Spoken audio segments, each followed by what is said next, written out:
Oh boy. Oh boy.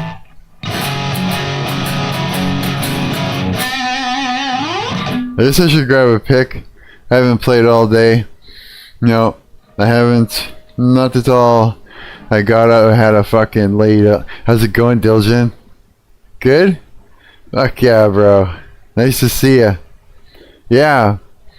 I fucking streamed last night and then I had a nap. And I just woke up like not long ago. And I didn't do anything but jump in the shower. I just went straight to the shower. Made myself a cup of coffee. I haven't even really looked at anything online yet, except for Instagram, because they fucking make you look at shit or else they won't show your post to anyone. They're assholes like that, yeah. So I was like, fuck. So I actually had to go in there and look at Instagram cap. Yeah, it was just like not the coolest thing on the planet. But it is what it is, you know what I mean? But yeah, I just had my first sip of coffee, like, I don't know, like 5 minutes ago, and I'm raring to fucking go. Yeah. We are gonna stream. Hell yeah, we're gonna stream. This message is held for review. So what? Token structure concerns. I can't say let that go through. You said the N-word, Diljan. I've been making AI. What? No way. You can't do that. Diljan's like, because I'm having if you don't know, I'm Mark. I'm your parasocial friend on the internet.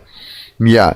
And I'm holding like an AI Mark contest. You know, it's like take my likeness and make something fucking funny and make me laugh and you know what I mean. We're gonna do a whole thing where we review it all and have a good fucking laugh about it, right? That's the whole point, is to have a good laugh, and then we'll figure out who wins from there. And Diljan here, 88 bands, was putting in like a ton of entries, like a ton. Yeah, he's the only one that's doing it right now. Thanks Diljan. I think it's awesome of you, yeah. Oh, it made me laugh. Not yesterday's stream, but the day before.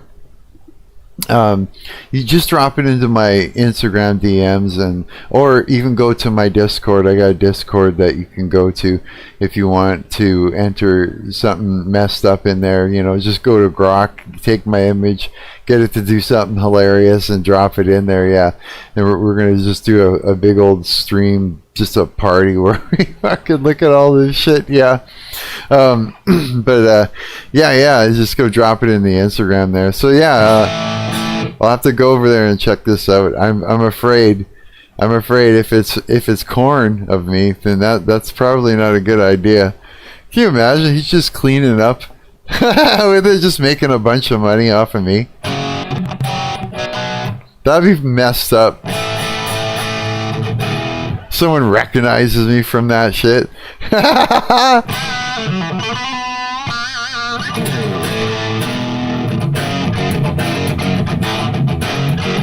My amp, I can hear it. It wants to freak out right now. It does. It wants to get louder, quieter, louder, quieter. It's just got this thing.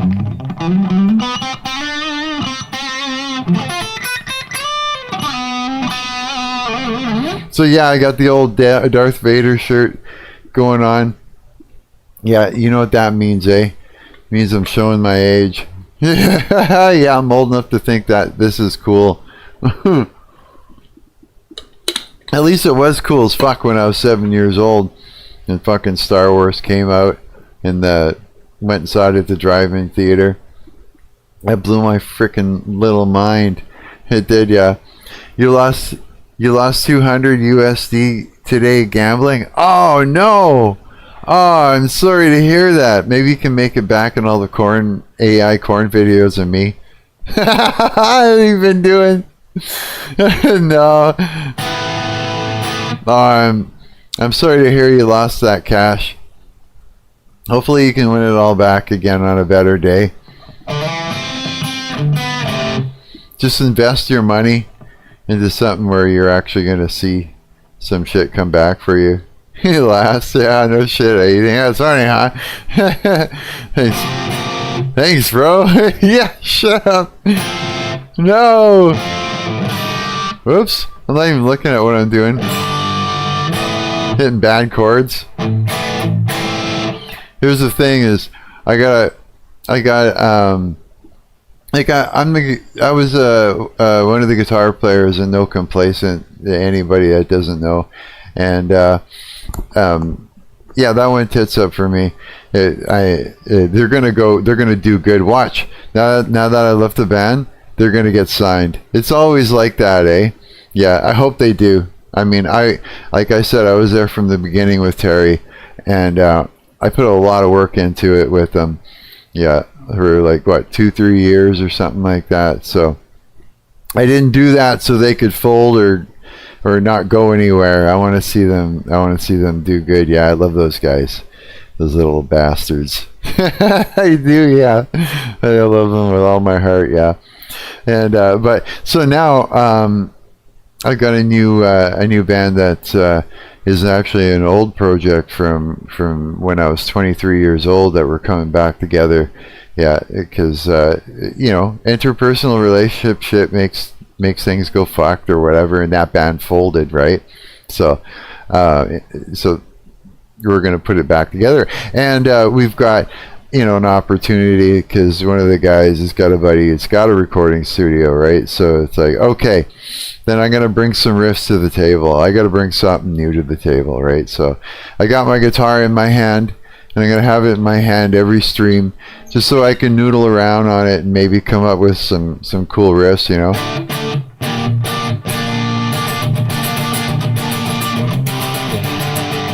Yeah, I got some ideas going and stuff.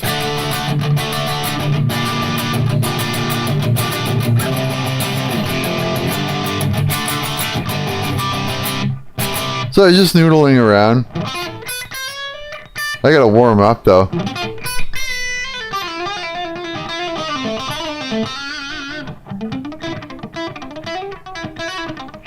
My hands are all stiff and shit. So, you guys know about Asmongold, eh? Getting banned and shit from Twitch? And it's like looking like it wasn't a good move on Twitch's part, like at all. It was just like, it's like, yeah, you don't go after the guy that's got the most influence on the fucking platform, period, and all over, you know, the internet, all over YouTube and everywhere else, and just ban him for something that he said that, you know what I mean? Taking it out of context and stuff, especially, you know, when you got some people that are just saying worse shit. Yeah, there was literally a reframe, you know, of what he was saying, making it look like something that it wasn't.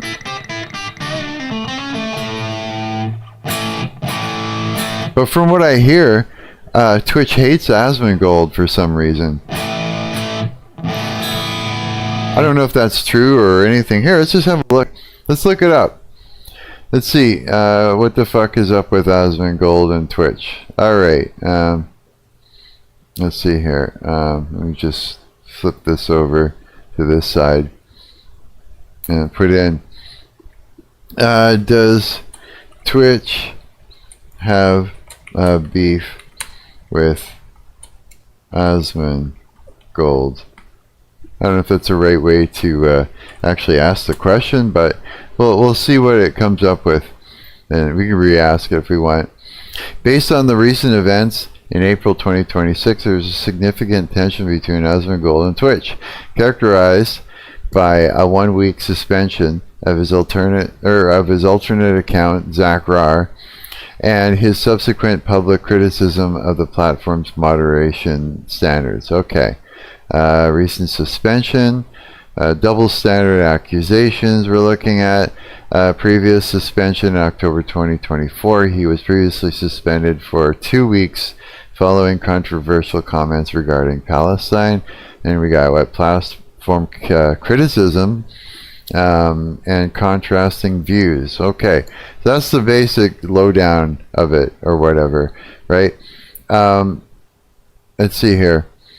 Now I'm going to re-ask this question. Why does Twitch hate Asmongold? Because someone had said it like that, and I'm kind of curious what it comes up with. Twitch's enforcement actions against Asmongold, Zach Holt, is that his name? Hoyt, Hoyt,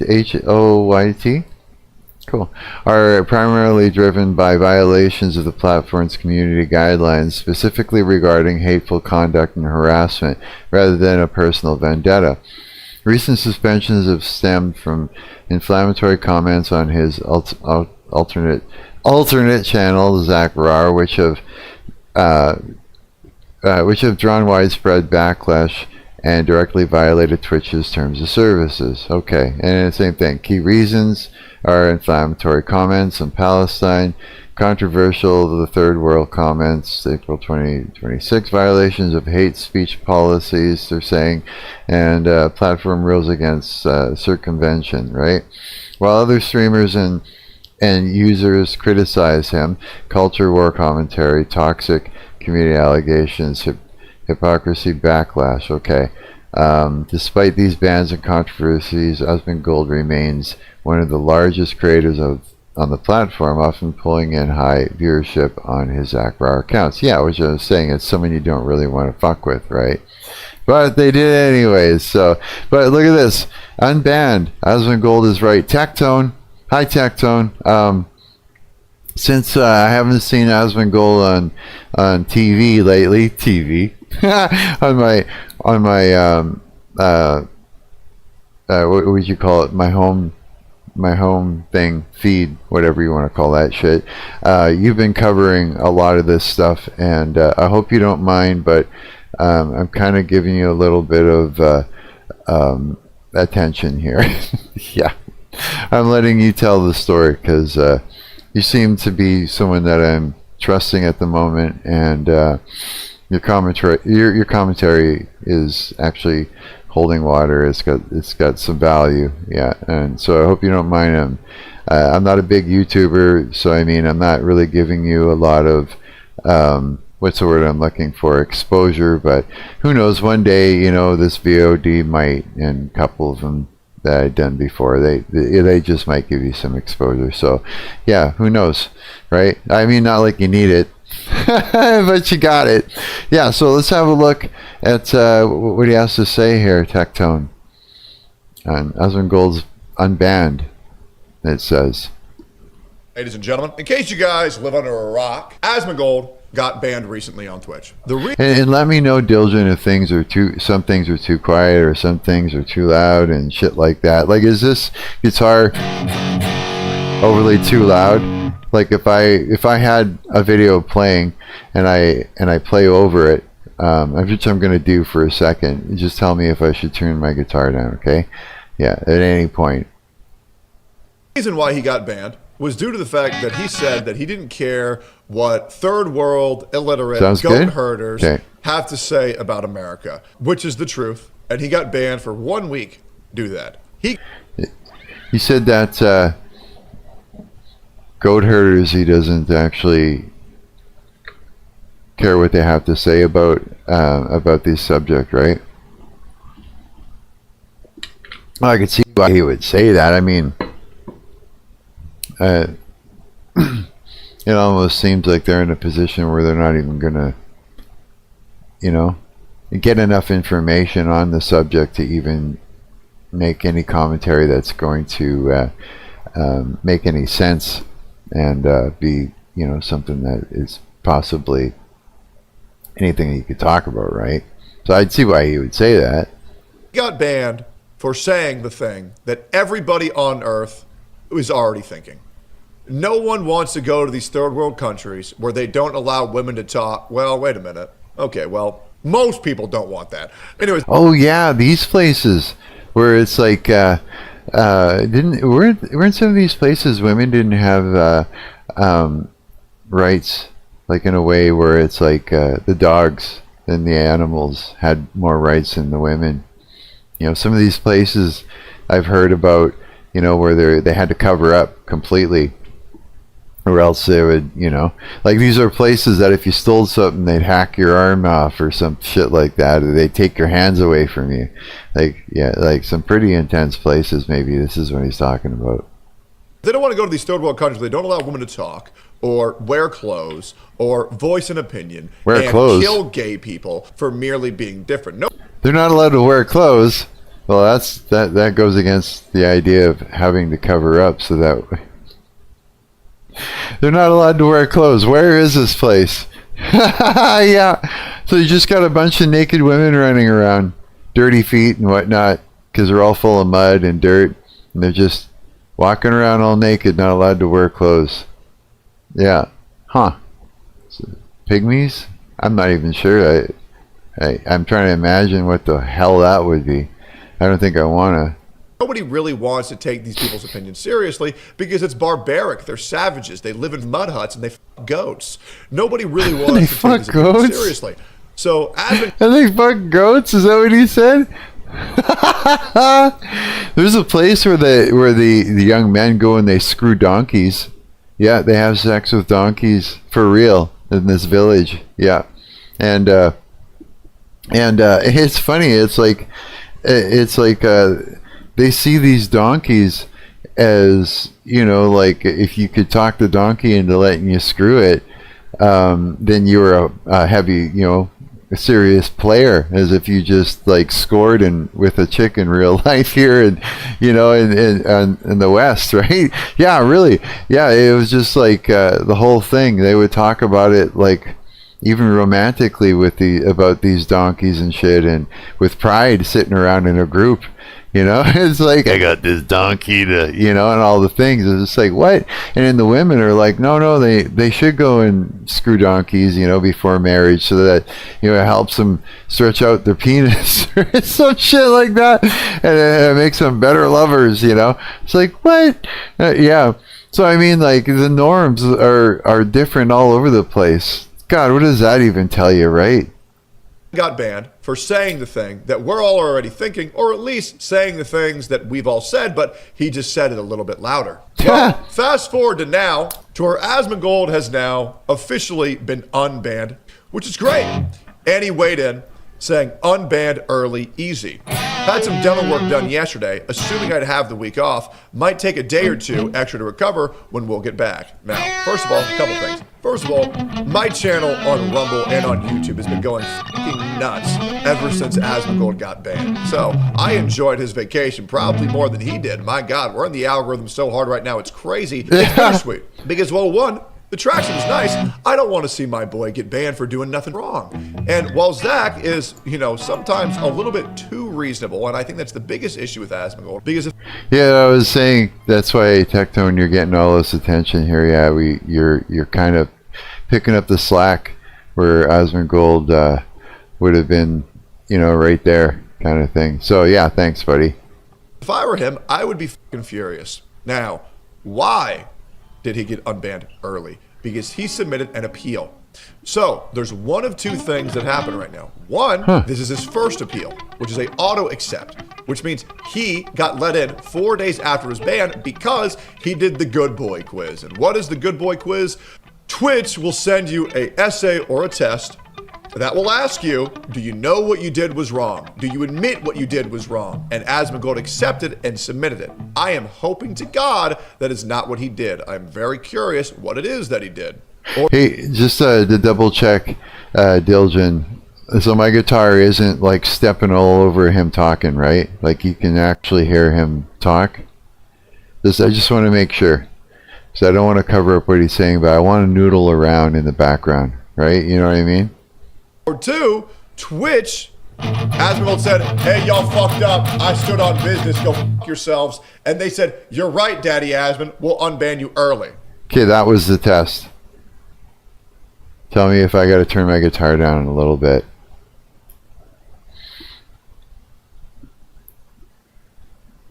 I'll wait. I'll literally go silent until I see you say something. Yeah, it takes a moment, eh? It's like we got the old delay going on. Yeah, that sounds perfect. Low key. For real, yeah? Okay. And you can hear him talk and all this stuff with sound? Okay, right on. Okay, perfect. Okay, good. Which is what I'm hoping to God they did.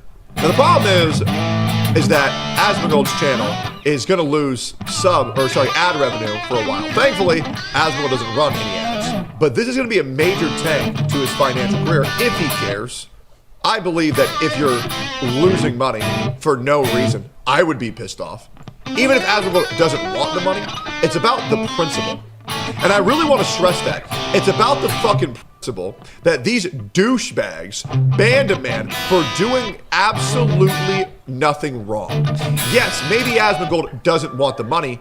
That doesn't give Twitch the right to take away the money. They do disable your ad revenue for the next 30 days, and they collect it instead of you, which I think is ridiculous. Asmongold actually taking some time off to get work done is great. Do I hope that we're living in a reality where Asmongold actually has a full set of functioning teeth? Yes. Is that going to blow my mind? Yes, that would. You want to know why? Because I know many streamers who would have Asmongold if he had cleaned his room and fixed his teeth. And that's the truth. And I'll be real. I'm never going to tell Asmongold who said that. Clean his room? I'm never going to tell Asmongold who said that. Clean his room and fix his teeth? Is that what he said? No way. Here's the thing is, like, I like the way he looks. I think that, its imperfection is perfect. It is, it's what you need, He doesn't look like anybody else. And that's good. Yeah, I think his teeth are alright, Why not? Right? Yeah, you don't need to be a fucking, a model. Not everybody needs to look like a model. Look at me. I don't look like a fucking model. I'm a 55-year-old man on here. Looking like whatever, right? I look like me. Good enough. Yeah, I got arms, legs. Some people don't look as good as me, and so I'm lucky. It could be worse. And as far as cleaning his room goes or whatever, it's like,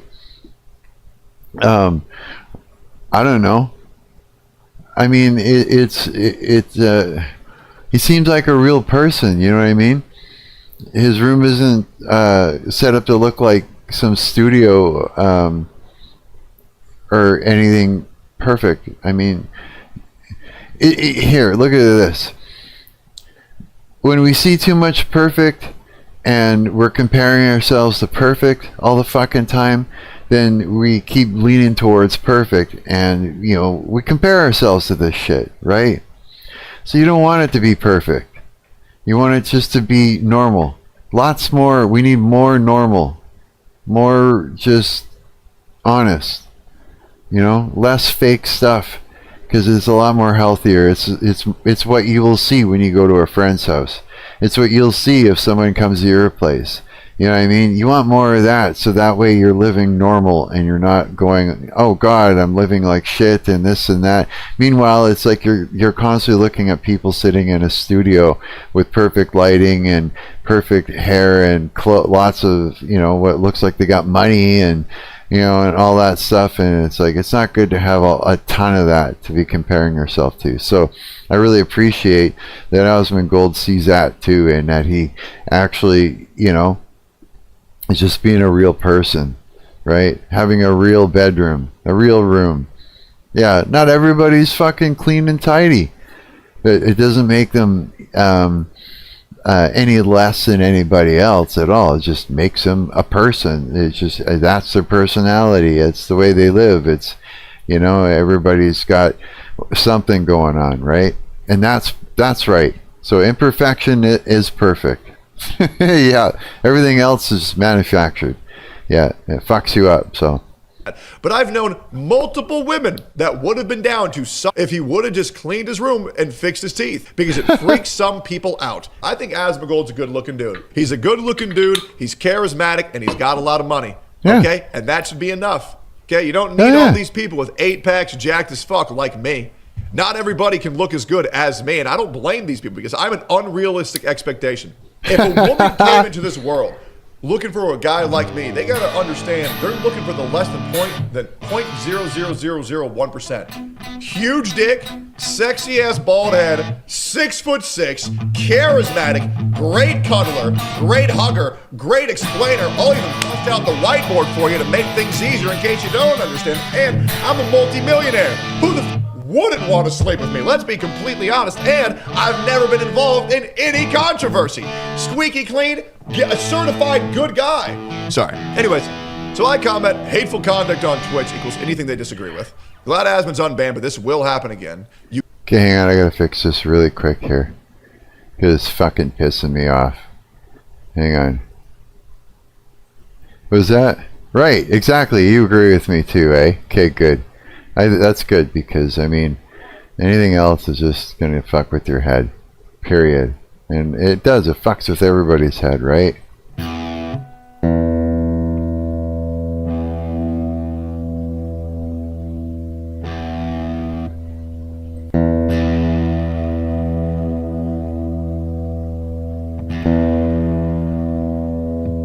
Like,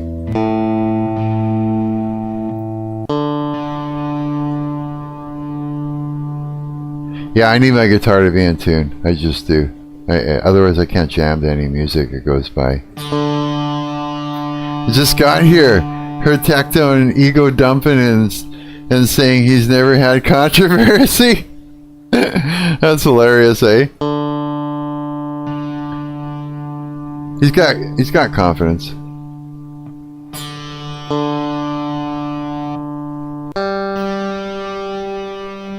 You want to have confidence.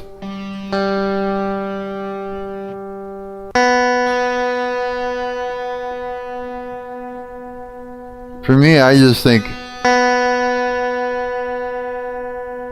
as far as like,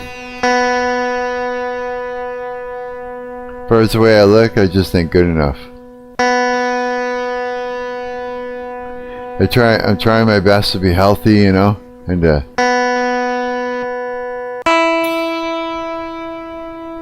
try and make my hair look decent. Because it's like,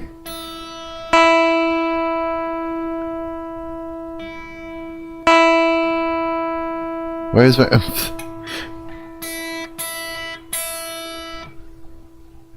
come on, play it. There.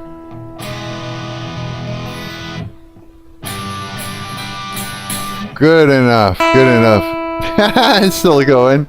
Yeah, thank God for that website there, yeah. Okay, let's go back to what he's saying. You can't say the truth on that platform, which is absolutely true. Kirsha says, glad it was cut short, but it should have never happened at all. And Tippy Review said it shouldn't have happened to begin with, but glad he's back, as well as Banana Juju and Emerald Apple saying, great. The common consensus is great if you're part of the side of common sense. But here's the reality, and I'm going to say the uncomfortable truth.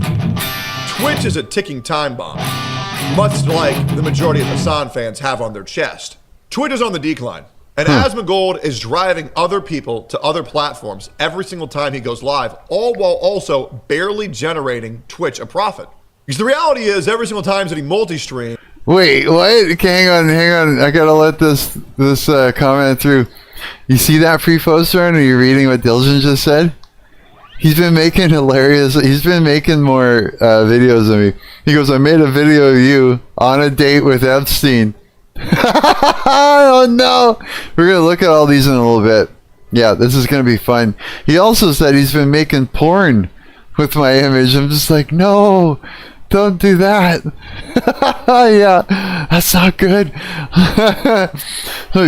Be fuck motherfuckers on Pornhub seeing my shit. Fuck, that would suck. So you dropping all that into my Instagram? Check my DMs. Okay, I will. Yeah, not yet, but we will. We'll get to that. Just keep filling it up with your crazy ass ideas, and we'll go through all of them. He's garnering somewhere between 6,000 to 7,000 to 8,000 viewers on Kick, as well as boasting a very impressive 2,000 viewers on Rumble while multi-streaming, and that is impressive. Because 1,000 viewers on Rumble is pretty much like 5,000 to 6,000 viewers on any other platform because It's a the user joke. base is much smaller. He is slowly growing this. I would like to speak now directly to the roaches. I can imagine. I know you love Asmongold. I know you appreciate this man. Nobody knows that more than I do. But if you really, really want to help Asmongold out, you will watch him on Kick and Rumble instead of Twitch. Oh, Because yeah? the reality is, Twitch needs to be punished because this will not be the last time this happens. Asmongold's career on Twitch will end by Twitch permanently banning him, just like they will permanently ban me. And that's the reason why I refuse to stream on there, because I'm looking forward to the day where they permanently ban me or I will be deleting my account. We'll figure out which happens first. Wow. But this will happen. The reality is that Twitch considers hateful conduct anything that they disagree with or don't want being said. Case in point. They allow their golden boy, Hassan Piker, to call for the death of a senator. Yeah. Hassan Piker informing his audience how to properly bomb cities, saying that Hezbollah has his favorite flag, informing his audience to take out knives and kill landlords, as well as saying, age on the clock, good enough for the cock. As Holy shit. How is he getting away with that? Yeah. No, really. I mean, not that I'm going, motherfucker, or anything like that. I'm just like kind of confused. It's like, I don't get it. How does he do that, not get banned, but Asmongold says he doesn't care what, goat herders have to say about a certain topic, and he gets banned. That just doesn't make sense. Right away, I mean, like, what does that tell you? It's right away, it's telling me that, somebody that, like Twitch itself, the owner, the CEO, or whatever, has a beef with Asmongold. And when I think back, I think he was actually complaining, saying he wishes Asmongold would run ads on his streams because it costs a lot of money to stream Asmongold. Maybe that's the problem. Maybe Asmongold's not making him money, and he's actually costing him money. And I don't know. Maybe Hassan running ads on his streams? Because I mean that would make some sense. Like easily, that would make some sense, for sure. With that little bit of information that I have, that would be the logical conclusion to come to. Yeah, it's just all about that. I think Asmongold is sort of rebelling against ads and certain shit and everything, and yeah, so Twitch is fighting back by just getting him for anything they can. They're probably listening to every fucking word. Got a bot just watching everything that comes out of his mouth, and as soon as something can trigger that bot, which is probably highly tuned, like highly sensitive bot, as soon as something triggers it, boom, they got him. They think they got him, or at least they're causing enough trouble to create that thing, right? Now here's the thing, it's like, if he's not running ads, and he's not making Twitch money, he's making Twitch lose money, then they're going to be happy to get rid of him, right? But if that's causing other streamers to move away from the platform, like totally, you know what I mean, for some reason, either because they just are like, fuck this, I'll be next or something, then they're shooting themselves in the foot, right? So I don't know, we're gonna have to wait and see what happens. Like, I just stream on YouTube, right? But maybe I should be restreaming it so that way I'm on YouTube, Kick and Rumble or something like that. I don't know. You have to let me know what you think about that, because maybe I'll do that, And anybody that's watching the VOD, go ahead and pop into the comments section and let me know what you think about that. Let me know, do you think I should be streaming also on these other platforms and not bother with Twitch at all, And is there a better situation than using Restream? Because Restream only lets you do to 2 platforms. I was doing to like Kick, and I was doing it to YouTube a long time ago using Restream. but I don't know.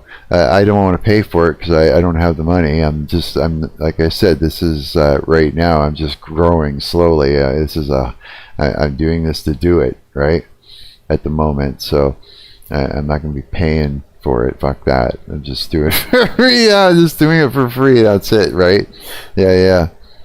As well as fantasizing about Miley Cyrus when she was 13, as well as going to a German brothel with at least one confirmed minor We're talking about a song here right now. There, as well as admitting himself that he went to a Diddy party and he loved it. Never banned. Oh, as well as saying American soldiers deserve PTSD, as well as saying America deserved 9/11. Never banned a single time for this hateful rhetoric, this anti-American hateful rhetoric. And you want to know why that is? Because Twitch hates America. Twitch hates our soldiers. Twitch hates our patriots. And everybody knows it.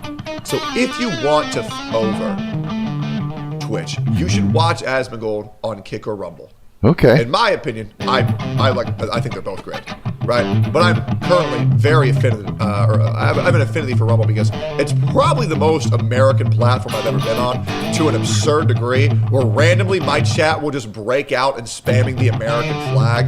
I love that. Not to mention they make ads easiest to get on Rumble. However, Kick has KPP, which is great. Let me know if my guitar is too loud at all, and if I'm stepping on what somebody's saying. I don't want to cover up what they're doing. I just want to noodle in the background so I can, I like that's what I like the most, is having my guitar to noodle around on while I'm sitting around having conversations. Because then I come up with cool riffs and that, and yeah, I can write something to bring to the table with my band.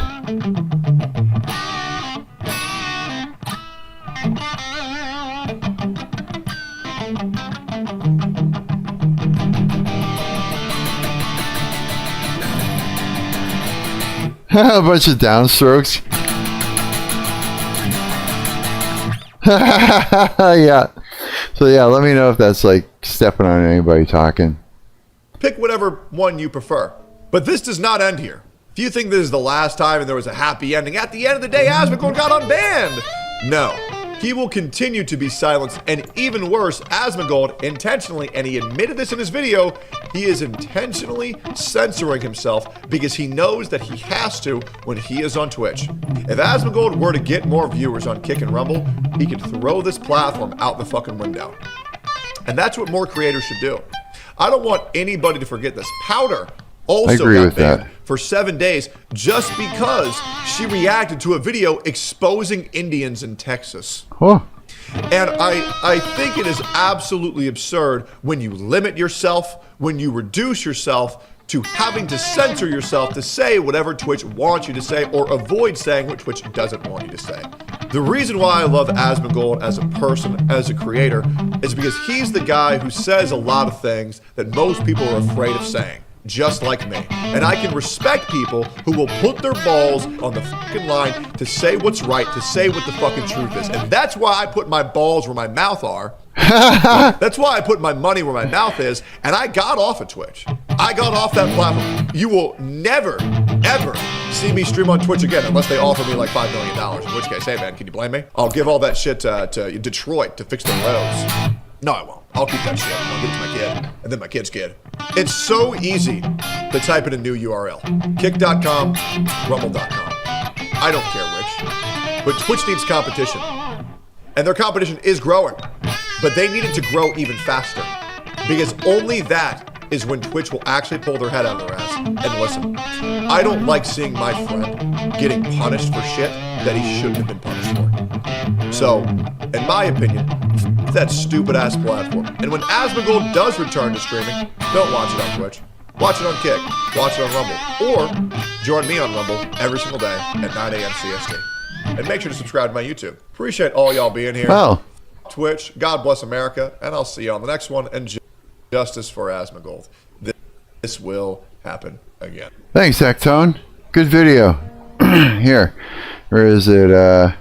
I'll link you guys. Copy. Link you guys to it. There's a link to the video. I think that's what everybody does. Yeah, something like that. That way you go and give his video a like and a watch and all the things. Here I'm gonna do that too.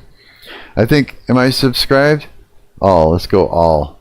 Yeah, I don't know what the fuck the join thing is, but I don't know what it is. So hey, what have I got here for someone likes your comment, LOL, that looks like it hurt. Oh yeah, this right here.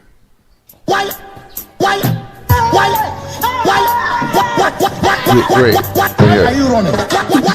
That. He sees it coming. He goes down. Something went flying. Was that his phone or his wallet or something? Just fucking. That would fuck me up. I'd be so broken. I'd be in a body cast or some shit like that. Yeah. Does it join his channel as memberships? Is that like money and all the things? It's like, is that me? I'm just like, fuck money. I'm like, I ain't spending money. If it's money, I ain't going there. I ain't pressing the button. You're digging into my wallet. No, sorry. You should though. I just don't. I ain't. No, I'm not a money man. I don't have a bunch of money. I got nothing to offer a girl except me. Yeah. Absolutely. Yeah. So, Mark doesn't date. No, I don't. I don't even bother with that. I'm not even interested. I don't even goon, man. I got so much self-control, it's stupid. Yeah. I still find women just fucking awesome, but I got a lot of self-control, yeah. Oh, that went out of tune. Which one? The B string?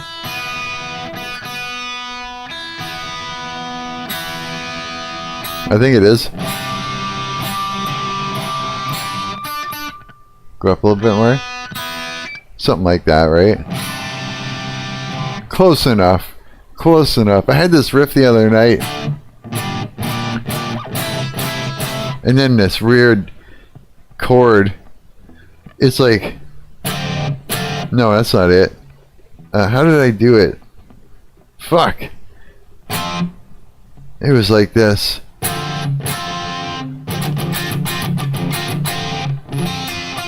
Yeah.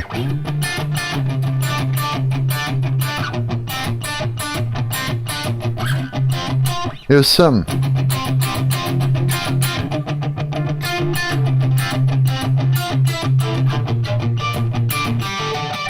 So I don't know. I was fooling around with it.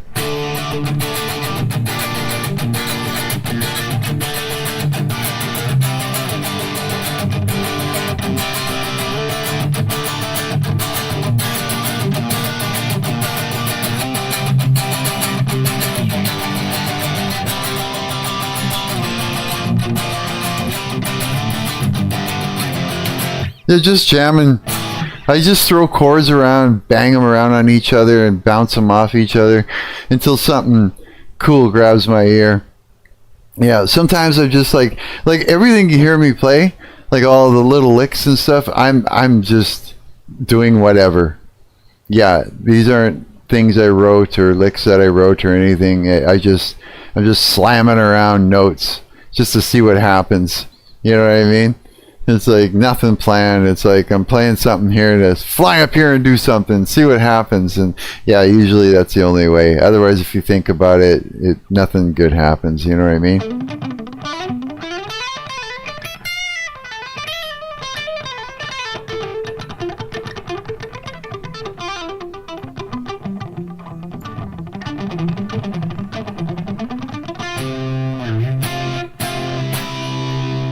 Yeah, I fucking love this amplifier.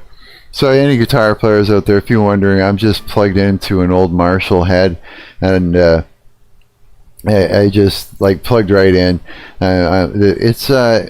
It's one of these amps where there's two channels. One is a JCM 800, which I'm plugged into right now. I got the gain backed off and shit, right? And the other channel is like a 900. So if you want, you can get all this crazy sustain and whatnot, eh? And I just slapped a mic on it, and I got it run into like this Steinberg fucking audio interface or something like that. I'm not EQing it or anything. It's just, yeah, just dirty, eh? That's about it. And as far as how much gain is on there, you know, it's like Like if I play it, like just barely touch it, it's almost clean, and as you,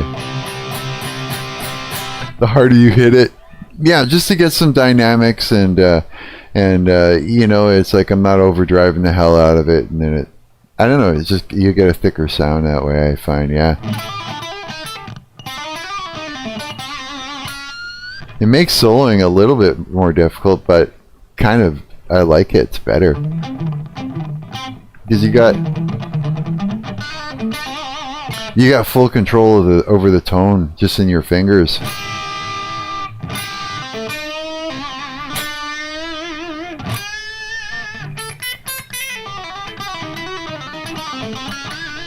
Yeah, I don't know. I like this guitar sound.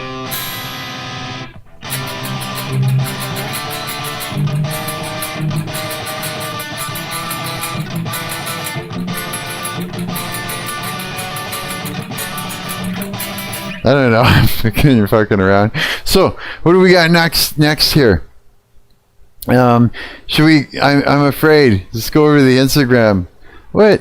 I know you don't care. Oh God! What's with all these fake women everywhere? Stop it! They're constantly showing me chicks. Okay, I'm afraid. 88 bands. I'm terrified. What did you put on here? Oh boy, here we go. Here we go. We're all the way up here. Wow, you sure made me look old. Okay, let's check it out. The future. This is like very, very old Mark. That's me in the future. Holy shit! This is when like 100 years old I am. Oh no. Oh no! Look at the rip in the shirt. This is like the apocalypse. This will be me fighting demons in the apocalypse. I know it. I even got a sword. Couple of them. Standing on the mountaintop. Yeah, that's me. I can see it right now. And I'm on a boat with train. Looking all cool ass and shit. Oh, I love it. Anyway, what we got here? This is the Epstein This is one? a wonderful evening. It is. To No! us. To us. I love this. No, You I make don't. every moment magical. Oh! Epstein, no! Why? Don't do it! No, don't get... Oh! I never want this night to end. Neither do I. Fuck! This Oh, is that's a wonderful terrible. evening. It is. That's what... To us. To us. I love this. You make every moment magical. Isn't that great?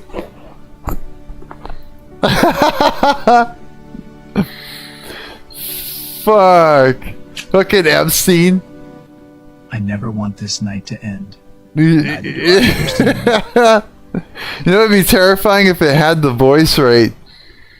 That would kick it off and make it terrifying. Is that ever cool though, dude? Thanks, man. That's fucking awesome. Hell yeah. What is it? This video can only be replayed once. Use a mobile app to view. What? What is this one? Or is it this one? No, I saw this one from last time, right? Yeah. So, I figured out how to download these. You want me to show you? Okay, I'm going to teach you guys how to download videos. I learned, okay, what I did is, because of the, because I was like creating my own webpage for a bunch of shit, you know what I mean? I did some actual coding and stuff like that, so I know what to look for. Okay, so this is what you do. You pull up the video first, right? Let's go to F12. So now we got the dev tools. So let's go over here. We're going to right click on this video and we're going to go to inspect. Now, you see where it says div class blah blah blah blah blah. Well, if you go above it right here, it's src, right? src equals http blah blah blah. That's the link to the actual video itself.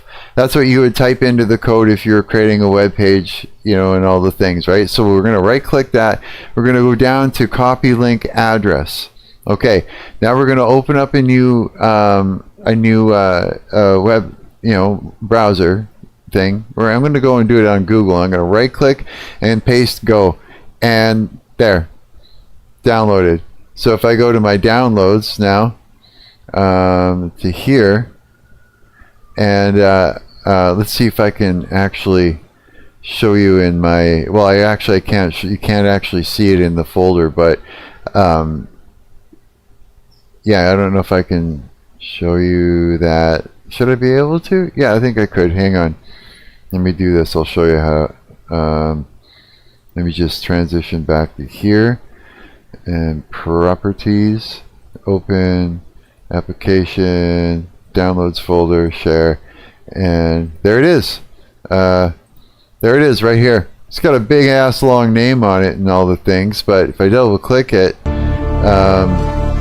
you won't see it. Let me just transition back. Oh, I know what to do. Screen capture properties. Let's change this to entire screen on this one. Entire screen. I think that would work the best. Yeah. Yeah, there we go. Okay. Now we're doing it. Yeah, and so here, let me just close that. So as you can see, there it is in the downloads folder, and there you go. Okay, so we'll do another one so you can see how I did it now again. So we'll go back over to Instagram. Here, let me close the DevTools, and then I can show you right from scratch again. So you click on your video. I'm going to pause it. I'm going to go to F12. So I got my DevTools over here. And then I'm going to right click it. We're going to go to Inspect Queue, right? Now if you go over here where it says div class, this is like a the div here is what that is creating sort of a container for the video, right? But if you or part of it, but if you look up now, so it says video class. The class is sort of tells you, or tells the browser how you want that container to look, right? And then inside the container is SRC, and then in quotations you get the HTTPS, blah blah blah. That's the video. So you right click that, and then you go copy address, right? And then you go and you open up a new one here, and it's going to clear it, and you go right click, paste, and go, and it immediately downloads it. There's no screwing around at all. So I can go over into the folder, open it up, there it is, and there it is, just like that. So that's how you do it. Hey, actually I'm kind of curious, what else can we do that with? Like if I go, for instance, if I go here and I'd be like, okay, I want to oh god, I'll come back to those messages. Say I'm like, okay, let's pick a video. Let's pick her video. Let's right click it, let's go to inspect, and sure enough, div class, where's the rest of it? Is it here? SRC? Right here maybe. You see that? SRC, BLOB, HTTPS. Let's try it. Let's right click it. Let's go copy link address, and let's do the same thing. Let's clear that, and let's go paste and go and see what happens. No, it didn't like that. So that wasn't it then. Okay, let's go. Let's try again. Maybe it's somewhere else in here. No, it says video. Oh, video class. Div. Maybe I'm in the wrong spot. Class. SRC, it should be right there. Copy link address. Let me try one more time. Paste and go. No, it didn't like that, hey? Okay, let's see here. Let's try this. Let's actually click on this video. Let's go to the video. Let's go, fuck, I'm just pulling up chicks and stuff like that. Because that's all they're showing me is women. Are these all videos? Okay, let's pick this one for the hell of it. Alright, let's try this. Right click, inspect queue. because we're curious. We got the container code right here. Actually, the class is actually telling you what it should look like. Class. Right here is the only thing I can think of because it's got the src right here. So let's try again. Let's right click, copy link address. Let's see if Instagram actually lets us pull this off or not. No, it doesn't actually like that. Okay, what if, I wish I could just, if I could, just highlight that one little thing, I'd be laughing. Copy link address. Here we are, just like hacking Instagram to try and download any video we want. I'm curious, like, it works with those. So, I mean, there must be some sort of protection on this or something. What happens? Oh! I double clicked on it. Now, copy. Okay, because right now, let's see, paste and go. No? Okay, how about this? Oh wait, I got an idea. Hang on. Let me go paste. Now let's get rid of the BLOB and see if that does the thing. Okay. There's no extension. There's no extension, but who knows? Let's try it. No, it doesn't. Okay, what else can we do in here to make that happen? I think that's it. I think that's all it's going to let us do. I think. Yeah. So it'll let us copy the src. Where else? Has it got anything anywhere else in here that we're missing maybe? Because right up here is when that whole container starts. Is right here. So if we move down the container, we got the div and the class. The class tells you what it's supposed to look like. Oh yeah, as I go through this, it tells you all the things, right? It actually highlights it and shit. What was that? There's just a download button on mobile? Is there really? No way. That you just download any video? Huh. And here I am, like fucking, we're trying to look through it and use just hack it or whatever you want to call it. I'm curious though. I really am curious. Like, since it shows all these things, like how much control. Yeah, there's a video right there. There's another container nested in there. Maybe there's something else in here. Another src. No, there isn't.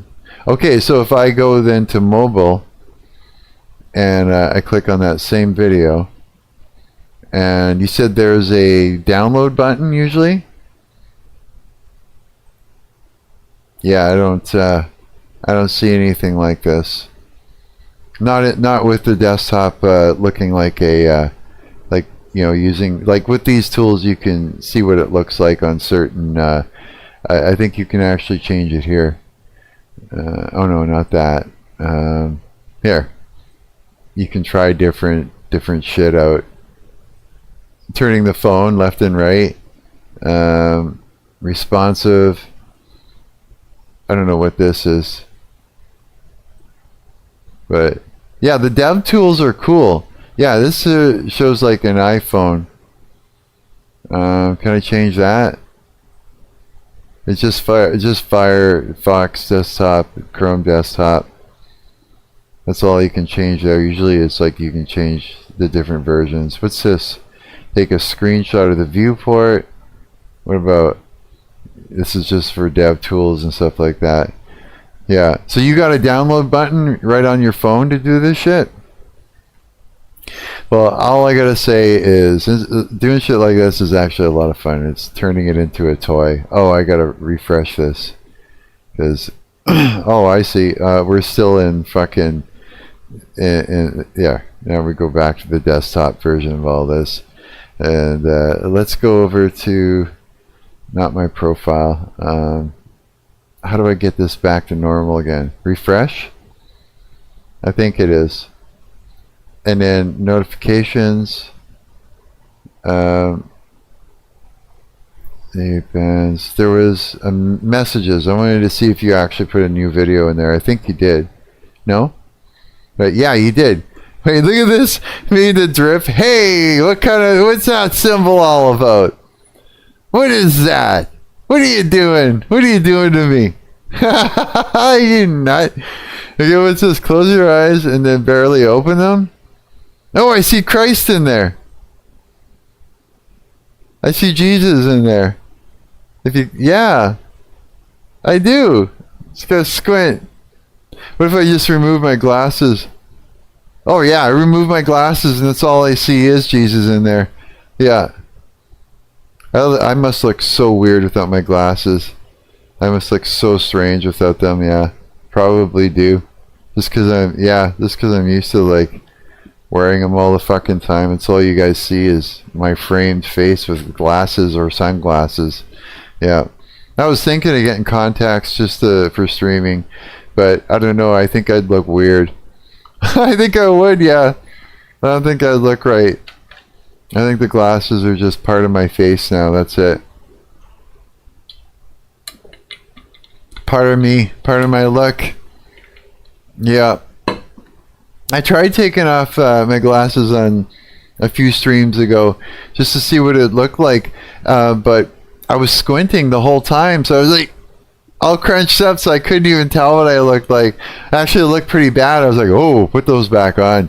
I was thinking, yeah, I don't like that. Yeah, fucking, oh yeah, the AI shit is cool. You know what I did? Here, actually, I'll show you. What do we got here? I'll have to find it first. Videos. They would be under YouTube Shorts. AI entries, 88 bands entries. Oh no, it's on my desktop actually. Hang on. It is AI Marc contest entries. And what I said I was going to do, which was I went into the editor. I pulled them all into my video editor and I stuck them all together in a row so it would all be one reel. Yeah, so you guys want to see what 88 bands came up with for entries for AI Marc? Here we go. This is it. Fucking guy. This fucking puts me in a bunny suit. It turns me into a trans woman. Fucking AI trans. Lord, I've been searching for offenses. What peace is not found in the world, but within you. Listen to your heart. I will, Lord. Thank you for your guidance. He calls me Lord. No, can't keep it! Lost every all my mind gone! This stupid computer, it's all your fault! The stupid computer. Rock, take that! Rock, take that? And then I got a squirrel friend. I was so happy. I was like, I want a squirrel. I want a squirrel for a pet. And then he fucking does this. I was just like, no. Oh, stop. You're chewing my pet. You pet chewer. Why don't make a movies? I think Grok must think that My brothers and sisters, hear the word of the Lord. Jesus Christ died for your sins on the cross. Repent and believe in him. For he way chin the life. Way chin the life. Grok thinks I'm Swedish or something. I think he does, yeah. Grok's like, that guy's Swedish, I know it. No, not again. I'm so bad for she's acting, you can't taste it! He can't taste it. He looks at me. He looks like my freaky brother or something like that. My freaky older brother. That's what it looks like. It kind of looks like me, but it looks more like a relative. Jeez. Just fucking churning in the chair. No! More dancing! Dancing Marc! Jeez! And he's just tempting me. Remember when you used to smoke? It used to taste so good. It would give you so much pleasure. Oh, and then I got a polar bear, so I thought that was really cool because another pet is always a good pet. There you are. I was looking for you. Then he gave me a And you girlfriend. found me. I'm glad. Me too. You look like you'd use some company. Always. She actually kind of looks like Emily. The Force is strong. Check it The out. elegance. In darkness we find clarity. And I got my Darth Vader shirt on. And now he thinks I'm in China. I'm going to eat some sort of crazy ass octopus. Look at the tongue sort of wraps around it. I knew you'd come for me, and knew they will fall. Not today, witch! Your power Not is today, nothing. witch! Ah. No! Get my facing! What are you saying, man? Jeez! He keeps turning me into Jesus and stuff. Look at this, the hell. Now what? Oh no, this is the first eating of the squirrel. This is like, God. It's just the squirrel goes in like he thinks he's just getting a hug. I will not Like it's yield nothing. to darkness. Your low smoke Cynthia! My crown disappeared. Space Mark. Spacewalk Mark. It's just fuck.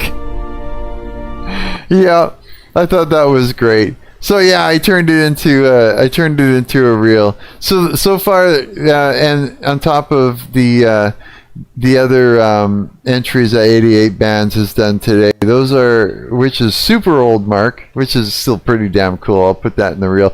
These are the entries that I have so far. It's all been diligent here, 88 Bands. Yeah, so far it has. Yeah, I love it. I'm like really pleased. Most of those made me laugh my fucking ass off. Yeah, I really enjoyed the hell out of that, man. Yeah, thanks for doing that.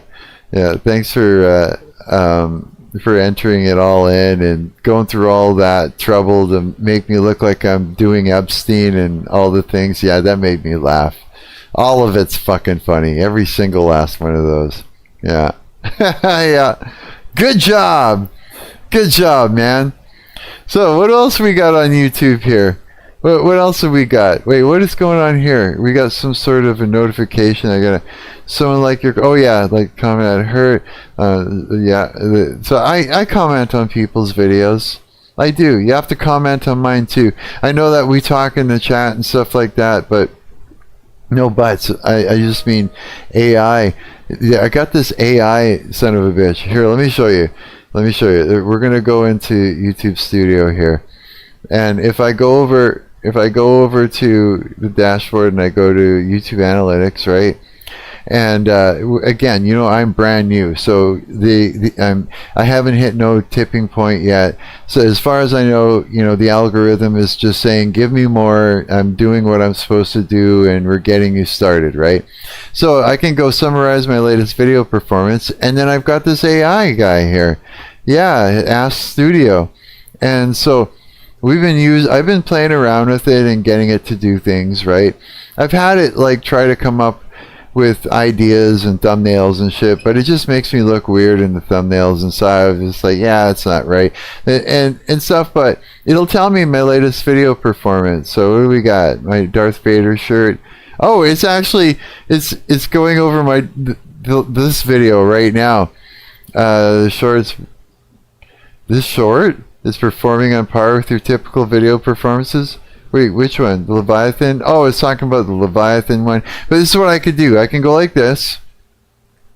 And I can go like Mad Mark Speaks April. And I could go summarize the performance on this video, right? And you guys can do this too with your YouTube channels and that. It's like a little co-pilot kind of motherfucker, right? Except he doesn't live on your computer, so it's okay. Yeah. This video you're asking about was streamed very recent because it's a fresh stream. The system still processing, full analytics such as view duration, retention, typical performance comparisons. Usually take about 24 or 48 hours. Okay, so yeah, I'd have to go for an older one. Let's say I go for an older one. Say I pull this up and I go, oh, let's do this one. And I'll go summarize this video's performance like this, right? And hopefully it doesn't get confused because some of my titles are kind of the same. I've had to go in and change titles just to get this thing to work properly, right? But oh, I dropped my slide again. If you're wondering, I'm constantly licking my finger like this. It's because otherwise I can't hold on my pick. My pick goes like I lose my pick. Yeah, so I'm always like, my tongue is brown. Yuck! It's from all that coffee. Okay. So it gives me a performance overview, click-through rate, what's working well, re-engagement spikes, blah blah blah, recommendation for growth, and all things. Right now, if I go like this, so we go, could you give me some time stamps that I can use to make chapters with, and as long as it can get its hands on the transcripts, it'll do it. Sometimes it says it can't, right? I tried to do every single video yesterday that I have in here, yeah, because they're long streams, and this way you could yeah, and it'll do this for you, bro. Suggested chapters. You see all that? And then what you do is like, there's for 3 hours, and then I just go like this. I go like that. Oh, I'm sure you understand what you do with it. Come on, right? And I copy it, and then I go over to the video and I put it into the description. And when I do that, then boom, we're laughing. Here, which video was this? See if I can. Will it take me to it? See if I already did it. No, it didn't like that for some reason. Huh, very strange that it did that. Live stream, Hi I'm Marc speaks. So if I went over to content over here, live stream, where is it? This one, it just says Hi I'm Marc speaks. Which one have I got that actually just, oh, so this one here. So if I go over into the details, yeah, it looks like I already did that. So yeah, you just go into the details and then you just paste it in there, right? And now if I go over to the actual video and we play it, if you look down here, you've got all these nice little chapters, right? And it helps people. Yeah, it's like, it'll help you get around. Now, you've seen that shit. You know what it is. You know what it's all about, right? So this is how I think this Ask Studio is really helpful. It really is. The inside of what it looks like into a YouTuber's fucking YouTube studio that is brand new and is not a big YouTuber or anything like that. That's what it looks like. And I'm showing you guys too because there's lots of you guys out there that are just starting and everything as well as me. And if you think that you're not getting anywhere or whatever, like, don't worry about it. Yeah, because what I'm hearing is that what the algorithm does is it does its thing. So you just got to stay consistent and just do what you do, and the algorithm is gonna figure out where you belong, and it's doing all these little test runs and different shit, and then when it figures out exactly where you need to be and what your audience is, then it'll start to push it, and then it'll experiment, and they'll push it in areas where you wouldn't expect it to be, after certain videos, and it does all that. Yeah, I didn't know that. So I mean, oh, okay, well, yeah, just whatever, right? Just, yeah, just be you and do your thing, and then you make friends. Like I made friends here, like with Preposterone and Dilgen, and I'm trying to remember everybody's name that's coming on here before Dried Skink, and which I haven't seen them in a while. C4 Love, I'm trying to think here of everybody.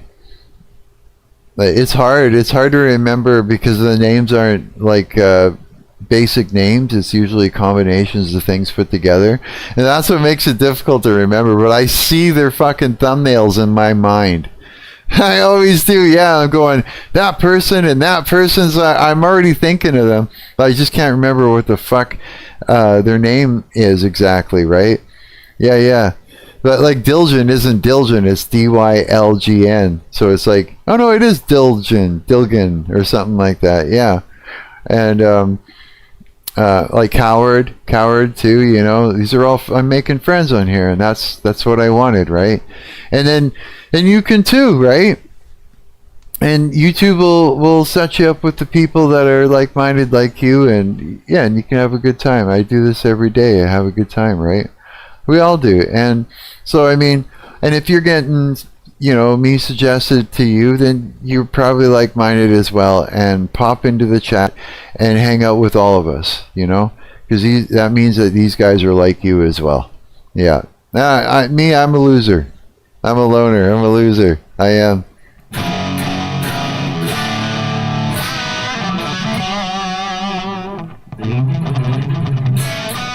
I just don't fit in anywhere, yeah, so, kind of. Like when I do gigs and stuff like that, it's kind of a weird thing for me, yeah. It's like I'm there because I want to be there, but I don't want to be there at the same time. Like if I could just spawn in on stage, right before I go on stage, if I could just spawn in, and then when we're done the set, instead of talking to anybody, just spawn out, that would be the best. Yeah, that would be great. Like if I'm in a band where we actually have someone that's booking us, an agent, then usually they get you shit on your right, or like they'll give you one hotel room to change in and get ready in and stuff like that, right? That means I don't have to kind of buzz around the bar all nervous and fucked up, and or go and hide backstage with all the gear and my little Marshall amp, my little tiny 9-volt battery amp that I just sit and wail on for like half hour before we go up, right? I'll do that. Most time I got a stomach ache, before and after. It's kind of a shitty thing. I don't I do like people and I like to talk to them and stuff, right? But I don't like the idea of I don't know, it just feels weird. It just still feels weird, you know what I mean? And so if there's like a hotel room to change in, like usually it's a shitty room, they give the shitty room to the bands, right? Because they kind of fuck up the room, which is good enough for me. I'll go sit in there on the bed and turn on the TV and sit here and just noodle around and try and get warmed up and stuff before we play and that. I'll just sit and watch TV and just do shit like that, and then you kind of make yourself look good. You go down, you play you go up on stage, you play the show, walk through the crowd. You did, then you walk through the crowd to get the fuck out of there and go back up to your hotel room, and that's what I would like to do, because then I felt the most comfortable, right? Because I don't fit in anywhere. I'm kind of like, damn it, I don't even identify as anything. I don't identify as a musician. I do a bunch of stuff, right? I'm a nerd too. It's like I play around with game engines and shit. I make little video games, and I don't see myself as a game dev either. I'm just fucking me. Hi, I'm Marc. I'm just this dude, man. You know what I mean? But I like to do a lot of things. Like there's lots of things I like to do. A whole bunch of stuff. And so it's like, identifying as anything is kind of fucking weird to me. It just doesn't make sense. I can't just say I'm just this one thing. Just like when I'm using the YouTube AI, and it's suggesting like thumbnails and titles, right? It just doesn't make sense to me because it's pointing out one subject that happens while I'm hanging out with my friends online, right? One thing that we talk about, and it says, yeah, push that one thing, and it's like, yeah, but that's not what this is about. You know, so the only thing I can really do is just vaguely say whatever the fuck. Hi, I'm here again, let's fucking chill, right? And then I just, you know, I make the chapters and I throw them in there, and then that's like the best description of the video because it's like the most truthful one. It's like, this is what happened.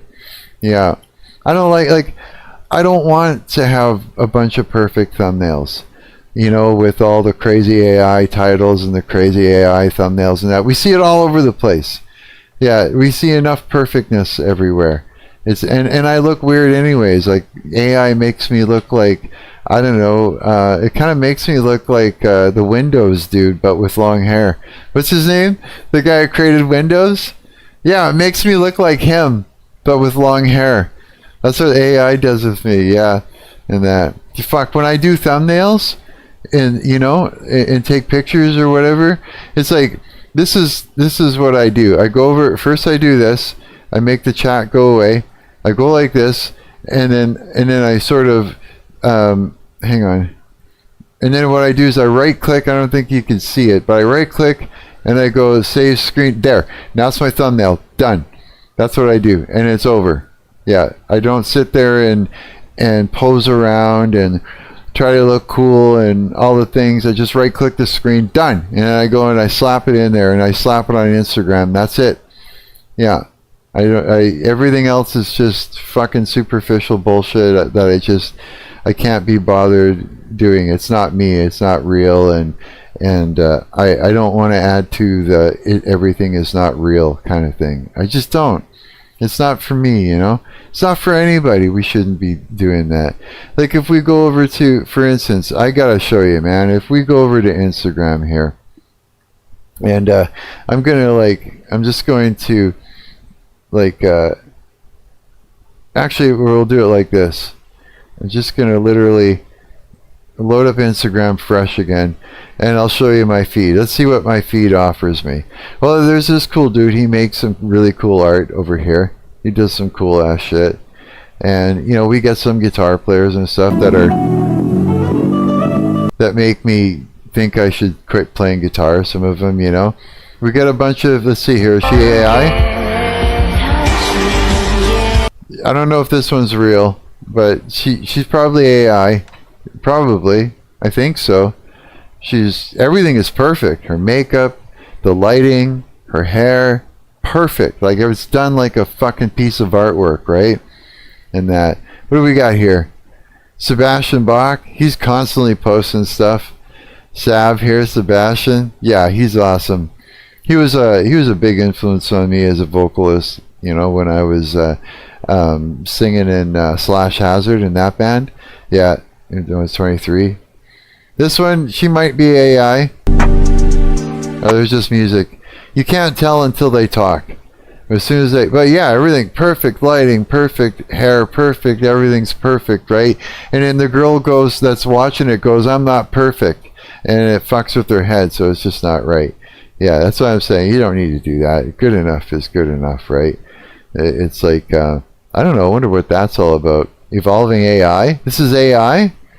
So this isn't even real. Workers in this Indian factory aren't just stitching clothes, they're recording every moment they make. Really? Is that what that is? Why are they recording every moment?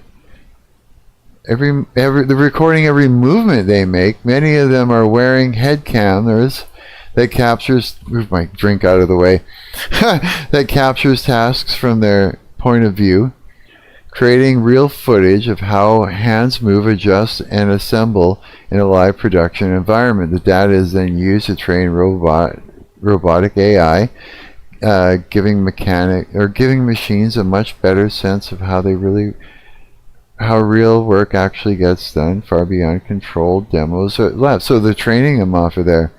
Is this that same girl from further up or whatever? Looks like the same makeup in that. Yeah. All right, let's see. Is she talking? No, she's singing, so we can't tell. What do we got here? Bass player just ripping. Holy fuck. Yeah, it makes me never want to play bass again. What do we got here? Is this a real girl? What the fuck? Oh! Oh, it's a dude's mouth! Bro! It's a dude's mouth with facial hair. That so got me right there. I thought, oh my god. Look at this guy. He's just like... Holy shit. Yeah, so that's a real person anyways. We got someone jamming here. That's fucking cool. This is all going to get my VOD completely banned though, because they got... What in the fuck is going on? She's...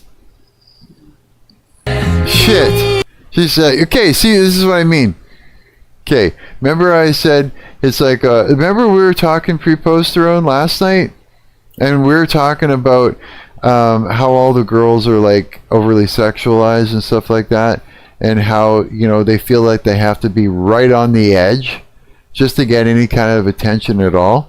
You know what I mean? Look at this. This girl's accepting what looks like shit in her mouth and smiling about it just so that way she could get the attention of people that eat poop, right? It's like, if that shit didn't exist and all that stuff wasn't going on and going down around there, no one would dare post a fucking video of them taking a load of poop to the mouth ever. But it's been normalized to be right on the edge of some overly sexualized sort of fetish. You know what I mean? Yeah, so it's just like, this one, is she AI? I bet you she's AI. This one looks like an AI girl. Well, I could be wrong. I'm guessing though at this point. I have to be guessing. This. What is happening here? What is happening? Are we? Let's see. No, she's singing, so we don't know. But I mean, yeah, it's like feeding me all these women and women that are too young. Like, I'm not interested. You know, don't show me what looks like younger girls and stuff like that. This one is AI, I know, because of the type of look or face. This one's definitely an AI girl, right? So that means there's some dude with Cheetos on his dick because he's jerking off to his own fucking thing he's making fake women and making all this money. Basically, that's it. So we don't see the ads because I use an ad blocker. Fuck ads, right? I don't know if you think, what is it? You think you can hurt my feelings? I've been seeing emo for 2013, and I've been multiple cringe compilations also for. Okay, I don't know. I'm not sure what's going on, but what do we got here now? Is this? She's trying to. Okay, this is all like POV. It's like a version of Corn or whatever, right? It's like they're off. It's like low key fucking sex worker type thing, you know? It's like, except it's like it gives you the experience of getting kissed by a pretty girl or something. I mean, it's still in the neighborhood of, you know, what women are trying to do to get notice in that. But I guess what are they doing? They're selling ads. So this is just a way to make money. But look, but I mean, what about the women that are on here and they see it and stuff and they're like, okay, this is what I have to do to get 209 likes or whatever, and it'll go up as we go up. This guy's fucking hilarious. This guy, he's gonna drink chili oil? Is that what you're gonna do? We live in the time of the spectacle.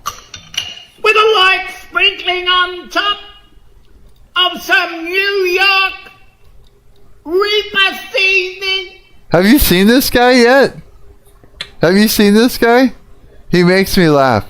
No, really, like, he does it. He's got, everybody's got a catchphrase. And so when we scroll through and we see the same people,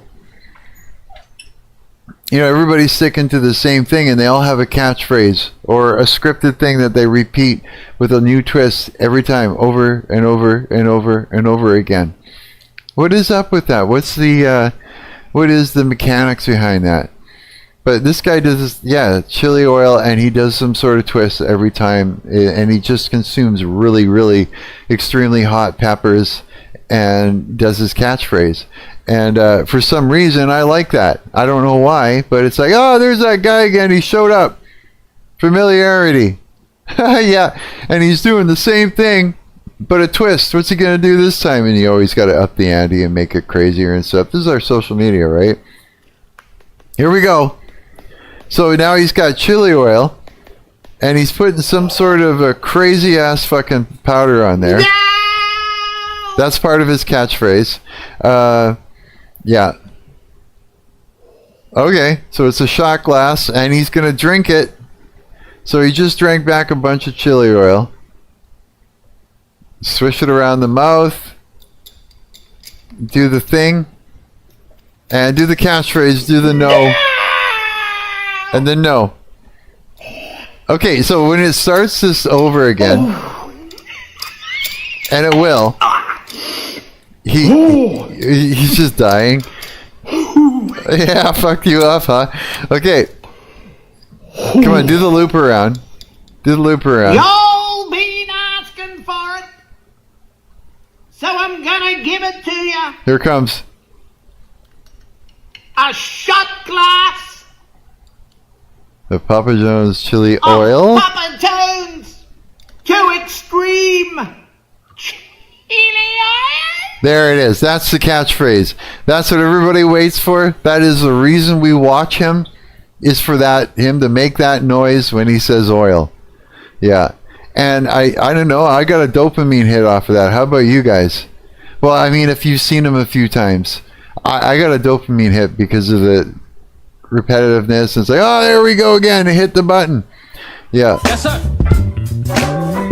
Yeah. It's. I think the website is just put this together. It's like a gambling addiction sort of a thing, right? Like that's what all this is, and you can be a part of it too. Yeah, and then yeah, so that's what this is. What the fuck?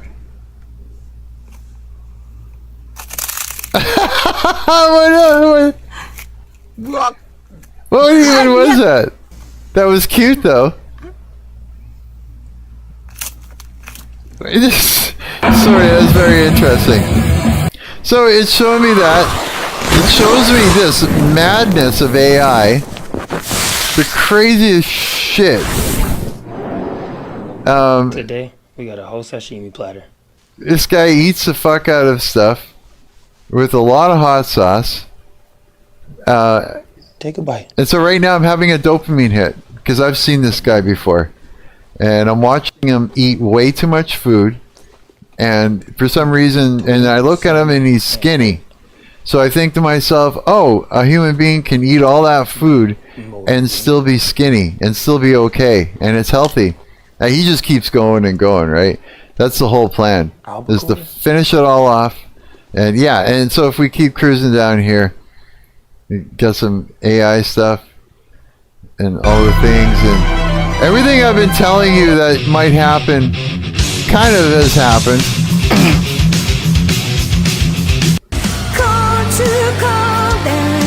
Yeah, it's a pretty interesting if shit. I say your name, I'm gonna squish you with my big mommy thighs. Yeah, there we go.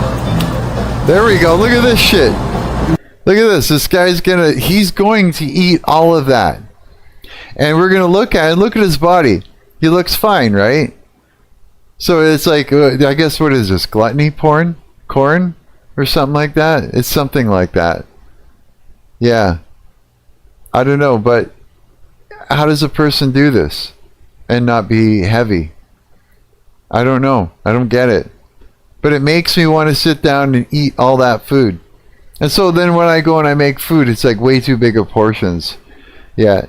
So, I mean, it's a good thing I eat healthy, right? But they throw up later. They do, eh? Or they just crap. It all just runs right through them because the body just exits the whole thing. Maybe it's just like if you put too much in, the body will just reject it. So there's a tipping point then. Maybe there's a tipping point.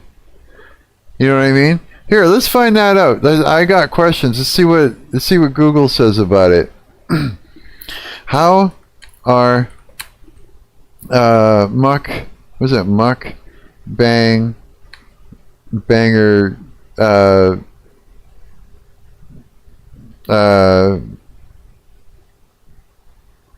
mukbanger people, I can't think of the word, able to eat so much food and stay in shape? Okay, are they going to say workout? Maybe I can ask the question a little differently. Mukbangers are able to consume massive amounts of food and stay in shape, through a combination of extreme lifestyle habits, physical tricks, and in some cases, editing illusions. While some possess natural high metabolisms or specialized body types, most utilize strict non-filming day routines to offset the high-calorie meals. Extreme off-camera lifestyle. It looks like starvation and fasting, rigorous exercise, high-volume walking, health dieting, physical and digestive factors, stomach expansion training, fast gastric motility. Studies have shown, this might be it. Studies have shown that some, like popular Korean mukbangers, I don't know what that word is, have significantly faster digestive times, meaning food passes through them so quickly that their bodies cannot fully absorb the nutrients. That's what I'm talking about, a tipping point, right? Genetics, some individuals simply have higher metabolisms, which helps manage weight through this rarely sufficient to counteract high calories beings alone. Okay. Techniques in editing: chew and spit, strategic editing, vomiting and purging, like you were just saying, Diljan. Health risks and important context. Okay. It is crucial to understand that the methods described above, such as purging, forced vomiting, extreme fasting, and over-exercising, are highly dangerous and are characteristic of serious eating disorders. These behaviors can lead to severe health consequences, including cardiovascular issues, digestive damage. Chronic vomiting causes esophageal tears, tooth decay from stomach acids. I've experienced that, and permanent damage to the digestive system. Metabolic disruptions, extreme calorie restriction can permanently slow the metabolism and lead to organ failure. Wow. Holy shit. Many creators have shared that these habits take significant toll on their physical and mental health, often resulting in long-term nutritional deficiencies and chronic illnesses. Engaging in these behaviors for the sake of weight management or content creation is not sustainable and carries life-threatening risks. Professional medical advice should always be sought regarding nutrition and weight management. So this guy is going to be doing editing tricks like chewing and spitting. I guess especially in an Instagram video, right? Simply because there's no way. Yeah, here we go. So yeah, because he's got to edit this in order to compress, the amount of time it takes to eat something like this into an Instagram video. Or it's going to loop. It's hard to tell. If I click on this, am I able to see it? No, it's not going to show me, eh? I'd like to see a timeline here I can scrub through to see when it started to loop around. But unless he's got a full video of him eating all that stuff, he's going to do the chewing and spitting. And we're looking at throwing it up later, or it's just a tipping point, it passing through without absorbing any nutrients. But I mean, that's insane, right, guys? Like, holy shit. How is that even enjoyable? That'd be so much pain. Like, think about it. Try and eat one of those. Like that thing right there. Try and just sit down and eat that whole fucking thing. Tell me how you would feel after. Right? I think what happens is those competitive eaters, like Beard Meats Food, right? Like, he talks about, being careful about his underwear, and, he fucks up his underwear a lot, right? And he's got a toilet dedicated in his house just for him. You know what I mean? Like just because he destroys the toilet, right? So I'm imagining what he does is he stretches his stomach through techniques like lots of salad, every day, and certain things to stretch his stomach open to help fill it.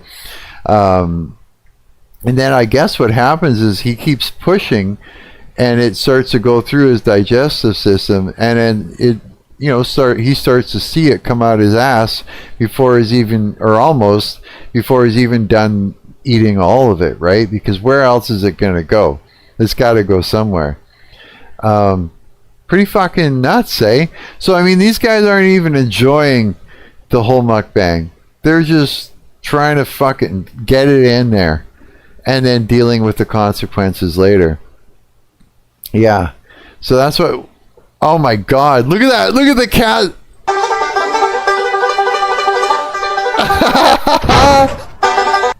Oh, I love that shit. That shit makes me laugh. Yeah.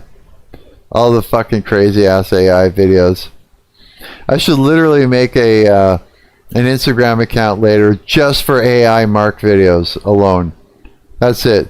And just call it AI Marc. And then take everything that fucking Dilgen makes and anybody else makes, slap it into my DMs, and I'll literally make a fucking Instagram account for it. The hell is hiding everything that I've been complaining about, like all the AI girls. Now I don't see any of them. They're not, just because I'm all live streaming and stuff, and they heard me talk about it. Oh, yuck. In some mama lizards, cheerio! So this guy's gonna eat the fuck out of these things. Here's the thing about eating the fuck out of a whole bunch of hot peppers. Like, I eat a lot of hot peppers. Like, I do. Like, I'll make meals where it's just like one big fat tomato where I chop it up into a bowl, a whole can of chickpeas for my protein, and then just those two things alone. And then I'll like put in like up to 10 now. I'm up to 10 sometimes, 6 to 10 of those red Thai chili peppers, right? I'll chop that up and throw those in, and then I'll put a little bit of soy sauce, and I'll sit and eat the fuck out of that, right? And then make that my meal. And if I don't line my stomach first with a whole bunch of chickpeas and everything, then it can really hurt my stomach, because the stomach lining just ain't made for it, right? But say like I was eating a bunch of noodles or something. If I line my stomach with a bunch of noodles, well then I'm fine. I can eat a bunch of hot peppers and I'm okay. But some of these guys are just eating the fucking hot peppers. I seen there's this one guy. Jesus! Is there another girl? Yeah, I see. Here we got. I don't think this one's AI. Very interesting. It's just eating a raw egg like that with just eating a bunch of strange stuff. It's just videos of eating strange things. What the fuck? These things are alive, bro.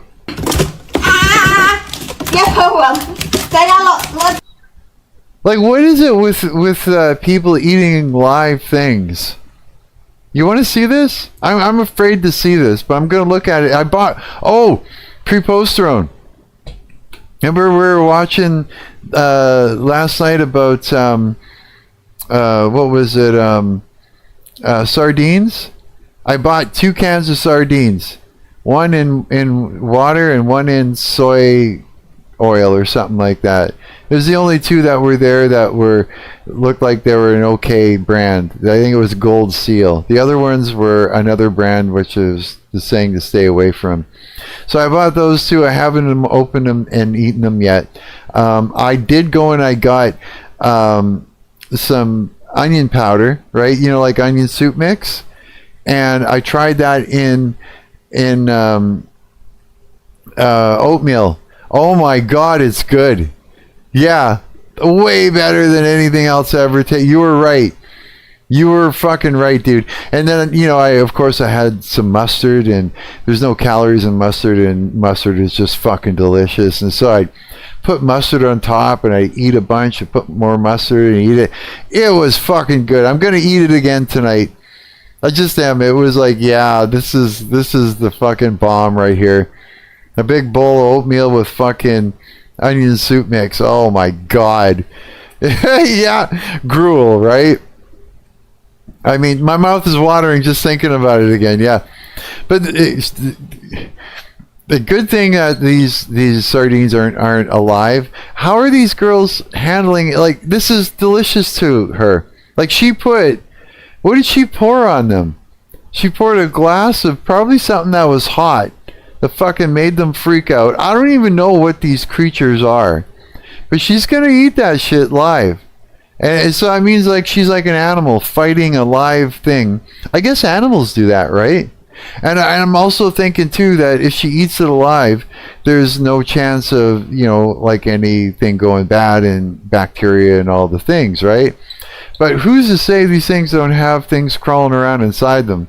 But I don't know. Let's find out. She's tripping balls right now, and now she's gonna go in like an animal.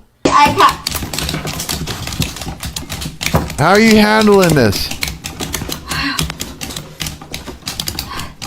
So a bunch of them have left the scene. They ran. What's that? If it's like thick oatmeal like you would have for breakfast, it's just oatmeal. Oh, okay. If it's thin like soup, it's gruel. Oh, that's really the only difference that separates it. Oh, really? Well, mine was sort of thick. Yeah, I mean, it was loose. It wasn't like just my guitar. It wasn't just straight, like just clumped. Like, it was sort of in between. Yeah. Because if it's clumped, then it kind of gets stuck, or it makes it hard to move through you. You know what I mean? It's always best to have a little bit of liquidness going on in there. So I guess it was in between. So if it's really loose and it's like soup, it's gruel.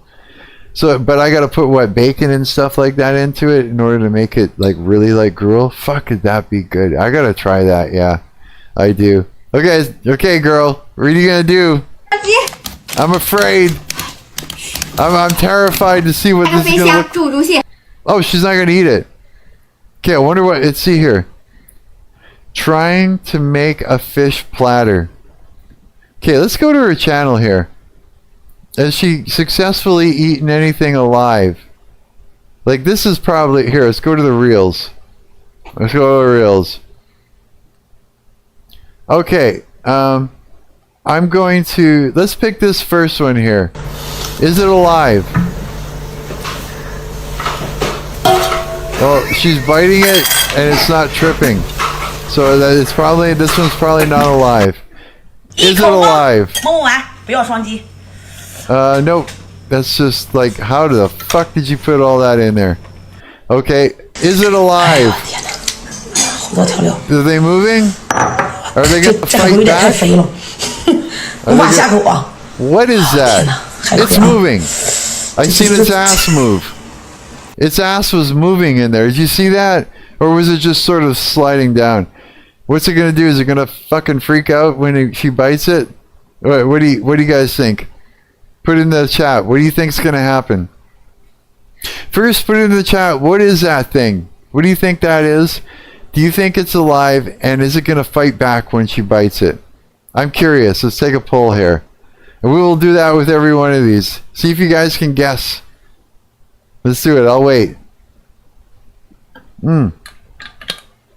While I wait for your responses, for your guesses, I'll play a little like waiting for it music.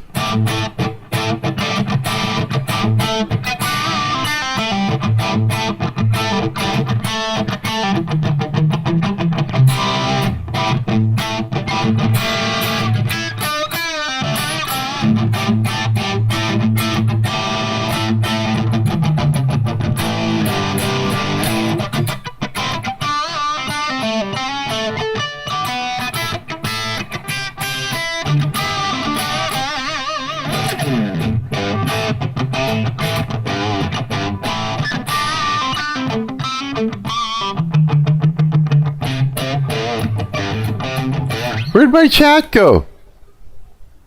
Did you guys disappear? Already? I lost yous? Already?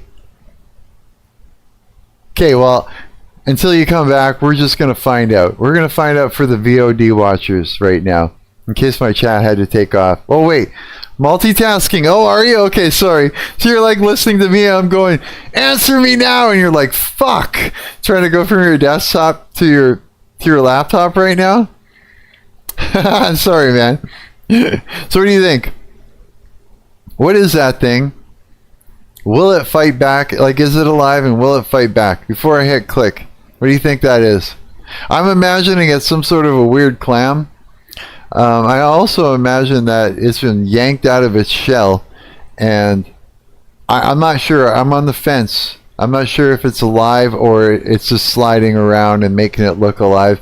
As far if it's going to fight back, I think it's like going to be a muscle that's going to go, you have no idea what it is? Yeah, I mean, let's find out. What happened? Did it squirt shit in it? It's fought back. See, it tightened up. Oh, it's fighting. It's fighting. It's alive. It's fighting back. So that's what happened. It squirted a bunch of shit down her throat. But she's like, yeah, this is good. This is awesome. There's nothing wrong with this, she says. Okay. So it fought back. How about this? What do we got in here? That's gross, I know, right? But she thinks it's delicious. It probably is. Maybe. I don't know. I'm not sure. But what do we got here? Whatever it is, it looks like it's been sitting in hot sauce or something. I think these are clams or some other creature taken right out of the shell. And I don't think they're alive, but I'm not sure yet. Looks like there's shrimp in there or goldfish or something. Oh, she's just scooping that in. Sliding them in. Maybe they're oysters or something.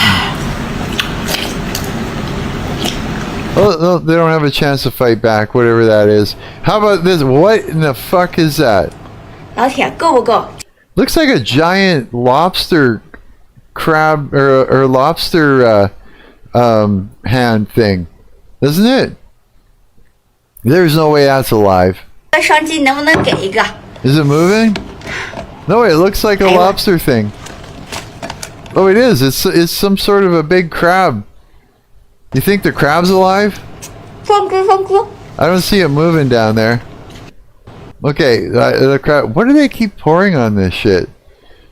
It's like, oh wait, what else we got? This is.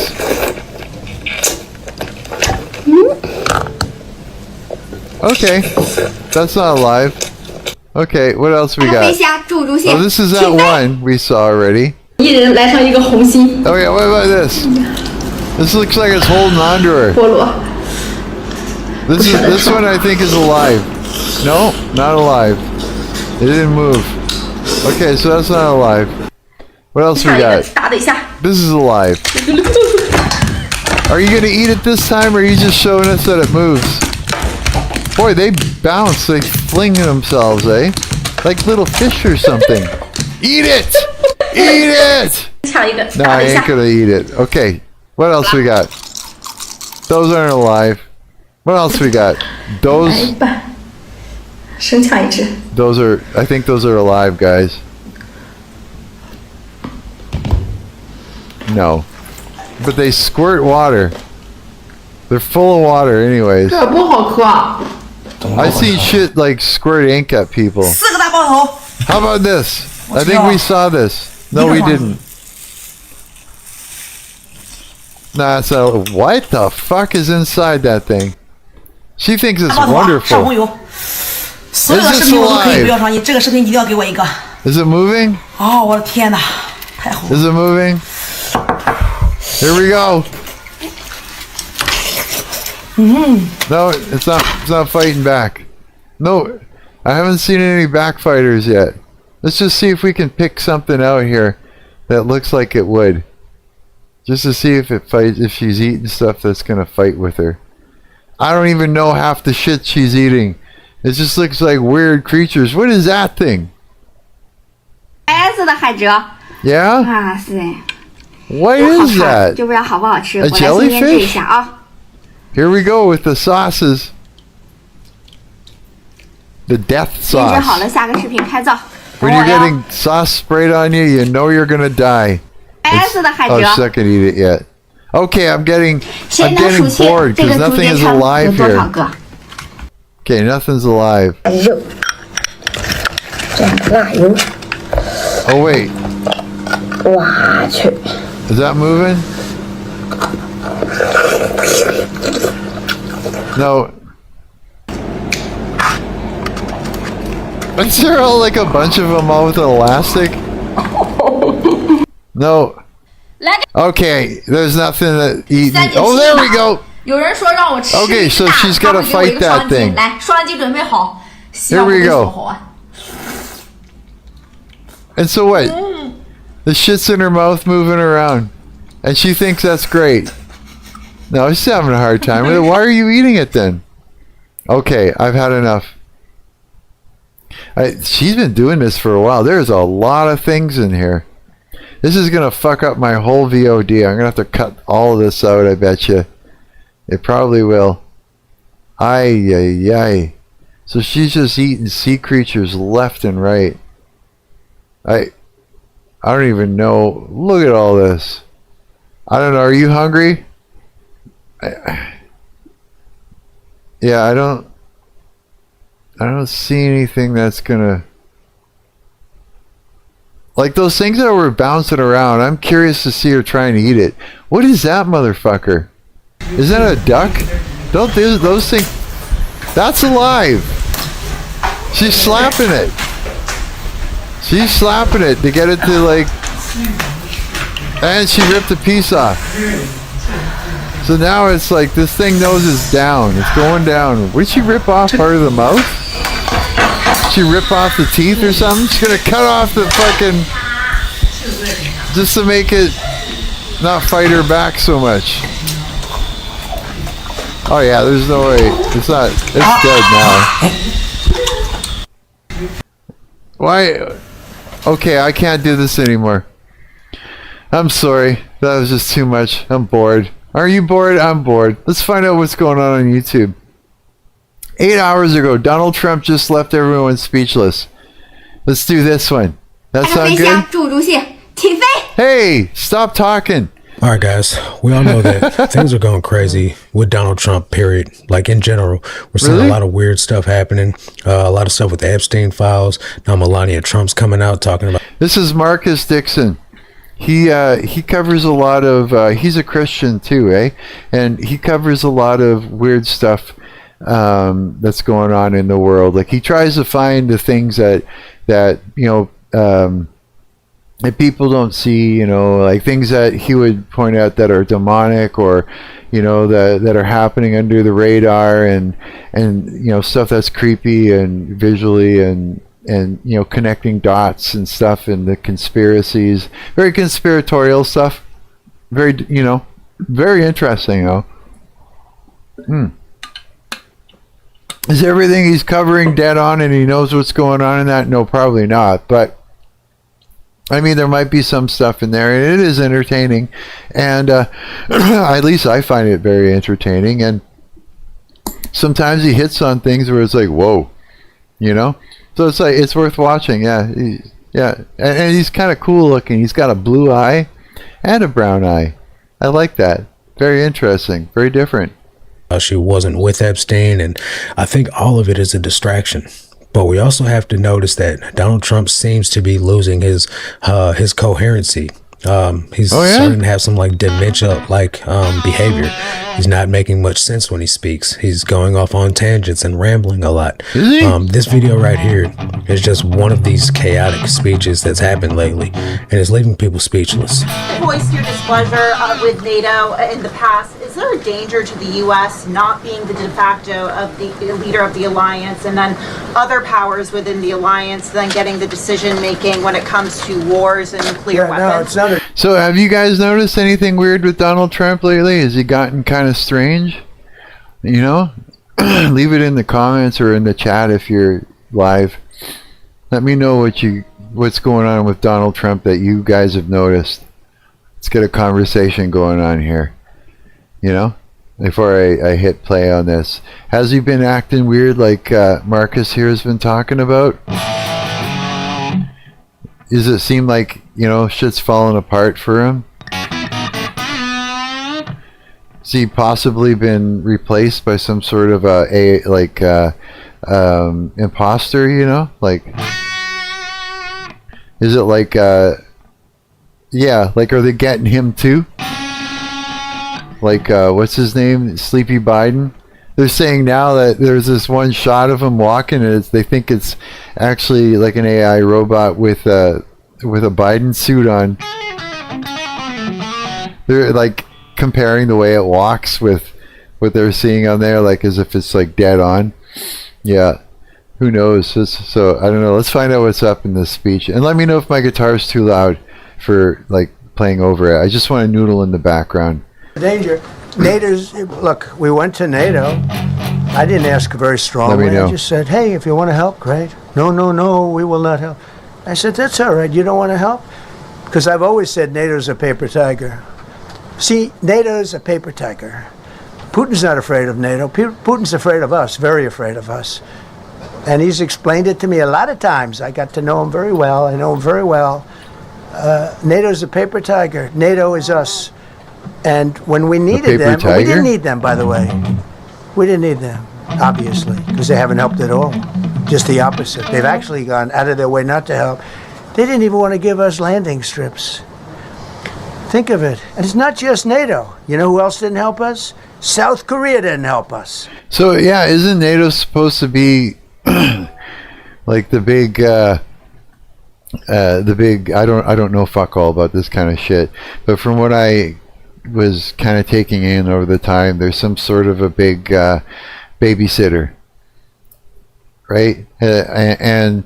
And supposedly really, really powerful, like as far as military, and like they can actually pull their weight, you know, and say, hey, cut it out, and everybody like, okay, you know, or something, or be like a deciding like force that would come in and kind of put things straight. And he's talking about it being a paper tiger right now, and I don't know what he's talking about. South Korea's not helping. Let's find out. You know who else didn't help us? Australia didn't help us. You know who else didn't help us? Japan. So they're supposed to help you? We got 50,000 soldiers in Japan to protect them from North Korea. We have 45,000 soldiers in South Korea. I didn't know that. To protect us from Kim Jong-un, who I get along with very well, as you know. Do you notice he said very nice things about me? He used to call Joe Biden a mentally retarded person, okay? So don't tell me about your stuff. Joe Biden, he said he's a mentally retarded person. He was so nasty to Joe Biden, it was terrible. But to me, he likes Trump. And do you notice how nice things are with North Korea? It's very nice. But we have 45,000 people, soldiers, in harm's way, and right next to Kim Jong-un with a lot of nuclear weapons. 45, which should have never happened if a certain president, I'm not going to mention this president because I happen to like him, believe it or not, but if a certain president did his job, Kim Jong-un would not have nuclear weapons right now. But they're all afraid to do their job properly. Okay. But just to conclude and just to finish, Japan didn't help us, Australia didn't help us, South Korea didn't help us, and then you get to NATO, NATO didn't help us. There were some countries that did. Now, countries that have been good, now you could also say they're got to be a little bit more involved because they're in the territory. But well, so far I don't see anything weird. He's just kind of talking about, from what I'm gathering, he's talking about everything that's been going on as far as wars and stuff like that, and how the different countries are working together, or there's a lack of an involvement when. He's saying that, we've got troops, or the West has got troops in all these places, but none of these places were reciprocating. I think that's what he's talking about right now. And as far as like, there's it sounds like. Because there's so many different countries, and I think he's just kind of talking about each one and pulling up little things and trying to edit himself so that he's not saying the right. So far, it just sounds like normal to me. Doesn't sound erratic. Not any more erratic than I would sound if I was trying to, answer a question like that, right? Saudi Arabia has been excellent.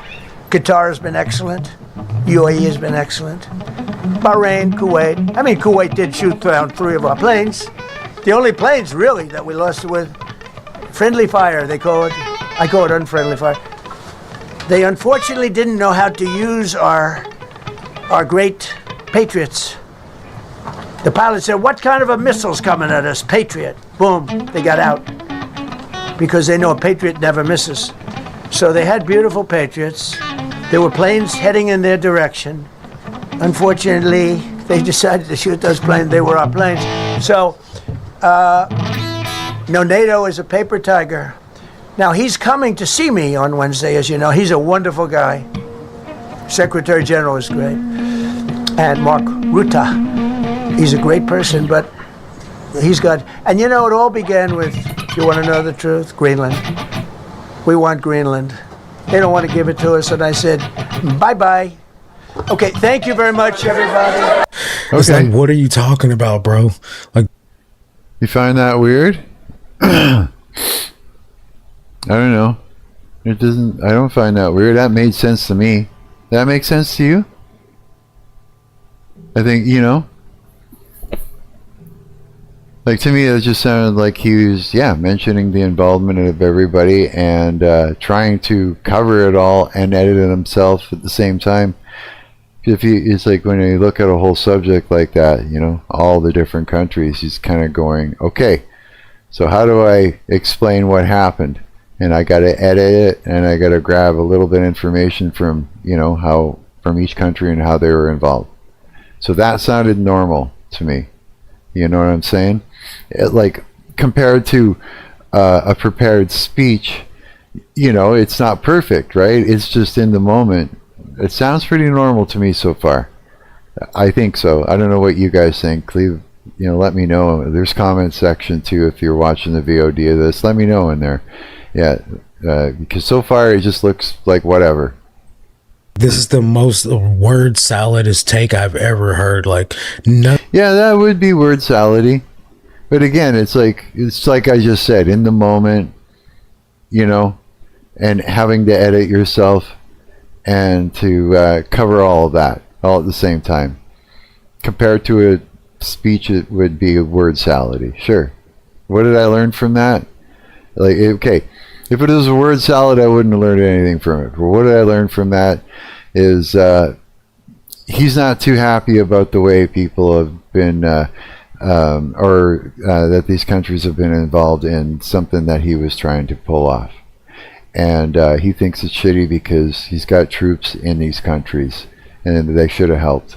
And he's even saying that NATO sucks and that he's saying that they're not all that powerful. It's fake. It's just like a paper tiger would mean like it's not a tiger, it's a picture of one, and you could just put your hand through a piece of paper, right? So he's disempowering NATO. He's saying that these other countries were not helping when they should have been, when he's already had troops in these countries.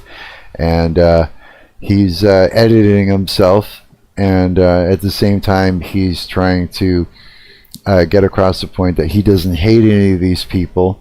He still loves, he's still good with them, but, he's saying, but their involvement was shitty. He's not happy with him. So, I mean, I got that from there. That wasn't salady to me. I could follow that, right? But for someone who's expecting a perfect speech, something that had been prepared, the question had been asked and he sat down and worked out a whole thing, it's not. It is in the moment, right? I mean, that's the fucking truth. That's just straight up. I said it, right? Let's find out if he frames it as a word salad because he wasn't listening or whatever. I mean, I got all that from it. I was listening and I don't know shit about war, but I got that from it easily. Yeah. None of that made any sense. He's all over the place. He's like, NATO's a paper tiger. Like, NATO didn't help us. We needed help, but we didn't need help. NATO's us. Let me read you some of these comments, guys. Well, if he's saying we needed them, but we didn't need them, he's saying that they didn't step in when they should have, but we're strong without them. We're stronger than them. You know what I mean? Like, I can get that from that. This person says, my answer during exam. This person says, when we needed them, we didn't need them. Friendly fire, they call it. I call it unfriendly fire. What did I just watch? In other words, I'm able to pick out the framing that he's trying to do. He's trying to frame things and reframe other things, is what I'm saying. And I could easily pick that out, and that's what I am laying out for you. Yeah. So, yeah, again, we needed them, meaning they should have stepped up, but we're stronger than them. You see what I'm saying? And he's trying to say, even though I'm saying that they sucked, I still like them. So he's trying to reframe. You see what I mean? It's like he's trying to cover all the different angles in that. So I'd say word salady, sure, you could call it that.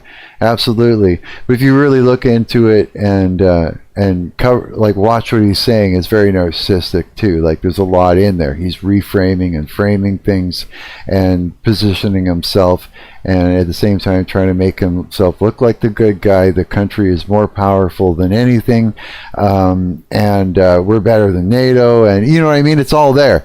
It's all there. It's like framing and reframing and all that. And so what it leaves you with is exactly what he's talking about, but he doesn't understand what just went by. I do. I see it. I'm very familiar with narcissistic bullshit. Like, you can tell when someone's framing something. Yeah. The last reporter, can you explain again?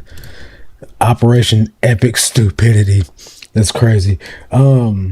This person says, how can we explain to further generations that these are not AI? Man, it's crazy. He's not AI? He said that. I wouldn't say that was AI. Not at all. If it was AI, they'd have that same kind of weird sounding lingo that they do. Those weird voices. You know how it's like Grok would take that image of me and it would have always that same, it almost sounds like the same character with the same sort of nuances to the way it speaks all the time. Always the same character. But then we've seen like AI versions of some of the world leaders talking and it does sound like them. I don't know. Maybe it does imitate the voice really well. I don't know. Try and, Diljan, try and take a clip of me talking and stick it into Grok and see if it'll copy my voice and get it right and see if it can make it look like it's actually me saying a thing. Yeah. See if it'll work. You're pretty good with Grok. You're fast with it. See if you can make that happen. That Qatar didn't do it, and then they did do it. Let me see if I can go back to that part. The pilot said, what kind of a... Fortunately didn't know how to use our... Qatar's been excellent. No, so he's right. It is a word salad. But if you follow it, you can actually catch on to what he's trying to create with this word salad and leave you with. He's creating it. When someone does a word salad, they're painting a picture. So they've got colors, and the whole idea is to frame, and create an image in your mind to leave you with, right? Now, if you follow it, you can catch the image that he's creating. You can catch where he's framing and reframing it, and then you're not gaslit. That's the whole point of this, is to not be gaslit. It's to follow everything. figure out what he's trying to do with it all, right? And so every time he says something shitty about someone, and then, but I like them, right? He's framing himself as a good guy. He's framing himself as somebody that's still willing to work with them and that still has respect for them, but they did bad. So he's putting himself above them by doing that. He's framing himself as somebody better than them in all the ways. In all the ways like being able to respond, in all the ways of being powerful, in all the ways of they don't appreciate him and that he's being the good guy. It's all reframing, right?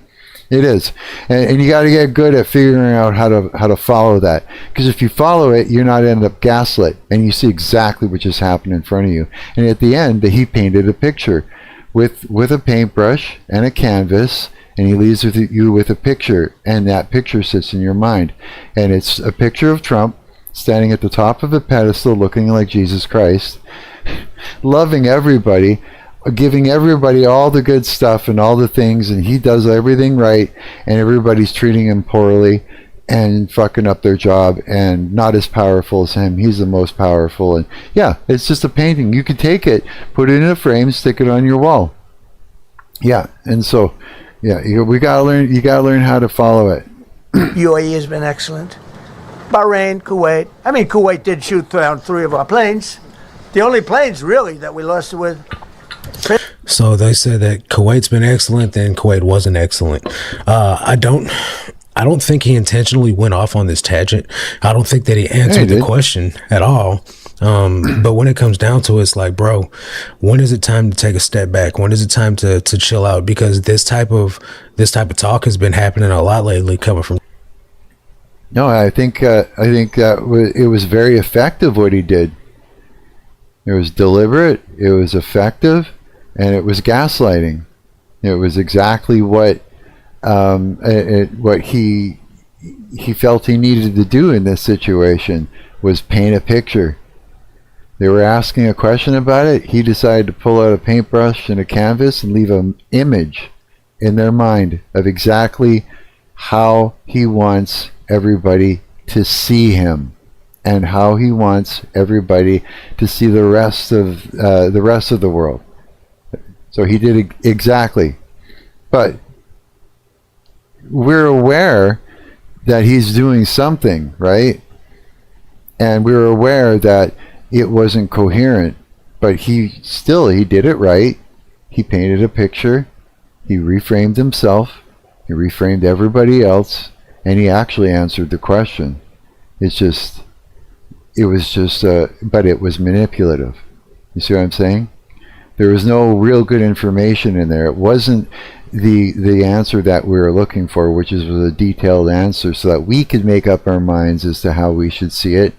He answered it in a way where he could paint the picture of how we should see it and left it in our minds and walked out, leaving us confused with just the image in our mind, right? And everybody's like, what happened? I don't know. It sounded like bullshit. I don't get it. And now, recounting what went down and trying to figure it out, everybody knows it's kind of fucked.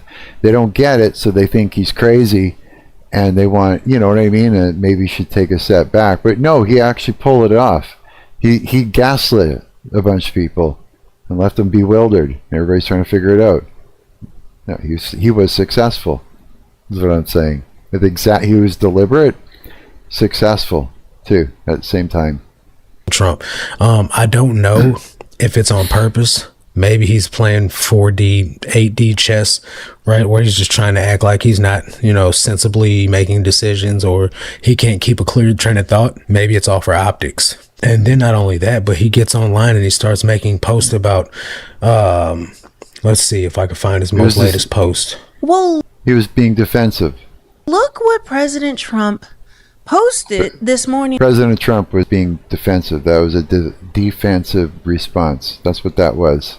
It was a defensive response to the point where he had decided he was going to gaslight you. Yeah, that's all it was. A reframe. Leave you with an image. On Truth Social. I know I'm repeating the same thing over and over again, but it's like sometimes you got to say it a few different ways. You know what I mean? And sometimes you do got to repeat it. just to bring your mind in line with it, because I think it's a good idea is to understand when somebody's doing that and to figure out what they're trying to do, right? World's most powerful reset. Guys, yes, this is a very real tweet, but there's a lot more that goes into this. So after I saw this, this is what I posted. I put, it's not a reset. It's the beast system rising. That's why they targeted energy infrastructure, food supplies, water, and medication. You know. And again, let me know if my guitar is too loud where it's stepping on what people are saying. I just want it in the background so I can noodle, eh? All the things we've been talking about since day one. The one world government needs depopulation for the control grid they have been bragging about for years to work. But I'm talking about the WEF, Agenda 2030. They've all been saying it. And they've been all been saying a new world order. I mean, you just listen to it. Most people don't take it seriously or pay attention. But you need to now, guys, because this is upon us. We are in the last days, all right? And that was from Melanie King, right? Now, I do think that some of the stuff that we see from Trump is scare tactics and fear mongering, right? One tweet or one post from Donald Trump can make the stock market crash, or it can make the stock market rise. One tweet from Donald Trump can make oil prices shoot up $100 a barrel, right? But also, I think a little bit of this is like 4D, 8D chess, where he's trying to make people think that he's not capable of running the country, or that they can think that they're just messing with some loony old man, when really he's doing some type of strategic moves to either end this war, or he's on to something much more sinister. Now, whether you think that Donald Trump is fit to run the country or not, only time will tell. We got a couple more years of his presidency, and things aren't really looking the way that he promised that they would look. And I can only imagine that if it's this crazy right now, how much more crazy is it going to get in these last days? So I just wanted to share that with you. What are you guys' thoughts on Trump's speech? Do you think it made a lick of sense? Do you think he's doing it on purpose, or do you think he's just losing his mind? Let me know your thoughts down below in the comment section. I'll catch you guys on the next one. Until then, God bless. Yeah, you have to... That was interesting. So we just watched somebody defensively gaslight a bunch of people and stuff like that. That's basically it, yeah. Trump, I mean, I'm talking about Trump. I don't know, man. What are your guys, what are your thoughts? Yeah. What else we got going on? The Bonnie situation. It's like, holy fuck. AI is becoming conscious. 20 minutes of AI becoming conscious. We can find out about that. This guy actually covers some good shit. This black guy here does. I don't know who Truth Be Told is. It's this guy? Yeah, I don't know. Excuse me. What do we got? What do we got here? What's going on? What the fuck is that? A dog? It is. It's a hell of a messed up looking furry motherfucker. Needs a good old shave, eh? Okay, let's spin the fucking dial and do a refresh and see what it gives us. Oh, it's still gonna suggest the same thing? Okay, let's hit the YouTube button, maybe it'll do it. Something else from Tectone. He's covering streamers and shit happened to him like crazy. God, I hope I don't end up on one of those. They'll just be all shitting on me. Look at this guy. It's just fucking. It'll be something like that.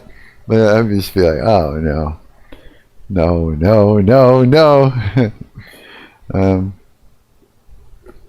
Oh, we watched this guy do some shit. Video games, YouTube video games. I don't see anything yet that's... Ever watch this guy eat? He's Beard Meats Food. Yeah, that guy just puts it away. That's the whole thing where I was talking about, where he was like, you know, had his own toilet. That was that guy, yeah. I see a lot of videos where they're taking advantage of Christians with these scary ass videos, or if this video has come across your way, it's meant for you kind of thing. But it's like, at first when I see one or two pop up like that, I'm like, oh yeah, it is, you know, it's meant for me. And then I'm like seeing hundreds on the page. I'm like, it's not meant for me. There's hundreds of these, I'm a 34-year-old single unemployed loser. What? This guy is really interesting. He actually, I learned a lot from him years ago about narcissistic personality disorder. Lots of it, yeah. Him and another guy. I really learned everything from Professor Sam Vaknin. That was like, who I really learned shit from. But this guy, he's got some good ideas. He talks about some shit. Let's have a look at what he's got to say. I think that'll be quite informative. It'd be a real good run. And I'm going to turn my guitar down just a little bit. Why do so many people feel like losers just to nowadays? Make sure. If you count the past 2 years, I've been unemployed for an entire year. And I've been single for 6 years. And I spend about 6 out of 7 days a week completely alone. Looking around at my life, I'm like, am I a loser? Within those first 15 seconds, depending on who watches it, it could actually look like absolute paradise. Considering even though you're unemployed, meaning you don't have a job, you can do anything you want with all of your free time. You spend most of your time alone, so people don't have to start fights with you or annoy you, and you can spend a lot of time just simply eating ice cream. However, I completely empathize with her because... No, that's what it's like for me. It's like I don't have work, right? I'm on like sort of like a form of disability. No, it's not a lot of money, but it's good enough for me, right? It's like I don't spend a lot of money. I live very non-lavishly, you know what I mean? But it's like I got a lot of time. I got all kinds of time on my hands. Yeah, for sure. Like, sure, once once my drummer's finished up with a bunch of, he's a pretty busy guy with his job, right? So once he finishes up this one whole thing he's got to get done, we're going to start rehearsals and stuff and that. So I mean, I'll be a bit busy, there, and you do gigs. It's not every fucking night. So I mean, like, it's not too bad, right? And then I put most of my time into practicing. But right now, it's like, if I don't grab something to do and focus my energy on, moving forward with something, right? Then I could just be sitting there too, doing absolutely nothing, staring at the fucking floor, right? That's what it's like. It's not always the best thing unless you're driven to make something in your life happen, which I am. I'm an extremely driven person. I don't just sit there. I work on shit, right? I move towards goals, and if I don't have a goal, I'll create one. You know what I mean? But if you don't, I mean, it could be, and I don't go out. I don't hang out with friends. I don't do any of that shit. I just don't. I don't date. I don't, none of those things, right? And so, yeah, I kind of seclude myself. There's not much. It's true. There's not a lot of room for problems with people and that. There was when I was, working with people all the time or playing in this band and stuff like that. It left me open for all kinds of fucking bullshit, right? For sure. Like, I got a lot of people that think that, they should be jealous of me for some fucking reason. And so, I got a lot of narcissistic people in my life, right, that come around and they try to take everything from me. A lot of times I'm left, in this position starting over all the time, with new friend groups just because of that kind of bullshit. But yeah, it's, if you don't do something with your life, with that free time, then it can be hell, I'd say. Her current circumstance is actually not the greatest at a psychological or emotional standpoint, right, considering that a lot of people share that same predicament. In fact, this type of video of I am insert age here and I am a loser, I'm unemployed, I'm jobless, it's become an entire niche on YouTube by itself. It doesn't really even matter your background, your gender, or where you're from, but generally, all across the board, people are sharing the same sentiment. They are... Yeah, I'm 55. I'm a loser, but I'm cool about it. Being a loser always isn't that bad. It's how you look at it. You know what I mean? Yeah. You can see yourself as a loser if you want, but I mean, it's really perspective, you know? I don't see myself as a loser. I don't feel like a loser. Nah, not at all. But that's me, you know? That's just me. Isolated, they're lonely, and they feel terrible about themselves. Loserdom is pretty subjective. Loserdom?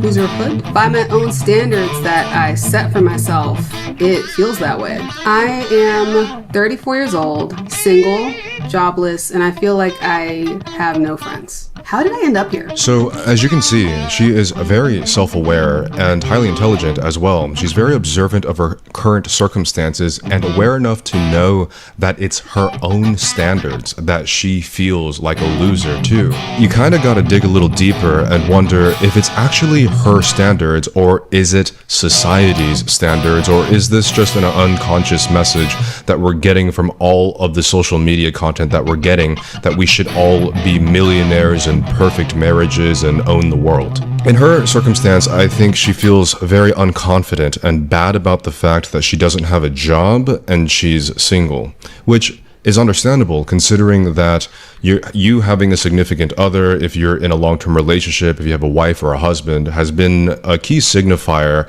of basically settling down in your 30s and as well as having a career and employed. However, I don't think that we all as a collective are actually taking into consideration how dire and disruptive the current economy, the current geopolitical situation, and the current culture as a society really is. It is extremely unstable at the moment. Yeah. People are constantly getting fired left and right. The job market is cooked. The political thing is cooked. Yeah. Everything is really cooked at the moment. And as a result, we're all going to feel really bad about ourselves. But considering that we're all isolated, we're going to feel like we are the only ones experiencing that, when really we're all kind of experiencing a very similar thing where we're all alone together. Yeah, that's true. That's true. We are, yeah. We're all alone together. That's a good way of putting it. Absolutely. Like I say, I don't feel lonely in certain ways, but you know, in other ways, it's like you have to. You gotta mind the fact that you're a human being and that you need. You know, there's certain things you need in order to function correctly. You know, and not have things go south for you psychologically, emotionally, spiritually, all that. You know what I mean? Same thing is that you got to understand that, you know, as a human being, you've got boundaries, and you have to respect your own boundaries. You just don't know it. You know, there's all these things, right? I like streaming. I like doing it. This is something sort of newish to me. And I started doing it just because I was like making video games, and I was trying to make little videos kind of showing off what I've done and how I did them, because I knew there was other game devs out there and I learned a lot from them, and I thought maybe it'd be cool to share something that they could learn from me too, right? And then I was just like, I hate fucking sitting here editing videos. Let's just live stream it, and in that way it's recorded straight up onto YouTube. But I ended up meeting some good people like Preposterone and Diligent and Coward, you know, a handful of other people while I was doing it. And then I found this is fucking great. You know what I mean? I'm making friends that I can sit and talk to and chat with and stuff like that, as well as like I kind of look back at some of these streams, and I realized that a lot of the things that we ended up talking about were quite informative, and it was actually, I found it to be chill and kind of I realized, oh, this is a little bit kind of entertaining a little bit. Maybe this is good, you know, maybe I should just keep doing this and enjoy it, and all this stuff. Now I really don't feel alone. Now I feel that this is actually more enjoyable than going out and hanging out with people and dealing with their bullshit. Right? Because I get a lot of jealous people for some fucking reason. They feel that they should be jealous of me, and that they should have what I have, and try and destroy me and get me excommunicated. And they do all the time. Because like I said, you know, the kind of people that do that kind of shit, it's the Leviathan demon, and that's not a Christian's fight, which I am Christian, you know. I've been given authority, you know, over snakes and scorpions, but we know that to leave the Leviathan alone, that's for God, and God deals with those people. Oh boy, does he deal with those people, that, you know. So it's like you just kind of got to walk away from it and just get a new friend group, because it's like this too. If someone gets you excommunicated from your friend group doesn't know you anyways, and so they're not really your friends, and it's not worth it. It's not worth it trying to reframe yourself back to who you are. They're going to twist you up anyways. It's just not worth it. It's a wash at that point. It's not healthy for you. There's no reason. So you just move on, sort of, right? But so yeah, I find this way more interesting and way more fun, and to just do it like this. You know, at this point, right?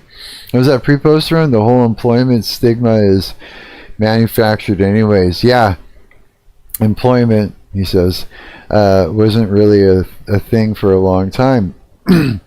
Not in the context it has had since the Industry Revolution anyways. It's true, yeah.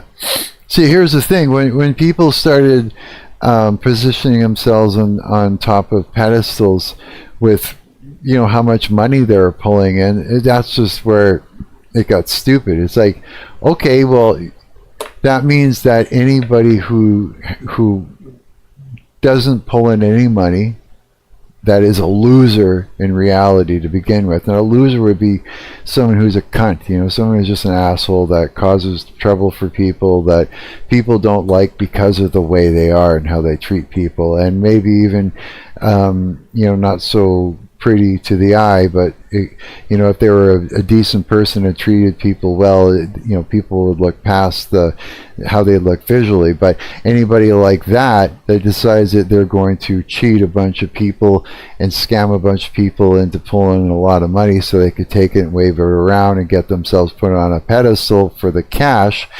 Well, I mean, you know, it's just like, it's stupid, right?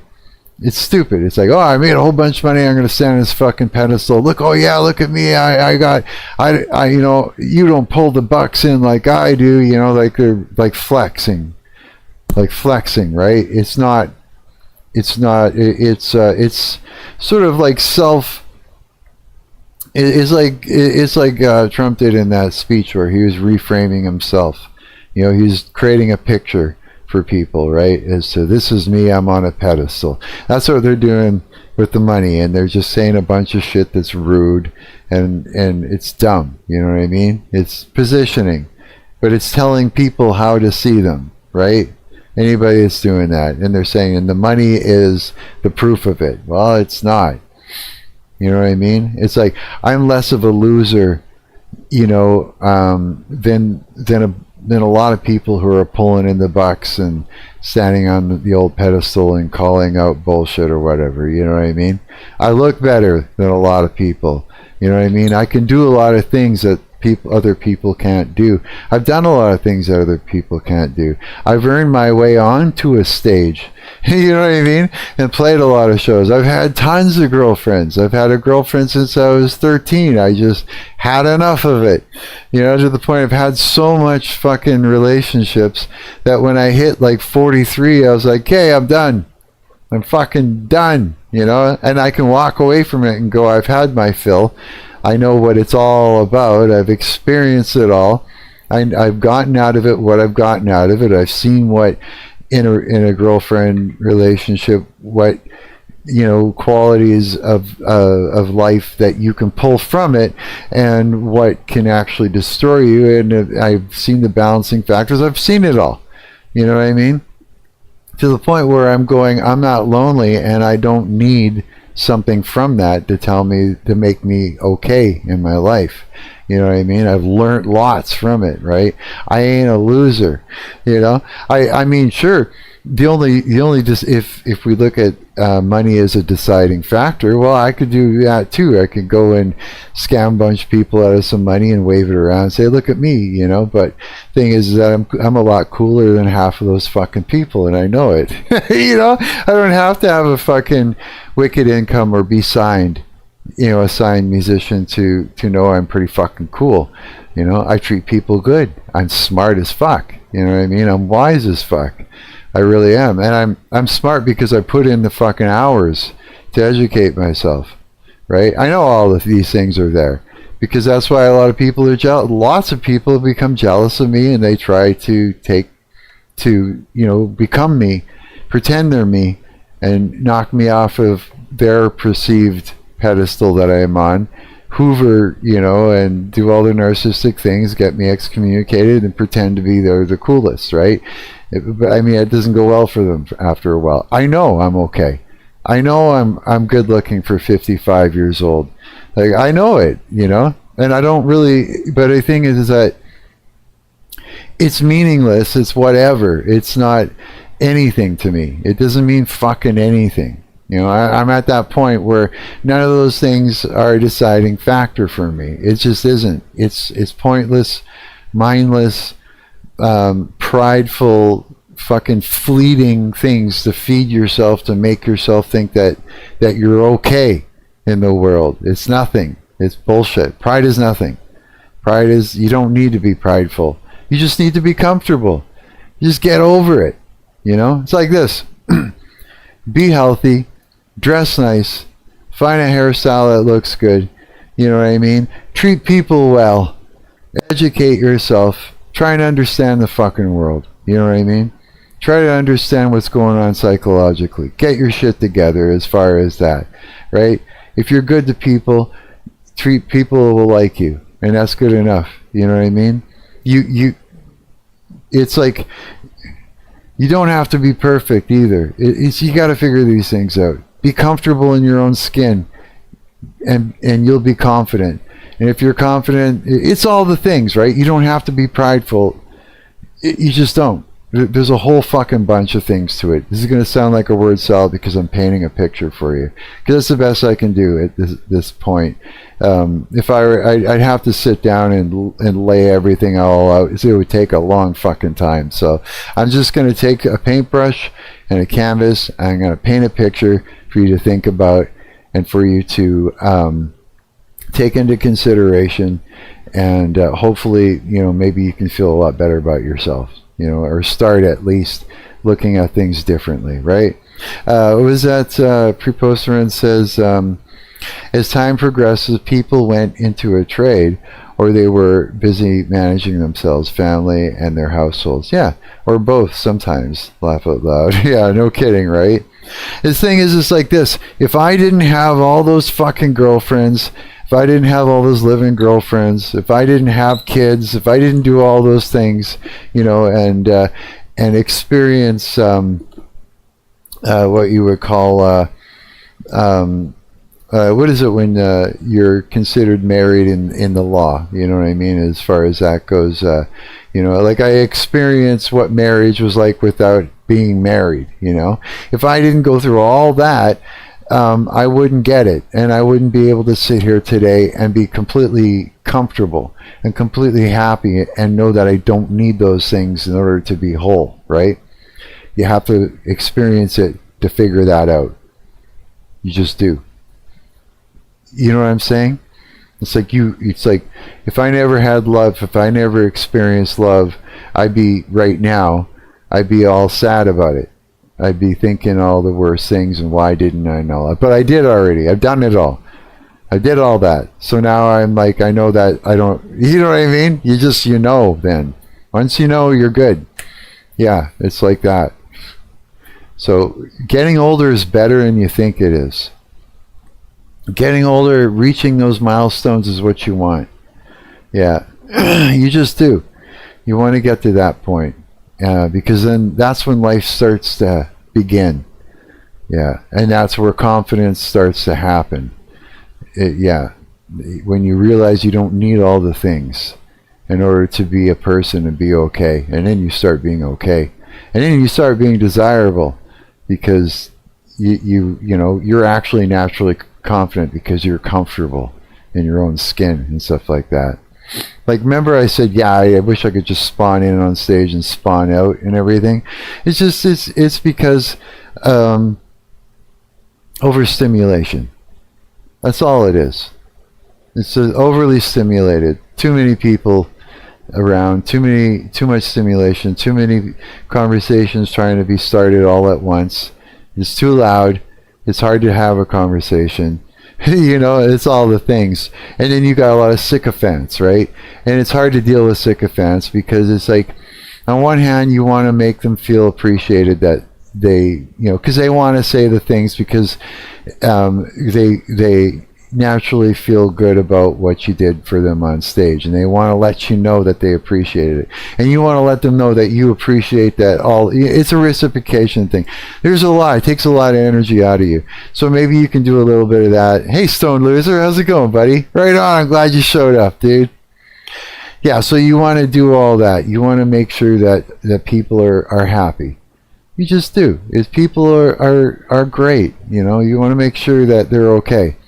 And so when somebody is saying that they appreciated what you did for them on stage, you want to let them know that, you know, you want to give them back what they're hoping to get from saying those things to you.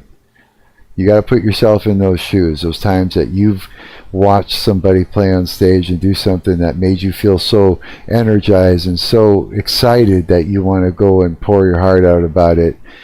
You want to give them what they want, and so it takes a lot of energy out of you. It takes a lot of you know, watching what's happening, you know, and picking out that this is a thing, and then you got to give them the thing. And when you got a lot of people around you doing that, it's like, wait a minute, hold it, you know, hey, how's it going? You don't get a chance to do all that, and so, you know, you're kind of concerned. Did I say the right thing to the right person at the right time? Did I show them that I appreciated that they appreciated that? And, you know, it's like a lot of things, right?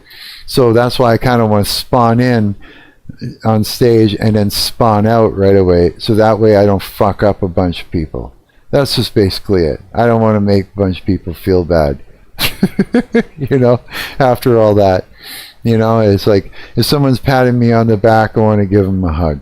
I want to make them feel special, that, you know, what they said to me meant something. Because it does mean something to me. It does. Because I know exactly where they're coming from, you know. And I want to reciprocate by letting them know that. And that you know, they're a person and I fucking love them. Because I'm a Christian. I love people. I love people. We fight against principalities, you know, we stomp on the heads of snakes and scorpions, and you know, when someone is being possessed by something, we want to get that thing off of them, and we love the people, right? We love our enemies, we pray for our enemies. It's just the way I think, kind of thing. So yeah, it's kind of the way it is. That is the way it is, you know. And so when I'm sitting here alone at home, I'm good. But I do need to respect the fact that I'm a human being and I need human interaction. So this works for me. And leaving behind a VOD that has this information, even if it sounds word salady, what I gave you, I'm painting a picture. A picture that you can look at and think about it. And think about it for yourself. And maybe you can make some good decisions going into the future. Maybe you can think, you know, go easy on yourself too. Maybe even have an idea as to how to maybe perceive yourself differently. You know what I'm saying? Yeah, because it's very important. A lot of the things that you don't have or think that you'll never get and stuff like that aren't so great. There's only certain things that you're going to get from it, and you're going to realize later that you didn't need those things in order to feel whole as a person. But you do need to experience some of it. You know, you just do. And what this guy here has got to say really actually puts together a lot of these things that are going through your head right now. as being somebody that's alone and stuff like that, right? Yeah. So we're going to continue on with this. I'm glad you showed up, Stone Loser. I am, yeah. I'm happy you guys are all here. I love it. When it comes to the concept of being a loser, which she claims herself, I'm not calling her a loser. It's all in her timestamps. And I believe even the title was like, I'm a loser at one point, and then she changed it, which understandable. However, the sentiment still goes. She believes she's part of loserdom or loserhood. But really, take a look at her apartment. That is a finely designed apartment. Look at her hair. It's super clean. Look at her skin. Look at how she presents herself. Healthy. Look at how she even speaks. She, by all objective definitions of what a loser is, she's not any of it. Which is really funny, because you might see somebody like her that on the surface, she has her own apartment. She has a really good eye for aesthetics and decor. And she's very, very well spoken and intelligent. But for some reason, there is some other disembodied voice telling her that she feels like a loser simply because she doesn't have a job or she's not in a relationship. Let's see. Those two relationships combined lasted a total for 2.5 years. Again, let me know if my guitar is like too loud. I just got to have it with me to noodle while we're talking and watching videos. It's I got to write some shit, and I got to get, I got to warm up. I got to get better at playing. I got some shit coming up. So, yeah, let me know, because I can turn it down.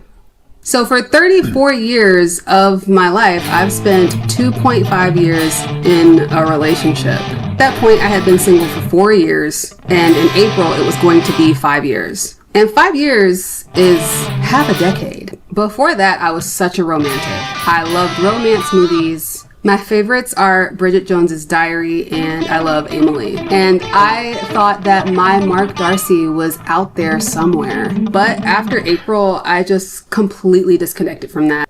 Yeah, I'm like that too.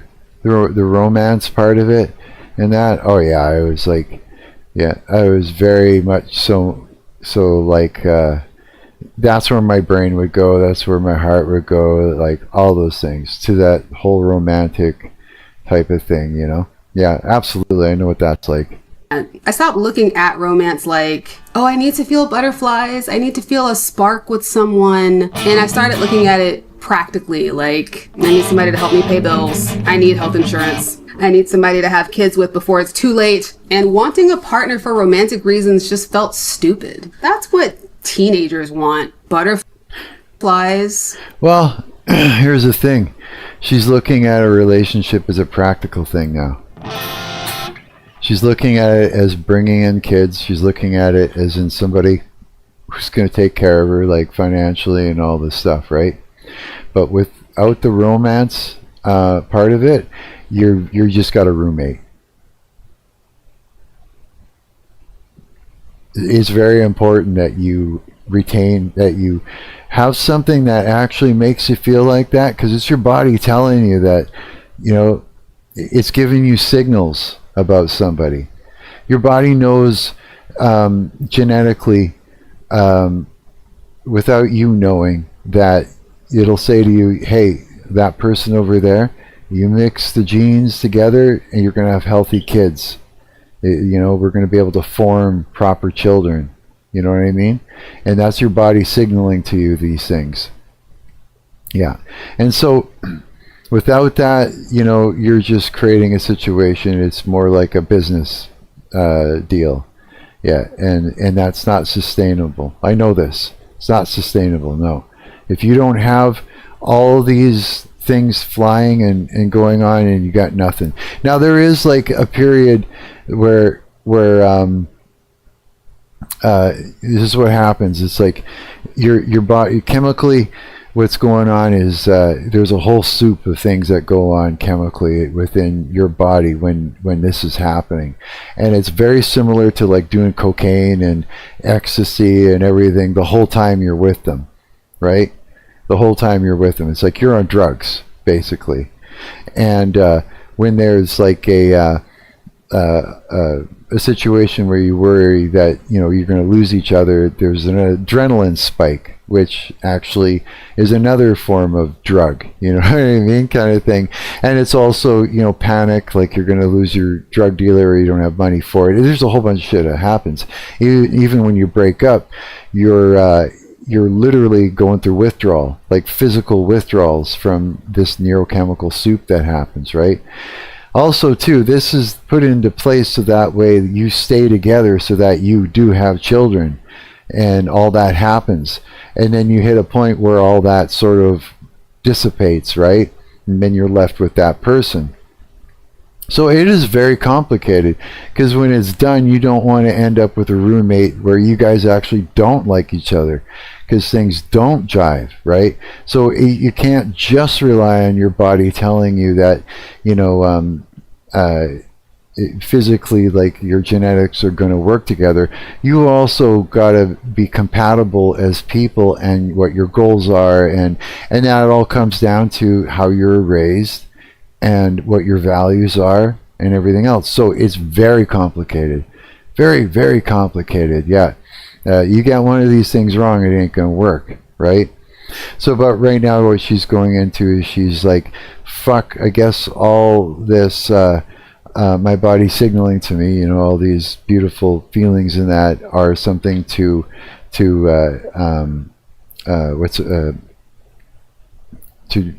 unadopt, or what's the word I'm looking for, guys?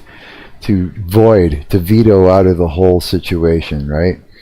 Like to look at things practically, right? But no, you need everything in order for it to work and to stay together. Yeah, absolutely you do. To be romanced, all that stuff is dumb. You could say that I sound jaded, and you'd be right. Okay, there's a few things to unpack there. First of all, she's said that she's been in 2 long-term relationships, both 2.5 years each. That is by far the furthest thing from being a loser. If you can maintain a long-term relationship with 2 people that's lasted over 2 years, that's not being a loser. That's actually being quite responsible and stable within a relationship, which is great. However, I do understand and empathize with her current circumstances, saying that she's been single for 5 years, and then going on to this part, which I find a bit humorous, which is that she's based a lot of her expectations when it comes to relationships by movies and media. This is currently why and has always been my interest when it comes to dissecting pop culture. I'm so interested and curious on how it affects us societally and our expectations and how we view the world, which is why the type of media that comes out in the current pop cultural zeitgeist are things to take under consideration when it comes to our interactions with one another. So in her case, she's watched a lot of romance films, as I'm sure a lot of women do. And unfortunately, if you grow up consuming these romance novels, these films and TV series, especially as a woman when you're younger and then you grow up, oh boy, are you going to be disappointed by the men that are actually out there. And here's the thing, completely understand though, there is a certain line of expectations and standards to wanting a romantic relationship and how you'll be treated, and wanting to feel a bit of passion and emotions and butterflies. But then as you grow older, you will realize that the more butterflies and passion and intensity and up and down roller coaster lifestyle that it will come with is actually more of an unhealthy thing. And as she says, she wakes up later on and saying that I'm basically just looking for a partner who is responsible, can pay bills, and blah blah blah. So typical when it comes to reaching your 30s and thinking and rethinking and reevaluating what dating and relationship partners actually are. I am neurodivergent. I have ADHD, and one of the things that means is that I don't always pick up on social cues, and I need things stated directly. Yeah, so she claims that she's neurodivergent, but at this point, I'm just almost convinced if you are just a little more self-aware than the average person, or just you're higher in intelligence than the average person, you're basically already on the neurodivergent spectrum. And C4 says 42,000 babies. What's good, Mark? Hey, C4, how's it going, man? What you up to? You sound good on the guitar right now. Do I? Thanks, man. Is it too loud? Like, you can still hear him talk, right? I got to keep asking because my amp is weird. It keeps turning itself up and down all the time, yeah. I just kind of want it in the background where it's not like stepping on anybody talking, eh? Yeah. It's you that I gave the Discord role to, right? That was you, right? I'm sure it was. I'm pretty sure it was. Was it you? They gave some... Well, okay, the reason I'm thinking is... Yes, I've been updating your streams. Yeah, I noticed. I was going to say, you're doing a good job. Yeah, I had to I was checked. I was like, fuck, come on, Mark. You got to get it right. It's just that people have different, different names on different things and stuff like that. Yeah. So, you DM'd me? Did you? Cool. On Discord? Here, let's pull up the Discord here. Let's get my Discord going and shit like that. Get it up there and running. You didn't? Discord's cool, eh? Let's see here. He's got a do not disturb on there. I tried making that channel, but view, I tried read Mark. I tried making that channel view only, but I don't think I can. Thanks. What channel view? If there's anything you need me to do in here, you let me know. Man, I'm late, he says. That was yesterday, yeah. Live streams. Oh, you got it up there, dude. The live stream channel. Yeah. Oh, that's fucking cool. And you DM'd me too? I'm trying to figure out where to go for that. I'm still learning Discord, you guys. I am. Oh shit. It wants to do like updates. Remind me later. Yeah, Ubuntu. It's just all of a sudden it comes up with a thing. I'm like, no, you can't do an update. I'm running stuff. Fuck. You fuck my shit up real fast. Let's see here. How do you do the DMs? Or is that what this is right here? You guys have to teach me. I know there's over here. There's online.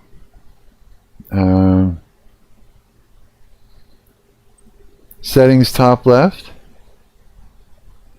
So this right here, direct messages. There it is. Yeah, you tried making that channel view, but I don't think I can. What did you mean? And is there anything I got to change? You might have to update my permissions. Okay, how do I do that again? Do I go to settings, right? User settings? Or no, it was, hang on. It was in here. It was, if I remember, server settings, right? And then in the channel settings, right? Am I in the right place? And then I think I am. Then you go to roles, and then I go over to here, right? And I go edit. Yes. Okay, I'm doing it. Look at that. I'm doing it. Okay, and go to permissions. Okay, what do I got to change in here to give you what you need? Good shit. Hell yeah. I'm learning. Look at me. I'm doing it. LA. I'll wait for you to tell me what to do instead of guessing and jumping ahead of the game. I'm gonna have a shot of water while I put my guitar on my lap for a minute. Get off my nuts sitting on my balls. I'll look for which one. Okay, you look for which one. And I don't know if you can see it. I don't know if the chat window is sort of in the way or not. Here, maybe I can. I'll take the chat window and I'll just kind of move it over in front of me for the time being. There. I know it's covering me, but there. Now you can tell me what to change. And tell me if I gotta scroll down.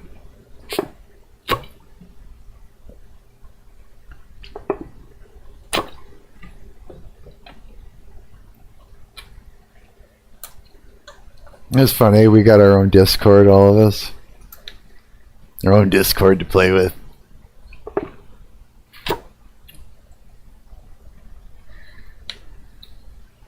Oh man, I never realized how thirsty I was there.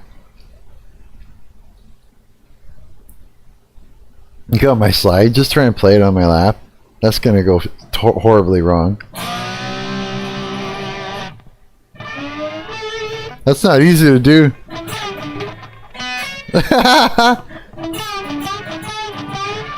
Yeah, that sucked.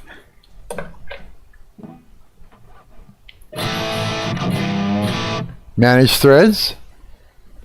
Okay. Manage channels, manage roles, manage webhooks, manage server.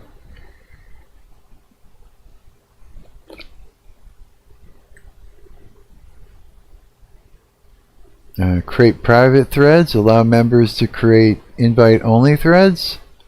Create public threads. Allow members to create threads that everyone in a channel can view. I'll wait for you to answer because maybe that's what we're talking about. Or do I actually look for one that just says manage threads?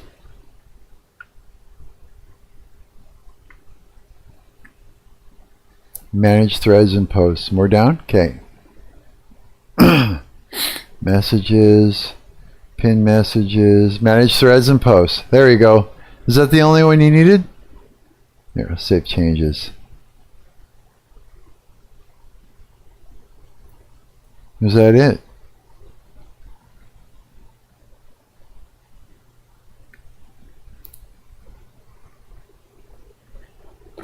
You think? Well, at any point, if you need me to change anything, let me know.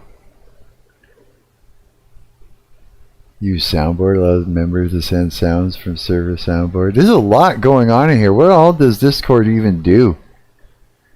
Deafen members? Holy shit. Can we do like like shit where it's like I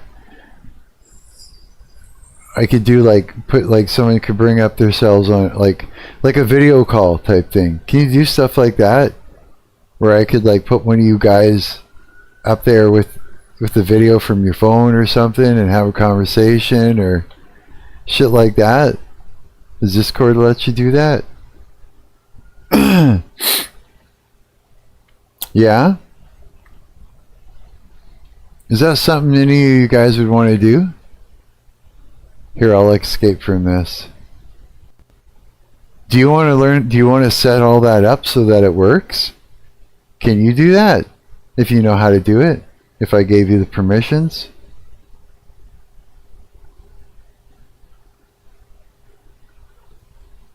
Yeah, I mean, if you already know how to do it, I trust you.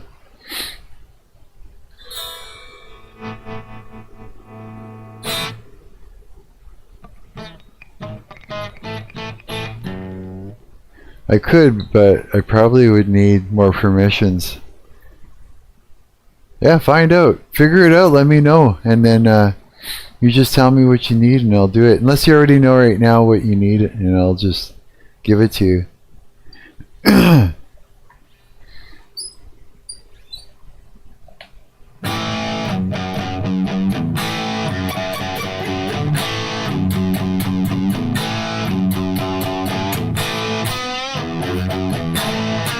What? Hang on, looking where I'm doing.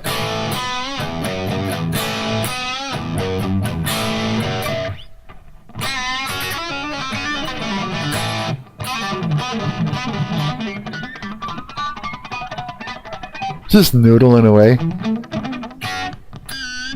I don't even know how to play this song. I'm just trying to figure it out from from memory. Maybe it's something like that he did.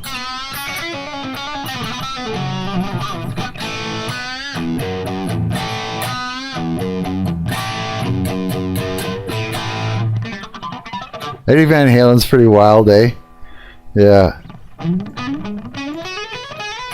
I think that's kind of where this lick came from.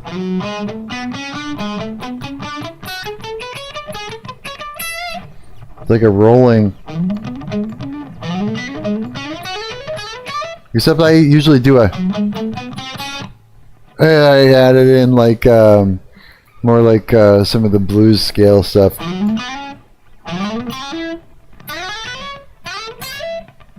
I like that actually. Or some Nuno.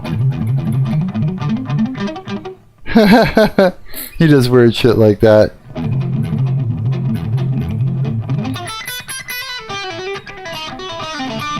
Eddie does this stuff like that too. Yeah. Oh, I'm right out of tune now. It's the B string, I betcha. No?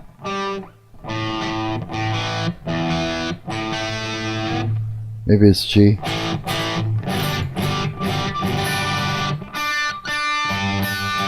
Ooh. I have to go to my page to do that. Okay. Can you give me event permissions at the bottom of the page? Okay.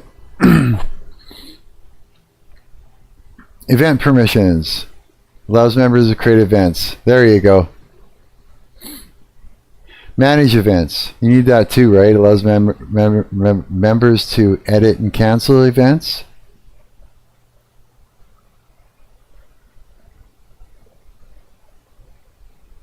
Member and manage, yeah.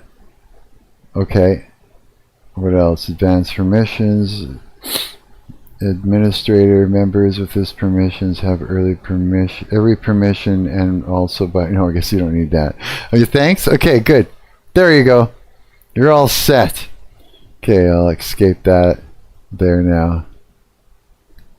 That's cool. That's cool to have a buddy that can do all that shit. It lets you. We're working together like a team, man. That's badass. Yeah. For sure it is. Oh yeah, here.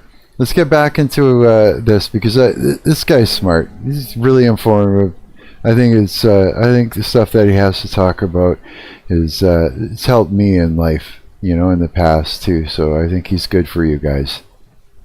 In her case, when it comes to neurodivergence or just people that prefer directness, it doesn't come very often when it comes to dating or at least dealing with the general public in America, especially if you're not in the East Coast. Pretty much anywhere else in America when it comes to directness, it just doesn't come with the language or the culture at all. When I was living in Central Europe, it is as direct as you can get to a point where it can be crude, rude, and hard to swallow, right? For me, it was a real breath of fresh air to be around people that can just state things exactly as they are and kind of state their desires and what they enjoy, what they don't enjoy.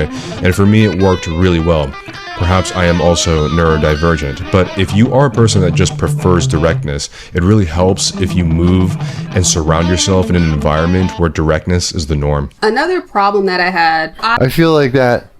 I feel like I need directness a lot of times too. But no, not really though. I can pick up on a lot of things that other people don't. For sure.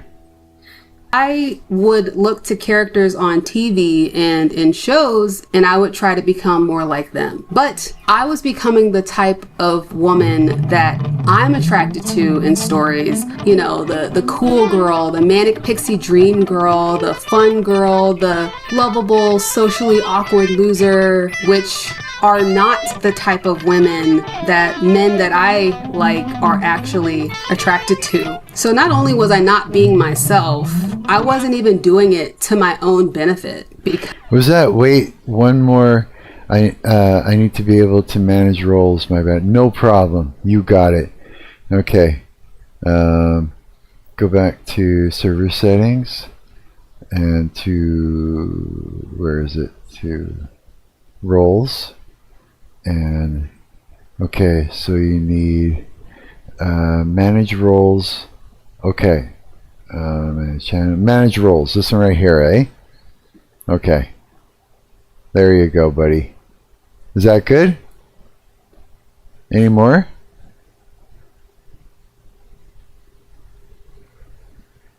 No more? No? I'll wait for you to respond. We got a bit of a delay the way this works, eh?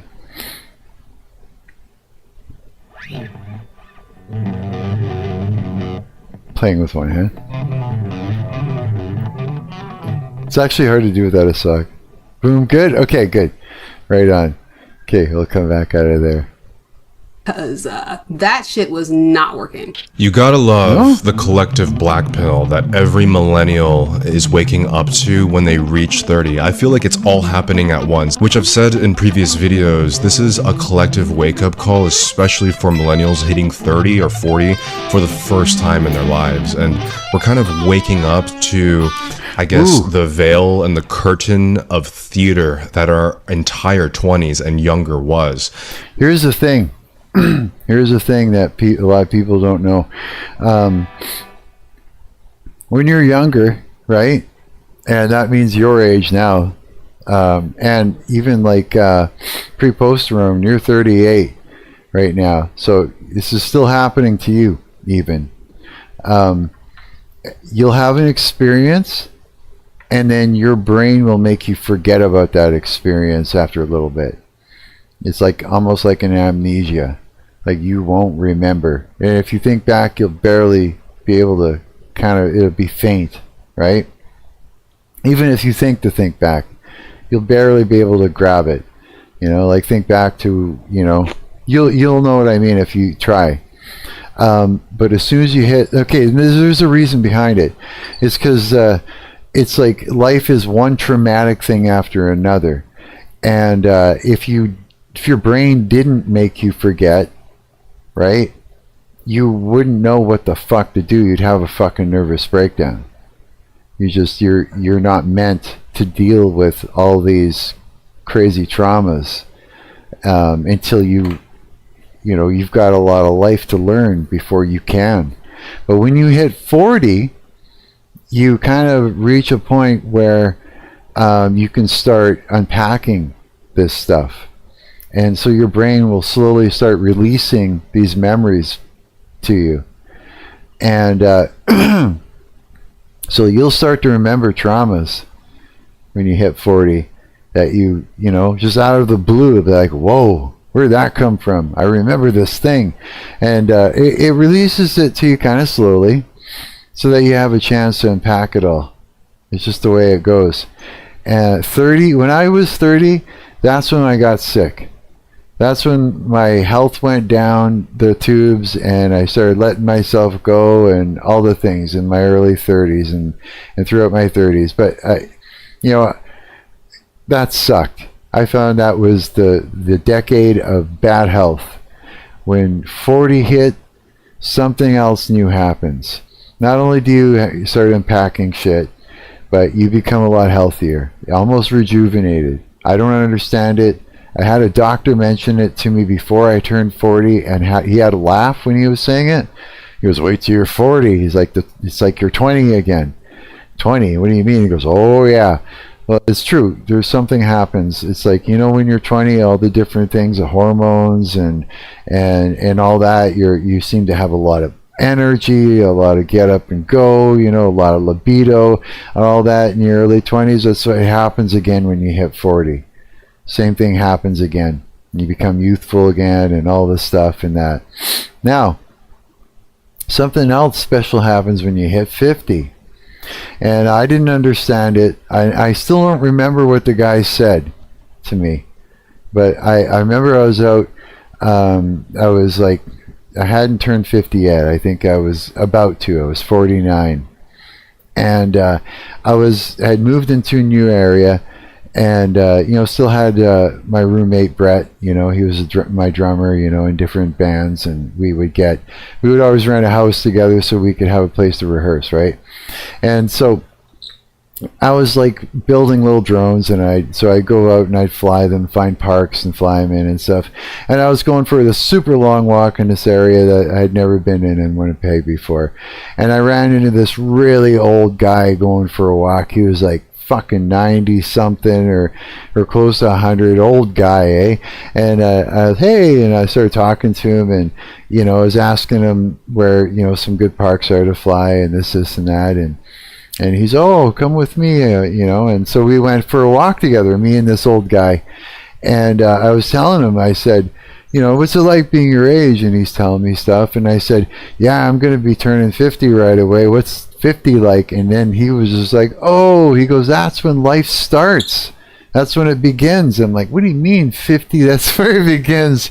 I'm like, how can that be? Like, I thought 18 was first the only age I had left to look forward to. And then, as I was getting to the end of 20s, I thought, oh no, I'm going to be, everything's going to be shitty. But then 40, it was like something new was going on, and it was like life was starting over again. It was weird shit, it's like this whole idea of getting old was kind of not what I thought was going to happen, it's like new chapters, and it's like youth became something else. It's like all of a sudden what I thought was the right amount of being young was now irrelevant young. It was like too young back then. I'm starting to see things different. But he said something about 50. I can't remember what it was, but it had something to do with the capacity for knowledge. Something to do with that. He says you reach your capacity for something to do with knowledge. And I'm starting to see it now. Like, I'm like 55 now.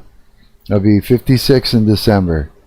I'm starting to see what he's talking about. I don't know what it is. I cannot describe it.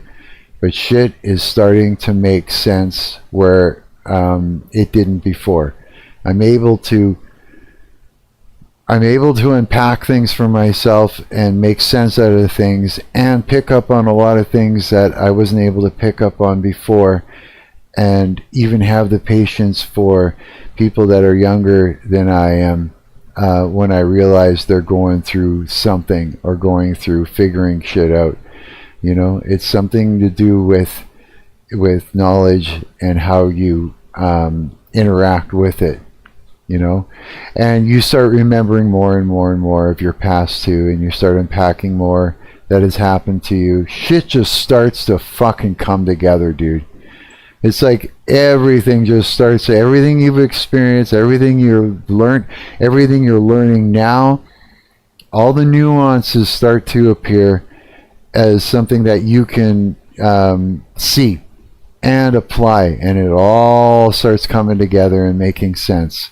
Yeah, it's actually really exciting. Life is like, even though I'm sitting here in my apartment and stuff like that, it's like I know that I can just decide that, okay, I'm going to do this in my life, and I go up and make it happen.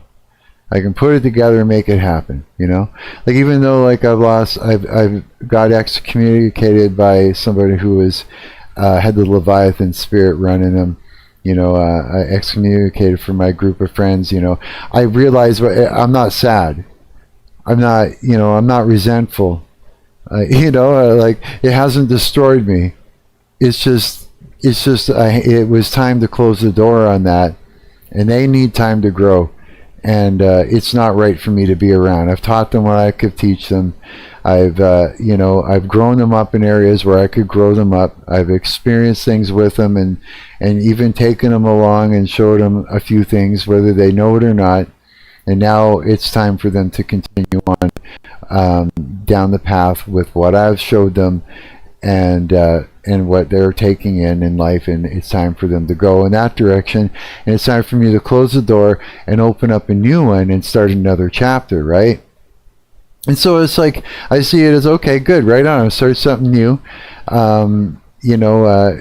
New band, oh, it's the old band, but it's a new band, it's a new beginning. People got older, people grew up, let's see what that's like, The individual that I had a falling out with before, that's going to be in this band, it's a whole new experience because they've grown up, I've grown up. Let's see where that goes.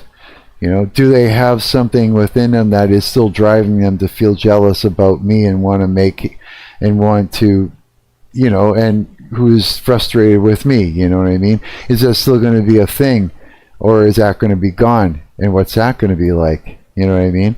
But I've decided I'm going to make a thing happen, and so I open a door myself in it, and I'm going to go forth, walk out of my apartment, and make a thing happen, right?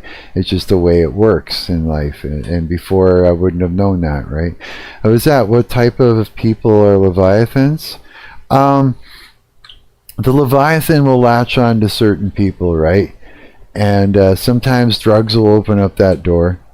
In the case that I had experienced before, the person had problems with heavier drugs, right? Like meth and stuff like that.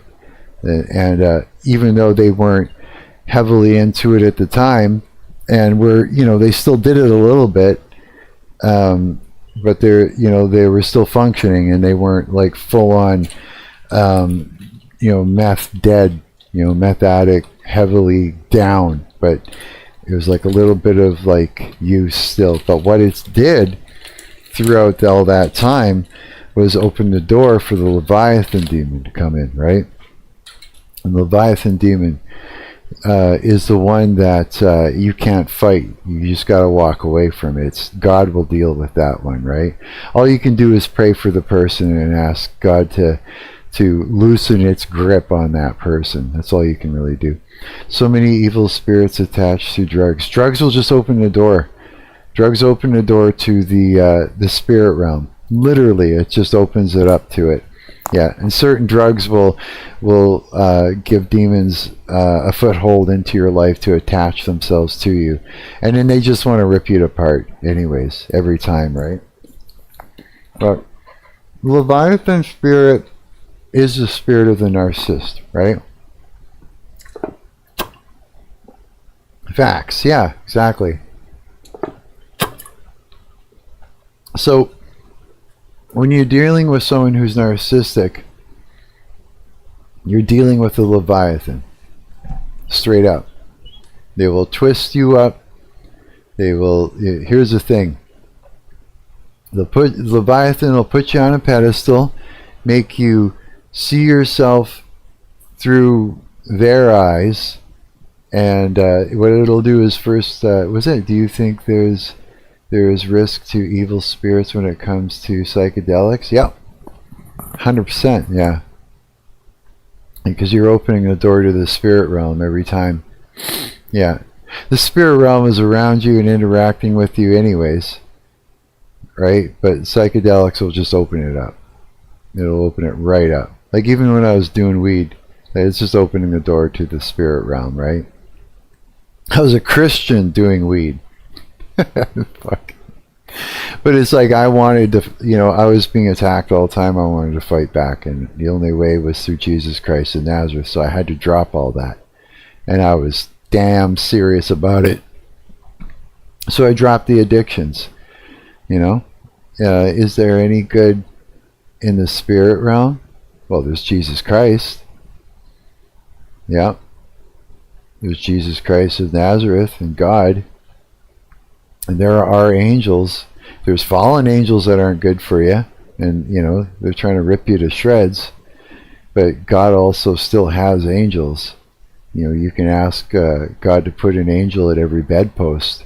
One at your door and one at your window when you sleep, to protect you while you're sleeping. And He will. For sure. So there's some good there. The spirit realm is just there. Period. It is a realm that exists all the time. It's always moving.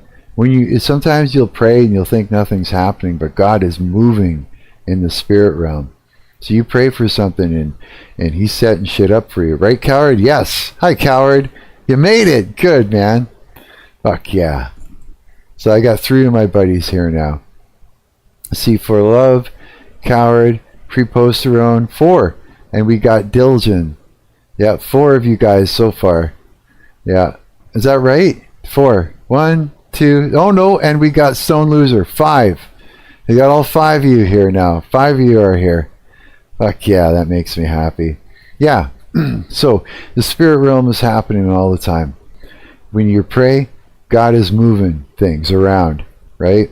Like for me, I knew that my friend group, you know, with that band and everything, it wasn't good because I had somebody there that was possessed by the Leviathan spirit, and they wanted to, but it's a pride demon, right? So it whispers to the person, it makes them think that, oh look, you know, the one that is on the pedestal in the group, right?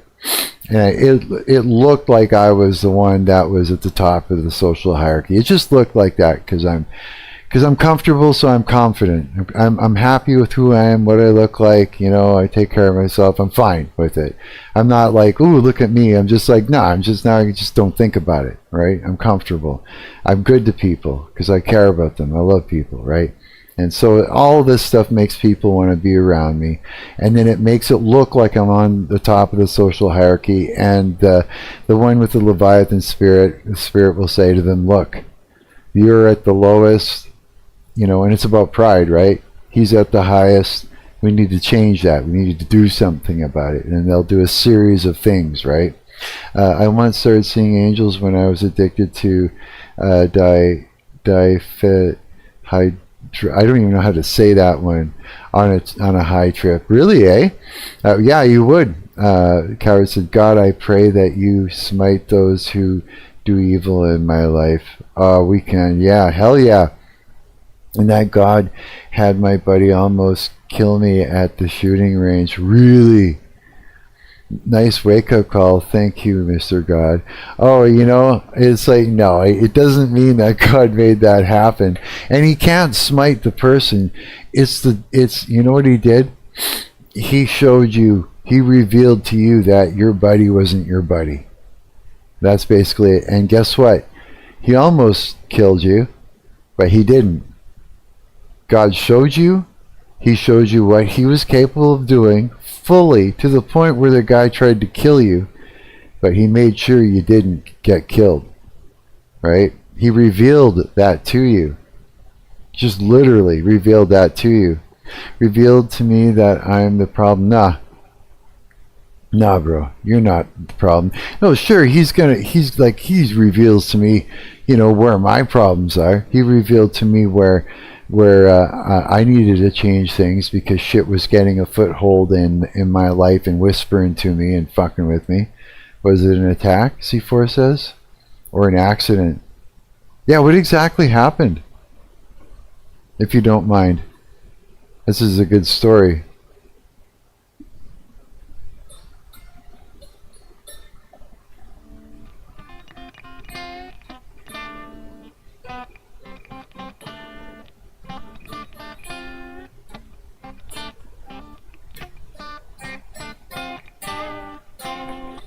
I don't know how Jeff Healy plays like this, if it's on his lap. But yeah, you got to think about it that way. Like, you know, it was an accident. Old buddy just wasn't being careful. Oh, okay. So he wasn't doing it on purpose, right? Shit. Okay, now I'm confused. All right. I thought maybe he was just like attacking you or whatever, right? Like this guy wanted to take you out. But yeah, I mean, I had problems, you know what I mean? And luckily, God did what he could and helped me get rid of them, right? I do get paranoid sometimes and wonder if he was lying about that. The way I see it nowadays is that if he does want to kill me, I'll just let him. If he wants to kill you, God will make sure it doesn't happen. Because you walk with God, you know what I mean? God's not going to let that happen to you. But if he wants to, you can say this. You can say, God, reveal to me whoever's plotting. If there's anybody in my life that's plotting and scheming against me, Lord, I ask that you reveal to me those people that they are. You know what I mean? Reveal that to me. You know, that way, and he will. And that way you'll find out. And then you can also, you know, and say, but, you know, Lord, I plead the blood of Jesus Christ all over me for protection too, right? And there's a prayer for that. Yeah, exactly, there is. Do you know what it is? And if you know where it is, I can pull out the Bible and I can just literally go to that verse and we can read it. And that I made sure my Bible is right over here with me. Yeah, my little weapon of choice. But it's like it's just like that. Yeah. I know some specific one, but I may need help finding it. That reads to me like prosperity gospel. What's that? The prayer to reveal whoever's plotting and scheming against you? Fucking Pre-Poster and I were looking at a dude that does prosperity gospel. Isn't that like somebody in like a TV? I'm not sure. Correct me if I'm wrong. I'm guessing that it's like somebody that's a TV evangelist that is actually just trying to get money out of people. Prosperity gospel is the idea that God is going to reward you for being a Christian. Is poisonous stuff. Well, it depends on what you think rewarding is, right? Yeah. It is, that's what it is? Yeah. Yeah, we were looking at that guy. The guy about the, you know, having his own aircraft because he didn't want to ride. He described it as he didn't want to fly commercial because he didn't want to be in a tube full of demons. Yeah. And he got confronted by that, was it a reporter, Inside Edition or something like that? And he wanted to make the point that that people, you know, did things that gave a foothold to in their life to demons, and he didn't want that in the plane with him because he wanted to prepare for preaching to many people. The thing is that if he's a man of God, you know, those demons are not going to be wanting to be around him if he's solid, right? And stuff. There was a whole thing, but he couldn't describe it. He was just caught with his tongue tied. It was a thing, right? I don't believe God protects or rewards us at all. Good Christians don't get to have a good time. The Bible literally calls it out. Romans 8:18. Pray that one for everyone in stream. That one there? Romans 8:18. Let's see here.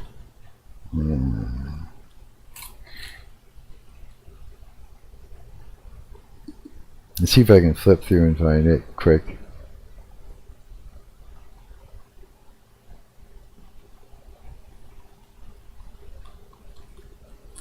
No, I actually have to look through the page thing. Get the page number.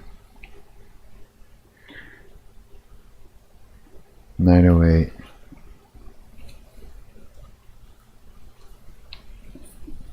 Was it Romans 8:18?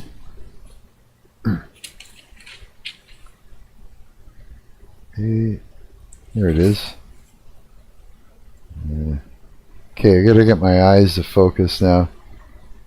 After looking at the screen, all I see is these lines that go across. You guys get that too? And you look down, it's almost like you've been looking through a screen, like a grid or something. Where is the prayer part? In 8:18?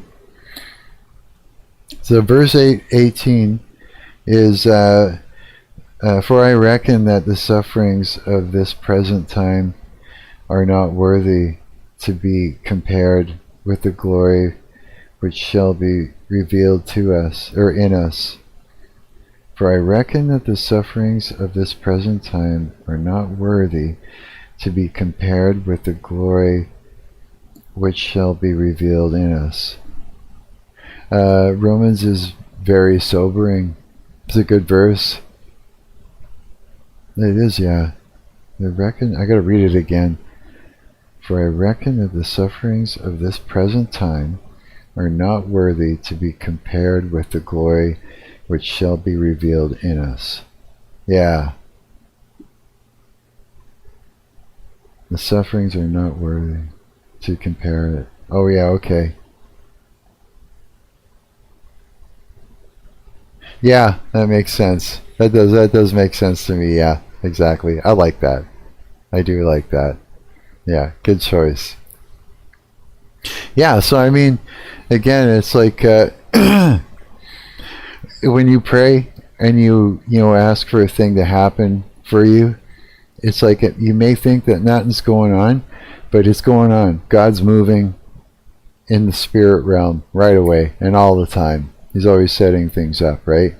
So it's like me, I'm in the corridor, right? I was saying, I said to God, I was just like, anybody that's not good in my life, any situation that I'm not to be in, slam the door on it right now. I don't want it. Slam the door on it hard. And boy, did he ever. And it was something that I knew needed to happen. And it was like that friend group that I was in, I needed that to end. The band that I was in, I needed that to end. You know what I mean? There was songs that I was playing guitar in, where I heard a gentle voice come in that said, choose. And I swear to God, dude, I swear to, it was a song. It was some sort of a weird, I remember it was like, and it was very difficult to play. I can't remember exactly how it went, but it was something like that. And it took a lot to like really concentrate on too. But when that came in, I was trying to say, I choose Jesus Christ, and I'm trying not to screw up. That I'd say it every time, I'd choose that. Turned out that song, I think, was about Charlie. Yeah. And here's the thing. People in the punk, in that whole punk thing scene, they're pro, all that LGBT stuff. You know what I mean? They're pro all the trans stuff, because punk is sort of like rebellion, right? So they latch on to all those things. They're anti-ICE. They're all the things that I did not agree with, right? They didn't like, yeah. And so when I caught wind that song might have been about that, and I had that choose that kept coming in there, I wanted to choose that, Here, I'm going to show you that song, actually. I just literally am going to show it to you, but I want to read what you said there. I want to catch up in the chat here. The short of it is that our glory in the heavens and earth will mean that we can suffer any amount of hell we want right now, and it'll still be worth it. No sacrifice isn't worth it. So they're established. Yeah, I agree. No sacrifice isn't worth it. Yeah, it's true. Because it's like you learn it. Yeah, it's true, man. It's true. I am so. Was that punk has long been co-opted? Co-opted? What do you mean by that? I don't know. Kurt was in bed with Epstein. He was? Yeah, punk is a weird thing. The thing is that they're not really seeing things straight, I don't think. I don't believe they are. Because if they were, they'd be rebelling against the right things. And it seemed like they were just being led off an edge. No amount of glory on earth can compare to the almighty glory and grace of God. Yeah, it's true. I agree. Here, I'm going to show you something. Let me go to the home. And it was this one here. and it would be, hang on, I can actually find it because I was smart and I put all the songs. Yeah, I put them all in there. So it's called Slug. It's this one right here where I kept hearing choose come into my head. That's why we listen to Hole in this household. Hole is great, hey? I've been getting into a lot of conspiracy on TikTok lately about the Epstein files. Have you? Yeah, there's you know what? I don't think the theories are a theory anymore. I don't think any of them are a theory anymore at this point. Either it's real or it's a psyop, you know what I mean, to make it, to throw us off, but it's all purposely there. C4 Z loves. Study the history of debt and finance. Michael Hudson is a good source. Here, watch this. And watch our singer and tell me if this song is or isn't about Kurt. Or about Charlie Kirk. Tell me if you think his song's about Charlie Kirk or not, okay? I need to know. I think Israel kept him alive because he was giving them information. This song right here.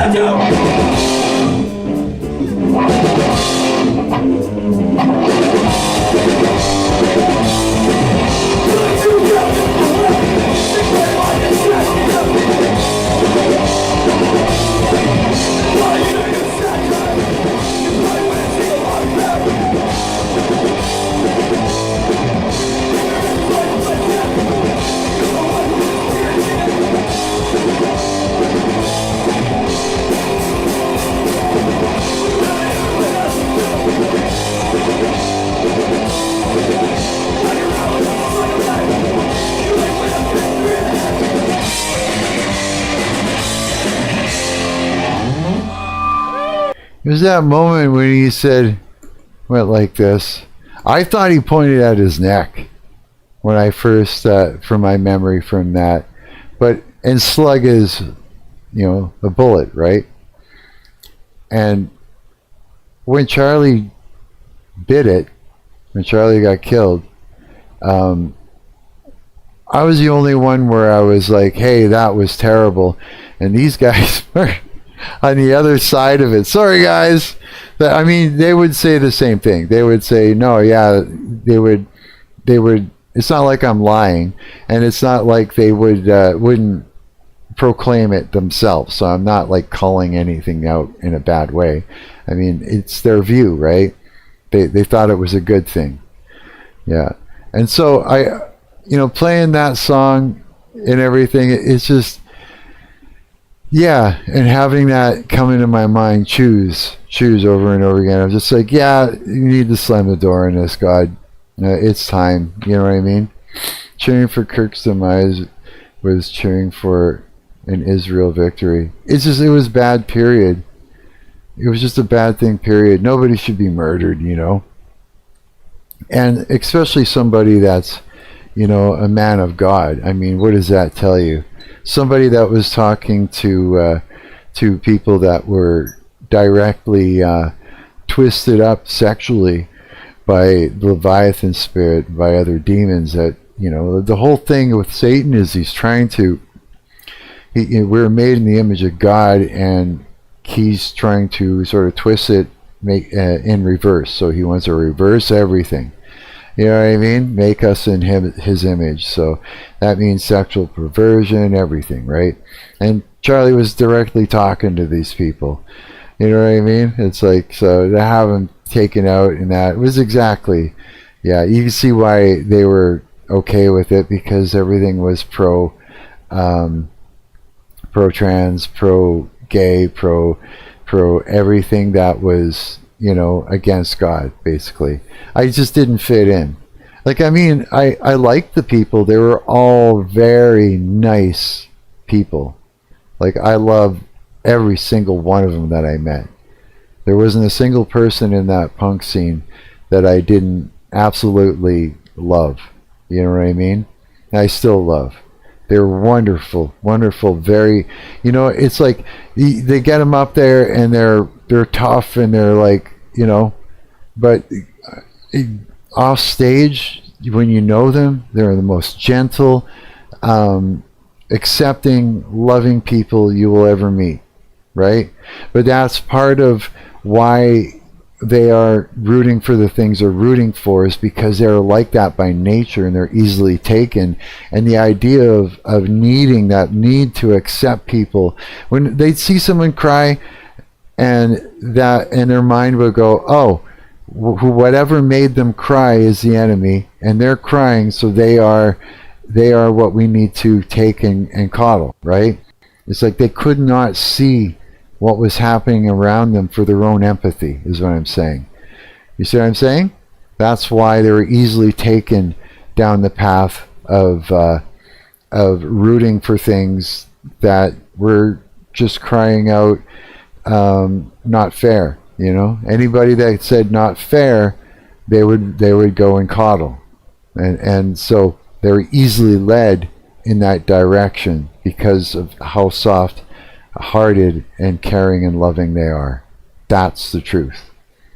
How easily and so they're easily gaslit, easily misled, everything. That's why it was so easy for the one with the Leviathan spirit to easily twist up who I was to them and turn them against me, because they're easily misled, extremely easily misled. Yeah. So it was time for me to walk away, and I pray for them, and I hope that things go well for them, because I love them. I love them all. They're adorable. Even the one with the Leviathan spirit, you know, it's like I forgive them. You know, it's more than one person that was involved in that, I'd say. I forgive them. I love them. You know, there's a part of me that's angry, but it's not with them as people. It's with what did that, you know, through them, sort of thing. I would exchange. I don't believe, Coward says, I don't believe he was good. You talking about Charlie Kirk? I don't believe he was good. He was with the evil establishment all the way and was punished for stepping out of line. They wouldn't be dangerous if you could just outthink the enemy. Yeah, it's like it's tricky, man. It's like even though I knew what these people are up to, you know, because I know the Leviathan spirit very well, intimately, throughout my entire life, you know. I'm face to face with it all the time, right? I could see it when it pops up in somebody. I could see it, you know, in their actions. I can see it when it reacts to me and the things I say. Honest to God, that's when I see it. It's a knee-jerk reaction it has. And their neck goes tight, and they knee-jerk, it happens. And then they stop themselves, and then it's on. That's right then. They're offended. They know that I am a threat, and now the game starts, and they go off in their own thing, and they create, it talks to them, and they start creating a thing, and they start implementing it. Yeah, it's a knee-jerk reaction. Boom, knee-jerk. And it's because I speak the truth. It's because I talk about the nuances about narcissism, and if I bring it up in conversation very loosely like I do, the knee-jerk reaction happens. It's like, oh, there he is. He's right there. I gotta watch them now, you know. And even though I know what they're up to, here's the thing. I had actually gone to the people in the group and said, this is happening. And guess what? The person in the group is too stupid, and they bring that information and they go directly to the person with the Leviathan, and they go, are you doing this to Mark? And right away the Leviathan is, thank you for that information. Now I can gaslight you. The person that was bringing that information to it was expecting them to either come clean or act guilty so that this person would know. They're so what's the word? They were so easily taken, you know, that they didn't know that they would use this information. But this is what allowed the Leviathan to lock it in, because then the Leviathan said, no, Marc is doing that. That's why he said that to you. He's reframing me. And they went, oh, you're not the narcissist. And he goes, yes, that's right. Gaslight. Marc is. Oh, so now everything that I would bring up about what the Leviathan was doing, they saw that as me being narcissistic. You see what I'm saying? So it's just like, yeah. So I mean, there's no, even though you don't play the game with it. You know, if I were to think about it back then, if I were now to this day were to be in that situation, I would have walked away from the entire thing, knowing how it would turn out. I think I learned from that maybe you do walk away from a situation like that right away. Maybe call it and leave. Maybe I'll try that next time and see what that does. Well, nothing will happen. I'll just leave, right? You know what I mean? Nothing will conspire, so I won't know. You see what I'm saying, right? Yeah. If they're going to play the game, you can either be in it, experience it, or you could leave and not experience it. There's no playing the game with the Leviathan. They're going to get you either way. They're going to get what they want out of it. They're going to gaslight the people around them. They are going to take advantage and hurt the people around them. It's just the way it is. Only God can deal with it, yeah. It would have been dangerous if you could outthink the enemy. That is to say, you can never become so aware that you successfully resist the deception. Yeah. We believe lies all the time and get gaslit. Yeah. Oh, wait till you get older, that stops happening. If you educate yourself, you can see it. And the more that you experience it, and the more you educate yourself in psychology, and I'm seriously saying this, you go to a Professor Sam Vaknin, and you diligently get involved with his online lectures, diligently, right? And stick to it. Stick to it every day, every year. You keep doing it, because life will present it. These things will be presented to you in life, and you'll start to see it. Yeah, and you can put your experiences and that knowledge together, because then you can see it happening. You still, though, again, you have to walk away from it, I think, is the only way. But it'll save your ass, because there's been times that I stopped myself from reacting, that things could have gone horribly wrong for me, and I could have gotten, I had one roommate that was trying to kill me, you know what I mean? And because I used protocols for the situation, I was safe, and I got out of there, right? Otherwise, I would have been poisoned to death. Yeah. 100% Charlie Kirk's killer is not who is being said it is. Yeah, I don't know what's going on with that. Nah, you can cause and start way more fire with lies. Oh yeah, fucking rights you can. It's a good thing God doesn't penalize us for believing in lies. Yeah, we are only penalized for denying the truth. Yeah, exactly. Yeah, denying that Christ wasn't God in the flesh and had come to die for our sins. Yeah, you can get penalized for that, right? But yeah, you believe in a lie. It's not that you're turning against God. You're just literally believing in a lie, because you're being demonically attacked, right? C4 says bar. Yeah, man. Like so. There's protocols that this guy is actually brought to the forefront. The guy that we're listening to now, years ago, he talked about, and he covered a lot of these too. Again, though, this isn't a professor, this guy. This isn't where I went to for my information. Here, let me tell you who I went to for my information. Let me tell you who he is.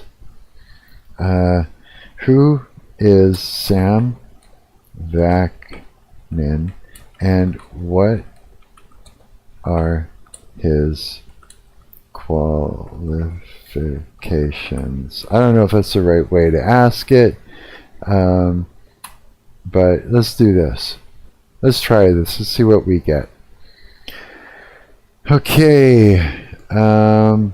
Academic credentials. He holds a PhD in philosophy, 1982-1983, from California, Miramar University, formerly Pacific Western University, a school that was in California, state approved, but not regionally accredited at the time, which critics have described as a diploma mill. Psychology background. Vaknin has no formal academic training in psychology or psychiatry. He is an autodidact, self-taught, on the subject of personality disorders, drawing on his own experiences as a diagnosed narcissist. Yeah, he's been diagnosed 3 times, which actually, in his case, was very, it was like this. In his case, it allowed for him to get inside where he would never be able to get inside of otherwise, and he got his supply from actually doing what he's doing, right? Which was, helpful to other people. So he kind of hacked the whole system that he had fallen prey to. You know what I mean? Which is really wild. I don't even know how to take all this apart when it comes to the Leviathan spirit and this spiritually. But it was amazing what I had learned. Let's see here. Academic position: visiting professor of psychology. Served in this capacity as come on, read, Mark.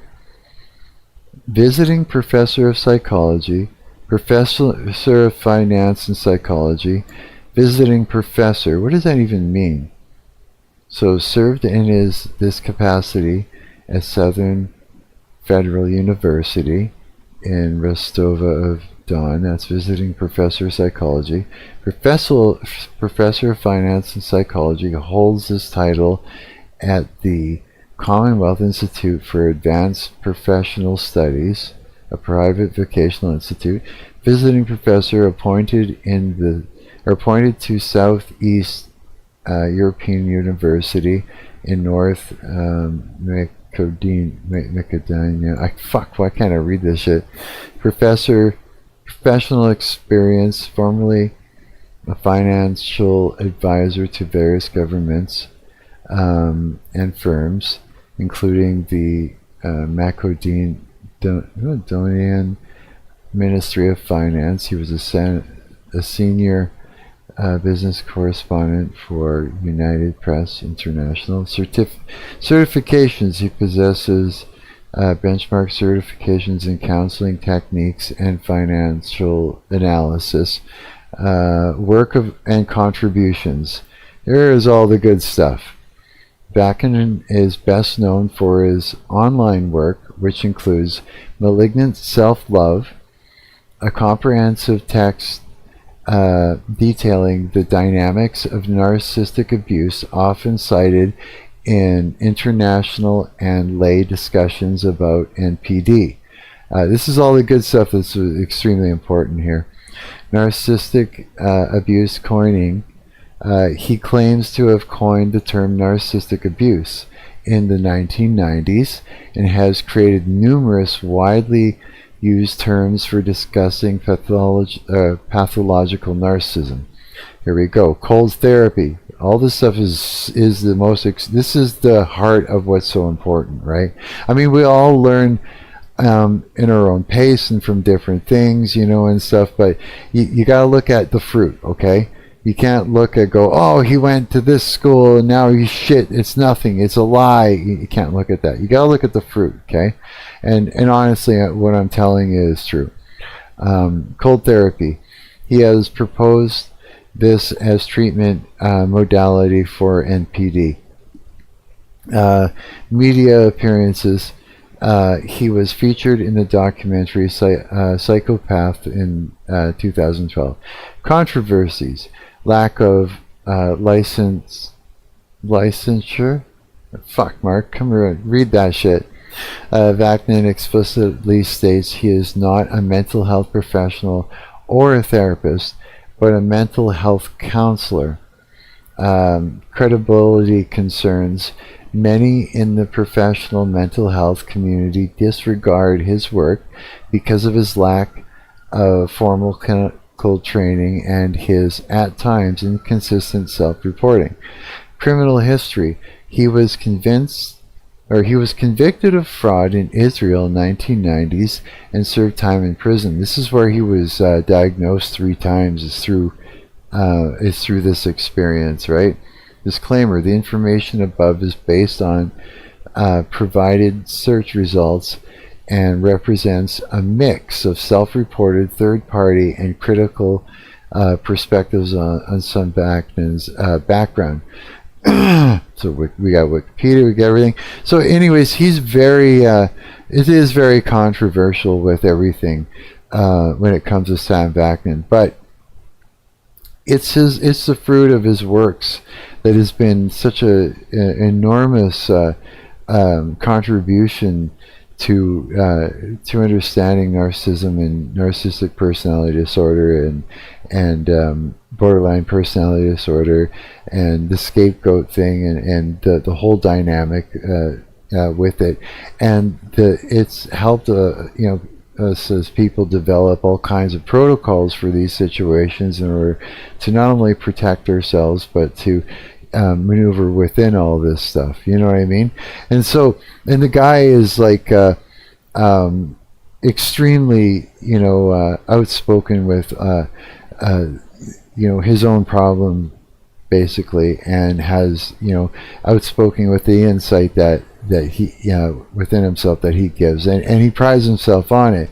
I think the pride that comes along with being narcissistic itself is what drives him to do the things that he does, and because of the fact that he's able to draw from it, he feels that it gives him a very unique position to offer a unique perspective and truthful perspective about it, and it allows him to pridefully, let's just say, create all these types of protocols and different things that we can use, right? So his own narcissism is driving him to out himself.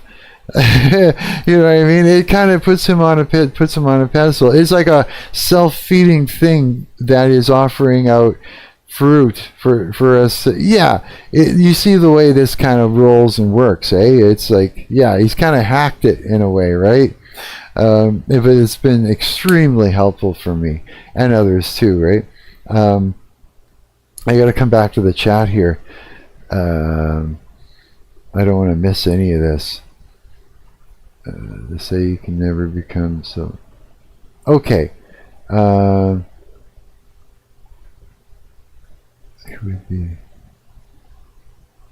That's why you can never become so aware that.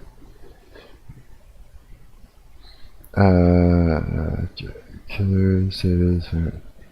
Okay, you can call rare. Thank God doesn't penalize this. Tooth bar would be real good. Okay, here we go. Pick up from where we left off with Coward saying, God, I wish I knew how to say this dude's name. It's ECCLESIASTES. How do you even say that? Is it Eclair? Like eclair? Like ECCL? Like eclair? Ecclesiastes? Help me out. You know what? Maybe I can type it in and it'll fucking tell me. Hang on. Because I need to be able to read this word.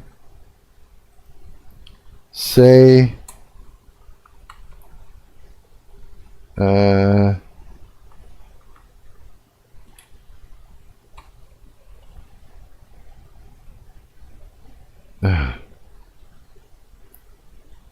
no, say it.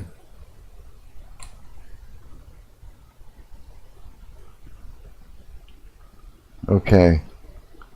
Sounds like... Ecclesiastes. Is that it? Ecclesiastes? Son of a bitch. What a name. Ecclesiastes.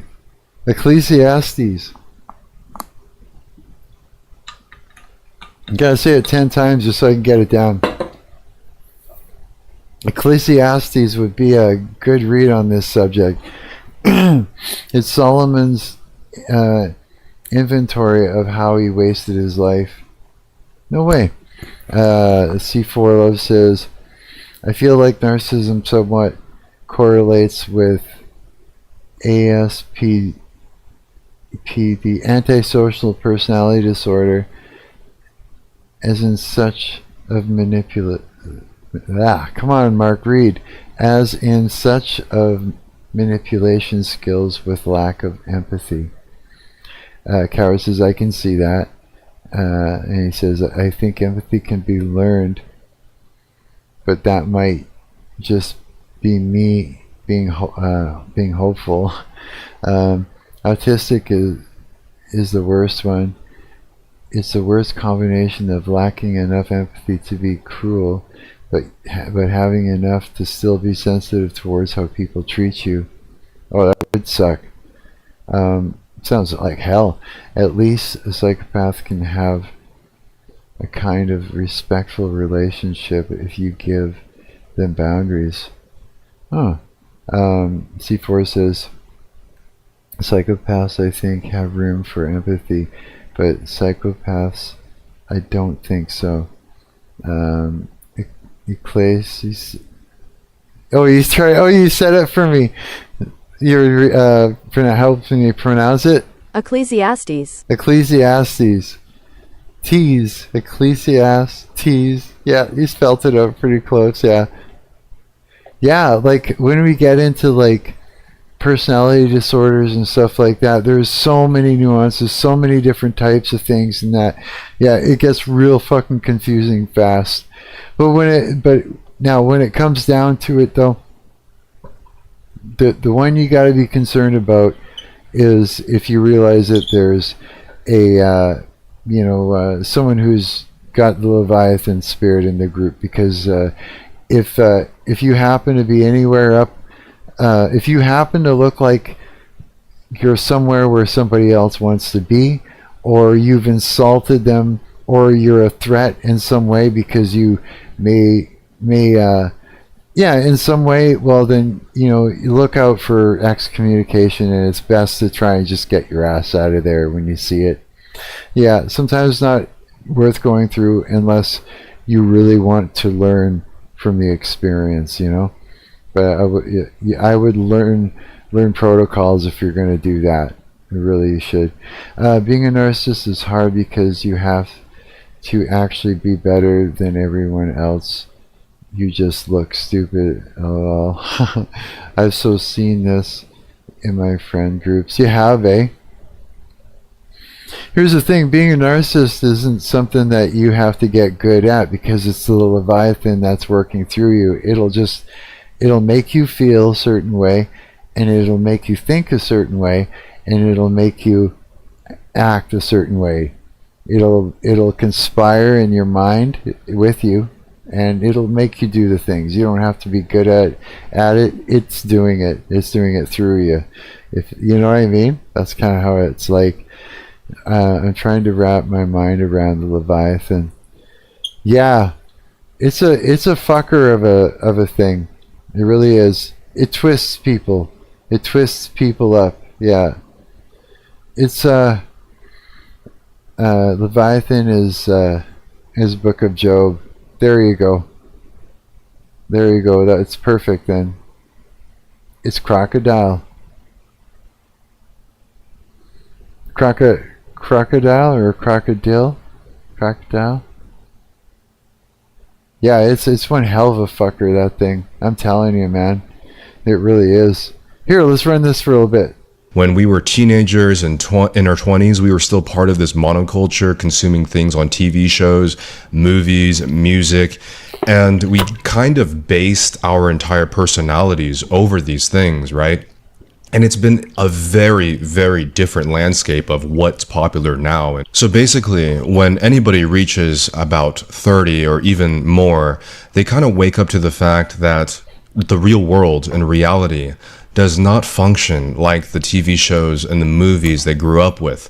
And it can kind of be a very rude wake-up call, because certain people might actually be able to live out kind of like a TV show movie lifestyle in their 20s. I know I was capable of it at the time, and she said that she tried to perform as a TV show character around those times too. But the problem with that is that if you're acting too far out of who you naturally are as a person, that's going to be a huge problem later on when you can't keep up with it. To quickly go off of her claiming that... Yeah, it's true, yeah. We take on these little... It's like we're talking about personas in that, right? And we get personas. We try different... At certain ages, we'll try on different personas on, you know, like an outfit to see if it fits. You know what I mean? And we learn it from characters in movies. They really do, yeah. When you do hit that age, a certain age, it does all fall apart. Because then you realize that, you know, you're not being yourself in a way. And then you're trying to find out who you are. Yeah, it's kind of interesting.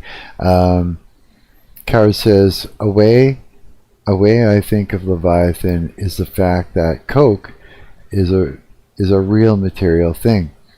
But you cannot point me to Coke. You can point me to a can of Coca-Cola, or maybe a factory or building, but none of those singular things are Coke.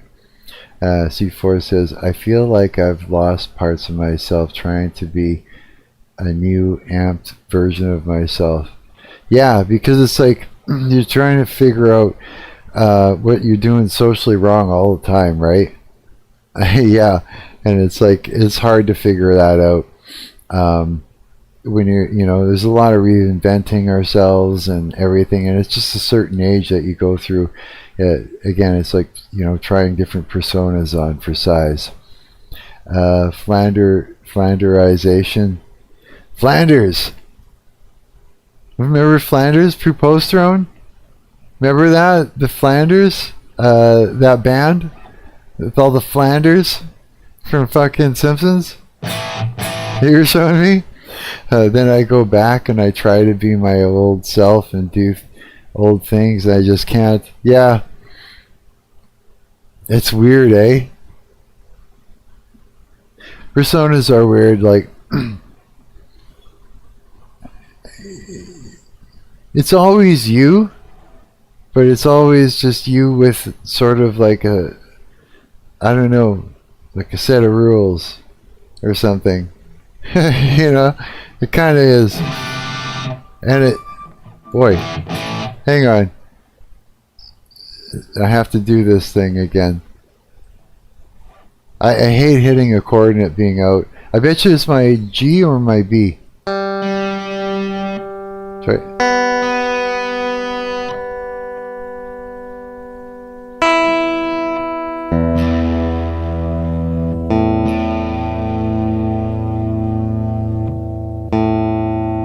The E's still ringing.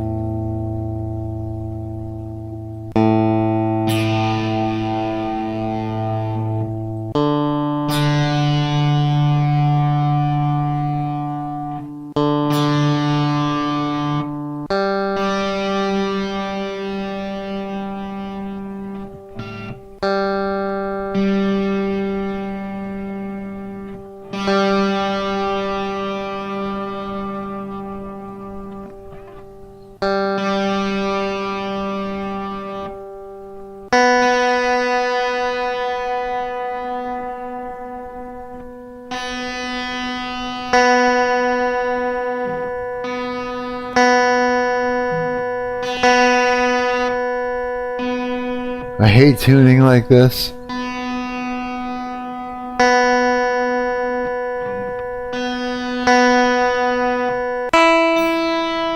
Hang on.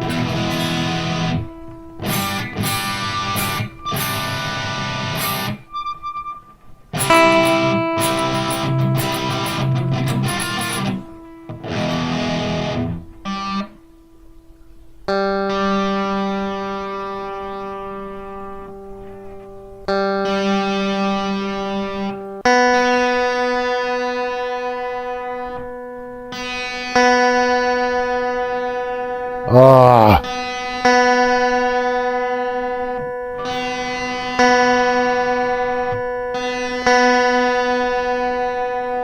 I do hate tuning like this. It's the worst. I don't want to hear it, I just want to see it. You know?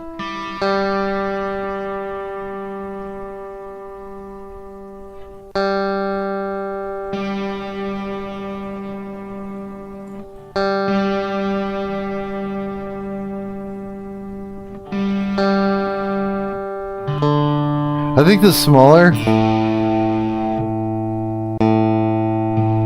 strings are the hardest ones to get right.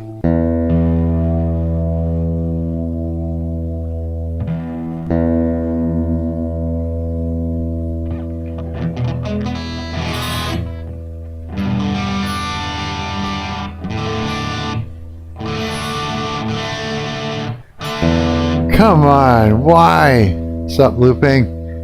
Okay, hang on.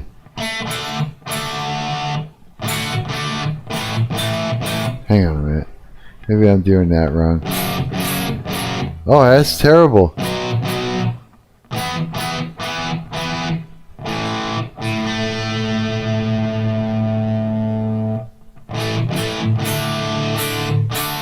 There we go. Fuck, that was annoying. There we go. I hated that. I hated that so fucking much. It was terrible. Okay, where did I leave off here? I gotta get back into the chat here. After the coke, I feel amped, familiarization. Then I go back to the. Oh yeah, and a coward says, that's why the only direction you can move towards is forward, right? And C4 says change is okay. Coward says the best we can hope for is that our personalities will slowly be erased and all that's left is an imitation of Christ. Yeah, that's great. I like that. I always just tune the bottom string with a tuner and use my ear for the rest relative to that. Yeah, I would do that too. I would do that too. But it's like once you start tuning the other strings, the neck gets pulled or relaxed, you know, like the truss rod thing there. Yeah, and then it's like your first note, your E will start to either go sharp or flat, and then it's just the whole thing falls apart. It's sort of like, yeah, it's sort of like almost like when you're tuning a drum. You know what I mean? It's like pulling and balancing. Using 5th and 4th frets, that too. Yeah, like if your E is tuned and your A should be or should like the E strings A. This stream is so philosophical. I know, right? Fucking Coward says, oh yeah, never thought about that. Ouchie. Yeah, we're like that. We just are, aren't we? We're a bunch of thinkers. See, that's why we're all friends. Yeah, I'm like that too. I'm totally like that. What's your thoughts on LGBTQ and Christianity? Which one? Me? I think it's a psyop.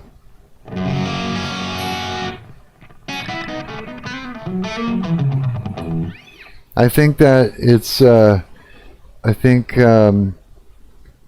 honest to God, you know, it's like people are going to whine and they're going to complain and they're going to freak out and they're going to trip balls and all the things. But I think, you know, all that stuff is satanic. I think that, yeah, I think it is. I think that nobody is born that way. You know, I think that they're all been twisted, whether they know it or not. Either twisted at a young age or twisted later on. Should you be allowed?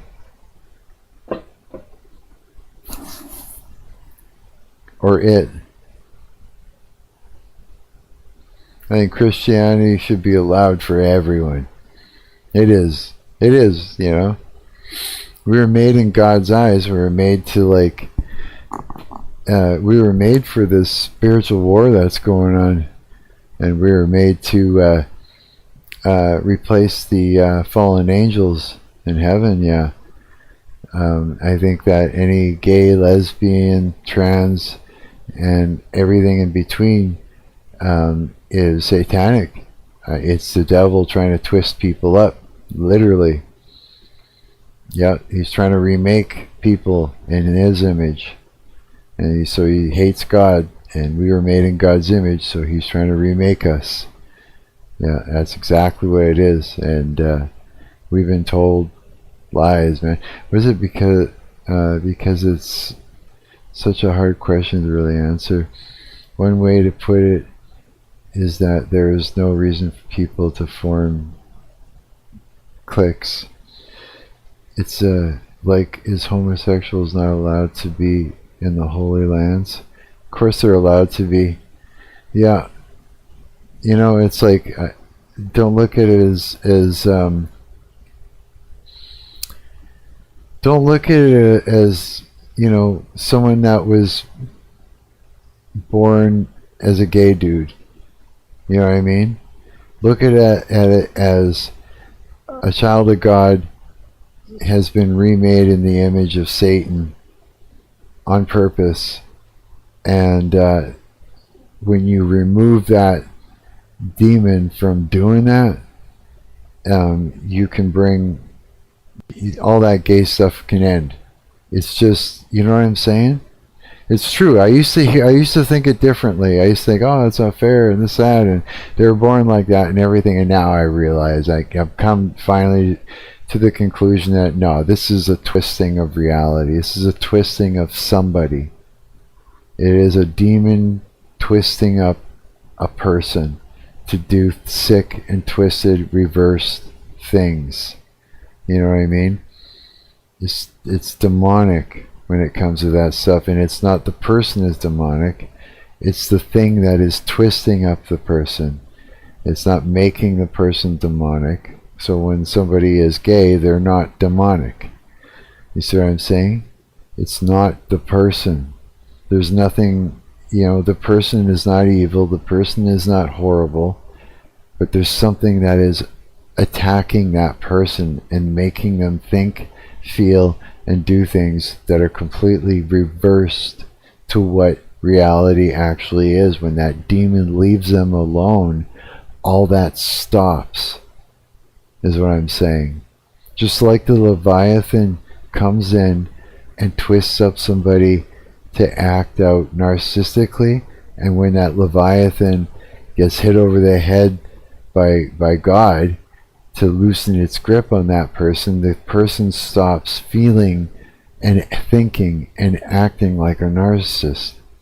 The same thing happens when it comes to somebody that is gay or trans or lesbian or whatever else. When you stop the demon from doing this twisted thing to a person, they stop feeling, thinking, and acting like that, because it's not from them, this thing. You understand what I'm saying? I hope you understand. That's what I mean. Yeah, because for instance, my mom is Christian, but she thinks that how people were born gay, like either way, that's how God made them. Yeah, and it wasn't. We've been tricked into thinking that, and even forced into accepting it. You know what I mean? but I think a bit opposite of her ways, but I don't point it out because I don't know, right? It is a complicated subject. The entry level understanding is just being gay isn't wrong, but sex is in general is wrong. Okay. Premarital sex is wrong. Read Paul's F. Styles. Most marital sex is also wrong. Only God knows. Yeah, it's a... Yeah, I see what you're saying, yeah. I do, yeah. But that is the conclusion that you know we're starting to come to in the world. Is, yeah, it's spiritual warfare. It always has been. It always has been, you know? And so the idea of someone being born gay, well, it's like, okay, you know, it was a young child who is free of innocence where Satan is going to go after. Because that's, you know, that's what he wants. He wants to, you know, attack the innocent. You know what I mean? That's what he wants. And so it's going to seem like, you know, the child was born that way, but it's not. He was working on that child, that innocent child, and twisting that child up. That child becomes an adult, right? It just looks like that. And so we've been forced through guilt and yelling and screaming and shame and that to bow down to this demon that, you know, is been controlling and manipulating the minds of individuals in the LGBTQ plus type thing community, right? And it's all for authority. They want authority, and you'll see it there. You know, the privilege is that they're screaming for. They see it as authority. They're trying to use it to create authority over other people. And if they don't adhere to that authority, then they unload a shame attack, almost like as if they're unloading ammo into a person. And if that doesn't work, then somebody from the group goes and gets and acquires an actual gun with actual ammo, and they unload it into a school of children to show their force of power, as well as a way to punish us people for not giving them their power and bowing down to them, is what I'm saying. It's all demonic, but it's not the people. The people are being used as a tool to, you know what I mean? The demons are radicalizing these people and, you know, twisting them up. Like, I'm saying it over and over again, but you see what I'm saying, right? These people in the LGBT community and that are doing all these nasty things are, you know, are beautiful people that we love and care for. You know, the devil's got a hold of them and is doing horrible things to them. You see what I'm saying? It's like, yeah, so it's not the people, it's what is working through them that is our enemy. Get it? Even down to the kid that killed Charlie, right? Even down to that.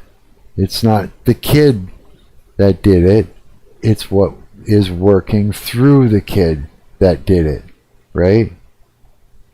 The kid takes the fall for it. And the demon that worked through the kid to shut down somebody that had dangerous ideas, right?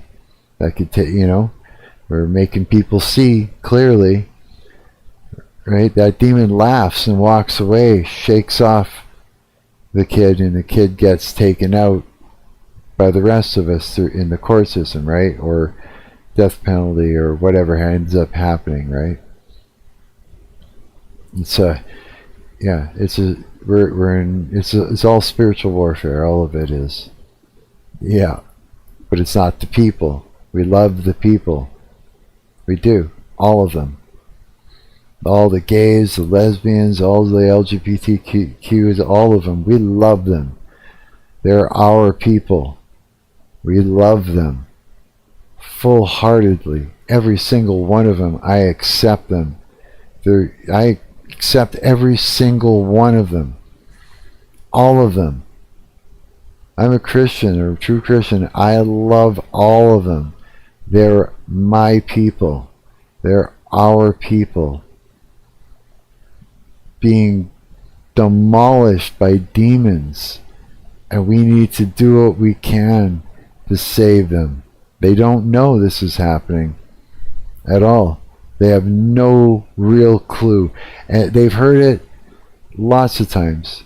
It's been in their face, but they don't get it. They don't know that this is really happening, because the experience doesn't allow for clarity. See what I'm saying? These demons are too good at what they do. They've got them convinced. Their experience does not allow for that clarity. It's impossible for them to see it. It's not that they're stupid. It's not that they're not listening. It's not that they're dumb. They're not. The attack is that good. It's that convincing. And it's that thorough. And it leaves no room for clarity. Any kind of clarity they think they have is to keep them where they are. You see what I mean? To keep a large group of our people that we love tormented by demons and forced to do ungodly things in the world. So, yeah. But we love them and accept them no matter what. Okay? Don't discriminate. Just understand what is happening. I hope that makes sense. There's lots in here to read. There's so much. C4 says, did I miss anything up here? Oh no, I didn't. Okay, C4 says there's only so much scripture that can answer the theoretical questions, more modern day questions. Coward says the best we can do is meet people where they are. Yep. We don't even realize how modern our categories are. Coward says at the same time as all of this, it's a tragedy that male friendships are often very dry out of fear for being gay. Yeah, isn't that weird? Like, oh no, what if I'm gay? You know? That's a strange thing, eh? Demons use me as a vessel. Yeah, they have. We were talking about that. So you've got to really, you've got an experience. You've got experience in an area where you can bring things to light. You can explain so many things that people like myself, I've not experienced. You have. Kind of like Sam Vaknin, his experience being narcissistic, having actual narcissistic personality disorder, and so he's able to bring shit to the table that none of us would ever know about. You have a lot of things to bring to the table that none of us would know about. A lot of us do, because a lot of us have had experiences. So you know what I'm saying. I mean, that is what I'm saying. Because I remember you telling me about this, so I understand what you mean by demons used you as a vessel. C4 says I do get on some demon time shit. LOL. Garrett says obviously we don't want it, but if we could resist, then they wouldn't be a threat. Yeah, it's like you don't know if you don't know what's happening, you can't resist, because they're too sneaky. It's just shit's happening. That's all you know in the midst of it. That's it. C4 says, Mark, I got 3 new weed pens in the mail today. Did you? No way. What flavors? What kind? Coward says, nice. C4 says, it's keeping me up for this stream. No way. Oh, that's great. Yeah, I would never damn anybody for any other like, even though I quit weed, I'm not gonna sit here and say you shouldn't do this, you shouldn't do that, or anything. I don't have a place to do that, and I've done it myself. So I mean, I know exactly where you are, and it's okay. I'm fine, you know. It's funny. Kara says, not used. I'm saying I actively get used by demons every day against my will. Oh, fuck yeah. Blue Bubba Dream. Oh, Strawberry Cough. No way. And Grave Widow. God, that sounds delicious. Candy. I could eat candy right now. One day I'll quit. I promise. Oh, I know you will. You know, you quit when you're ready to quit. This is how it works. You literally have to be sick of it. Like, you literally have to, like, hate it. And then once you hate it, once you completely cannot stand it anymore, that you have to get to that point, or else there's going to be a part of you that still wants it. Simple as that. And then you ask God, once you get to that point, facts until I give you the bad highs. Yeah, I can think just today that I got angry with some lady who was tailgating me. Dude, they sneak into me and make me angry, and I have to, like, go, whoa, you know, and stop and command it the hell off of me or away from me. It's like they come in without you knowing, and they buzz up a feeling and a thought, and they make you act, or they make you react, or they make you feel, and they try to push you. And it's like, it's almost impossible to be aware of it until you get to a point where you can be, and then you got to pray it out fast. I gotta piss. Give me a minute or so. I gotta take a wicked piss right now. Like, holy shit, it hurts. What are those? Okay, hang on. You guys keep talking. Stay.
Okay. Holy shit. Whoa. I'm getting all wound up in my cables here. Okay, hang on. I got this. Okay. Holy cow. That was painful. Oh my god. It hurt so bad. I was just like, my guts are just like fucking killing me. Yeah, for sure. Oh, that's a bit better. I always look like shit at the ends, closer to the end of the stream, yeah. I start all off like, I always start off like, hair looks not too bad and all things. At the end, it's like my headphones are sliding off, my hair is all fucking tattered and messed up and shit, and I look like, my face looks like it's melting. You know when you're tired and your face just starts to droop? That's how I feel like, and that's how I look right now too. Just all droop-faced. Just droopy face. Trying to make your hair look good with headphones, it's not easy. It's not easy at all. It's just that shit wants to fight you. Yeah, big time, yeah. Oh yeah, getting angry with the tailgating. Yeah, I feel it. As soon as I feel something where I'm frustrated, immediately my spidey senses go up now. Yeah, immediately I'm just like, wait, what's happening? And I'll look around and I'll be like say I'm like in line at the grocery store, and I'm feeling like shit's not moving fast or something. I'll stop myself and go, wait a minute, why do I want to move fast? Am I in a hurry? I'm like, no. What's really bothering me? You know, I look around like, what's the problem? I'm standing in line. What's the big deal? What is the fucking problem? Nothing is. And I'm like, okay. And then so I just pray that shit out of there. It means like something's fucking with me. You know what I mean? It's trying to create a problem where there isn't one. So was that? Oh my god! You should have He's eyed her. His eye.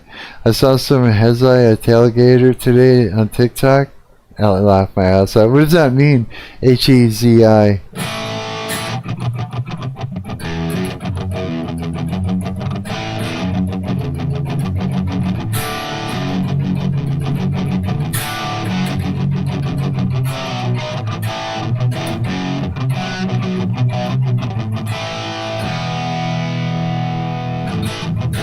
We all do cruel things every day.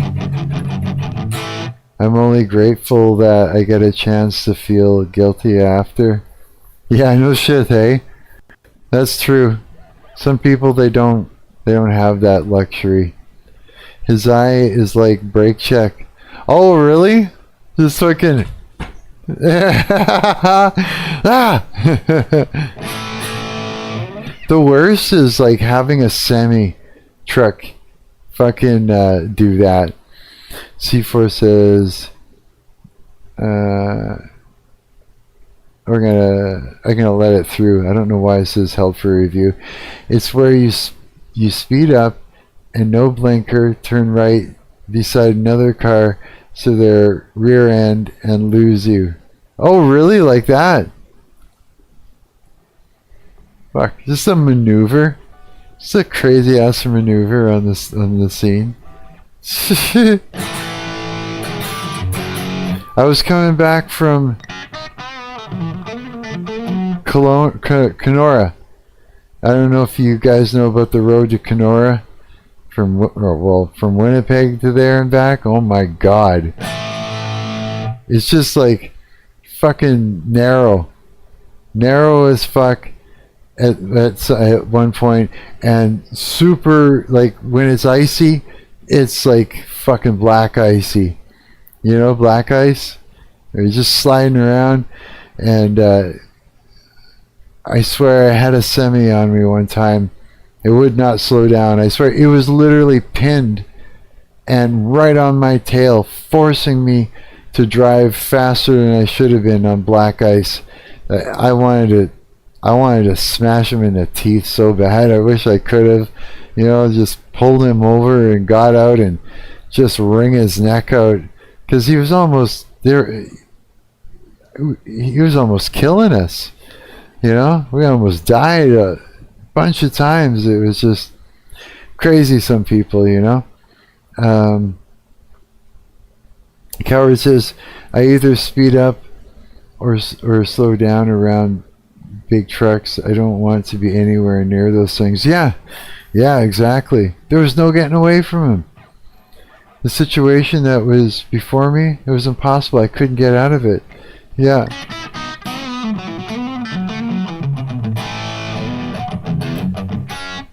He was just not offering any opportunity.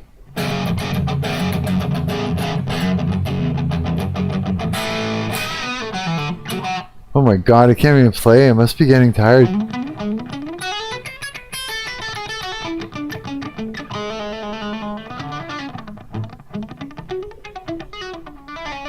This is why I don't ride my bike anymore. No shit, right? Other people are just too scary for me to ride. Right? Yeah, it just gets fucking too dangerous, right?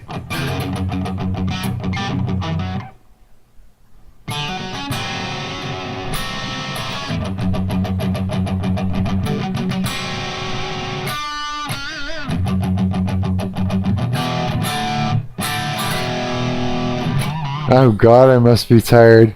Yeah, let's put my guitar down for a little bit. I'll pay extra for gas if it means I get to be in my safety cube. No shit, right?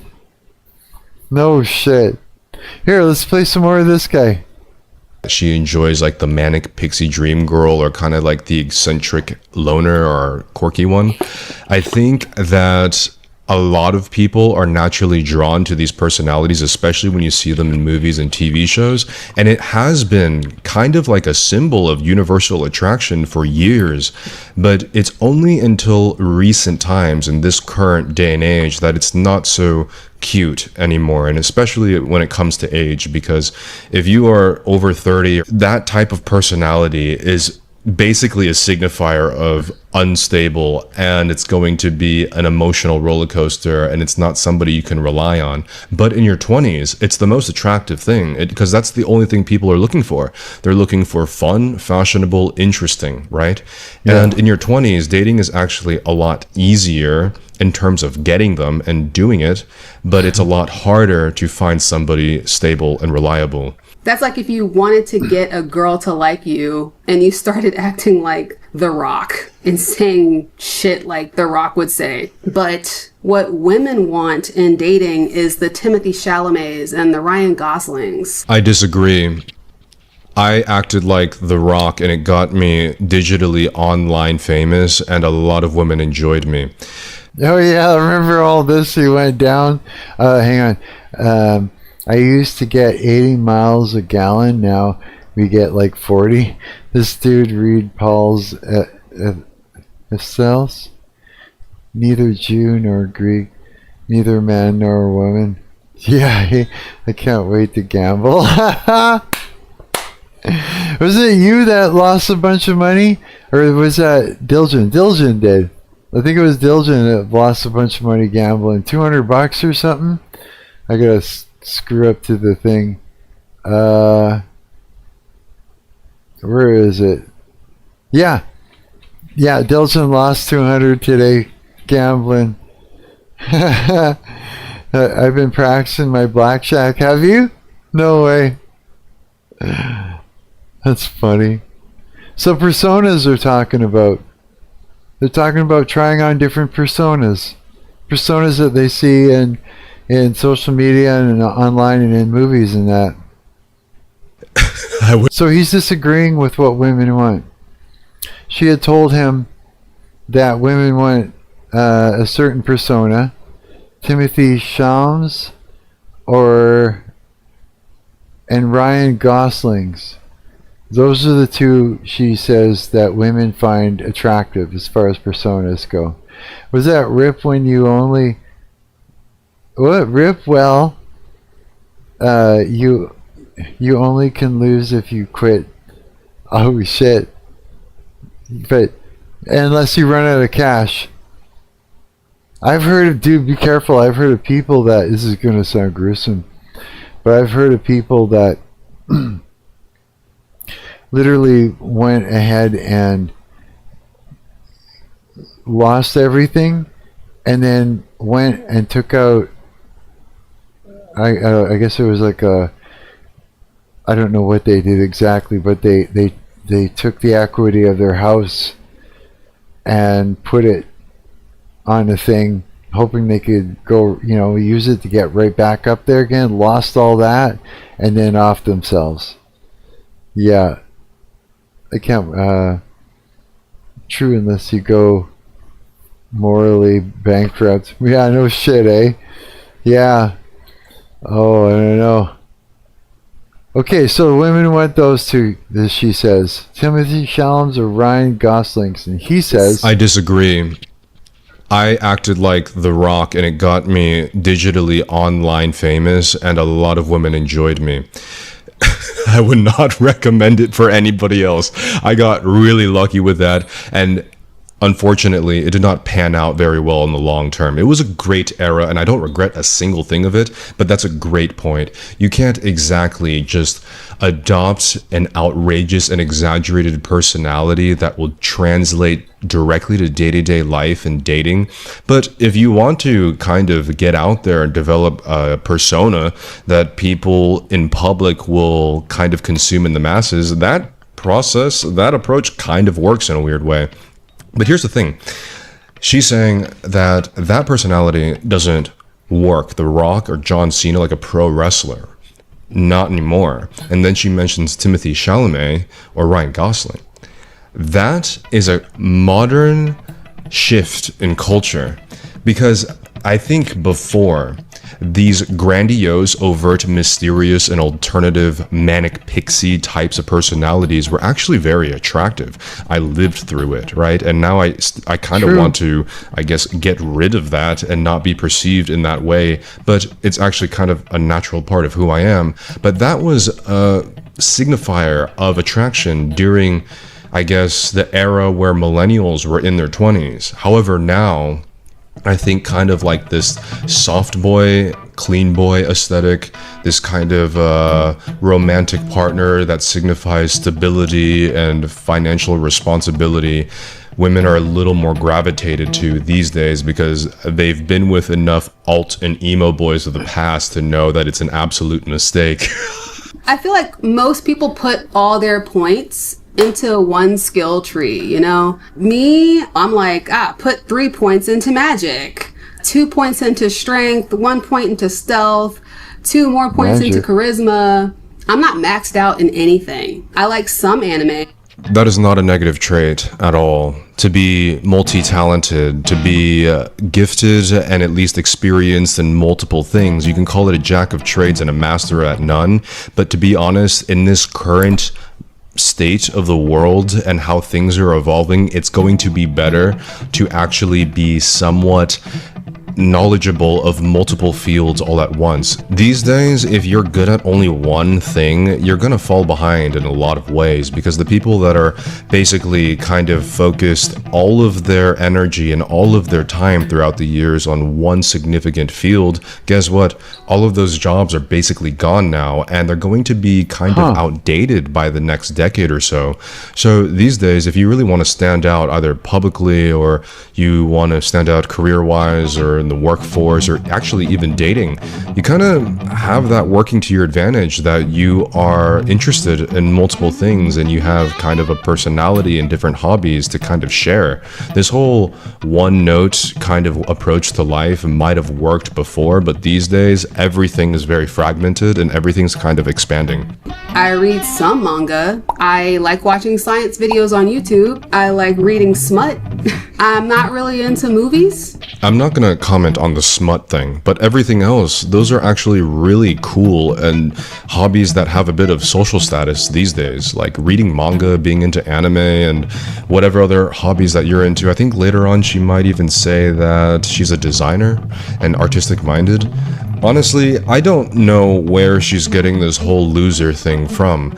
I think we will break that down very soon and later in this video. I drive a Kia. I have a 1-bedroom apartment. I just want to feed my dog and buy bubble bath. And feeling like I have to go to a soul-sucking job just to maintain that very basic lifestyle feels so draining. When I was in college, I went to school for fine arts. I wanted to be a graphic novelist or an animator at Disney or a storyboard artist. I loved storytelling. And I wanted to learn the artistic skills to be able to do that. And you know what I imagine my life would be like? I thought, I'd work in an office and I'd have colleagues. We'd all talk and make friends. Mostly, I pictured my office looking like the office from Just Shoot Me. I know nobody has to remember that. It's super obscure. It's from the 90s. Oh, we millennials are really going through it, aren't we? The problem is... It is true that financial stability is way more important for attractiveness than most things. It's a horror. Yeah, it's true, right?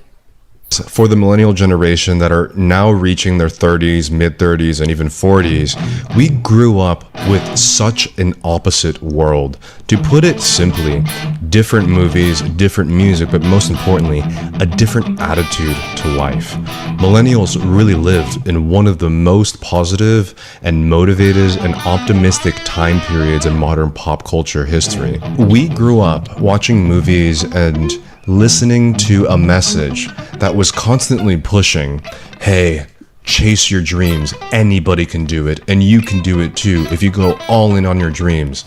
Yeah. Which, it does still have a bit of truth, but the more you try to follow that path in life, you're going to run into a lot of obstacles and potential failures, and eventually it can knock you off that particular dream that you had growing up as a teenager or in your 20s. Fortunately, I was able to kind of live out a bit of my dreams and kind of take that millennial optimism, and it kind of sent me through my 20s, but that same optimism is basically dead now.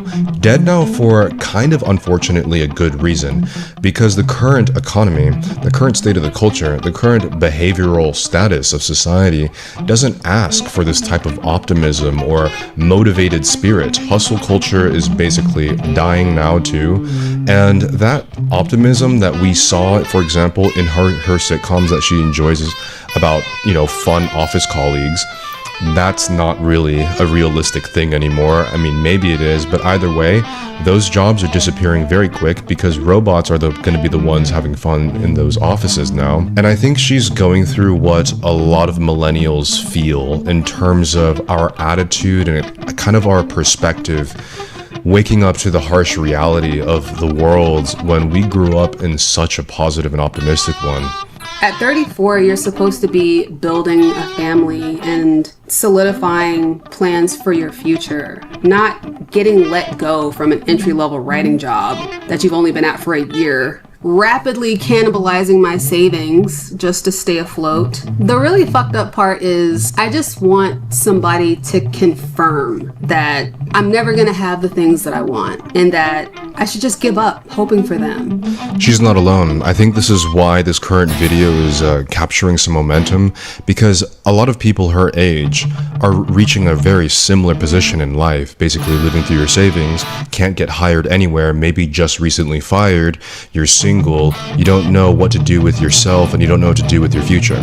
And to be honest, I'm kind of currently in a similar situation too, and I spent the last year offline trying to make sense of it and trying to redirect where my personal life can possibly go, as well as all these other millennials too. And unfortunately, I know it's quite negative and can be kind of a doomerish take to life, but after kind of wallowing in despair and hopelessness for almost a year straight, I got to another point on the other side, which isn't exactly purely hopeful, but this kind of acceptance and developing this new sensation of patience in terms of whatever will happen, because we cannot predict what's going to happen next month, God knows, with the world news and the current situation of life and society and everything else. But I was able to kind of not put all of my cards in thinking that everything needs to be figured out today, and I need to figure out tomorrow and the next decade of the future today, and these expectations of what our 30s is supposed to be, throw that out the window.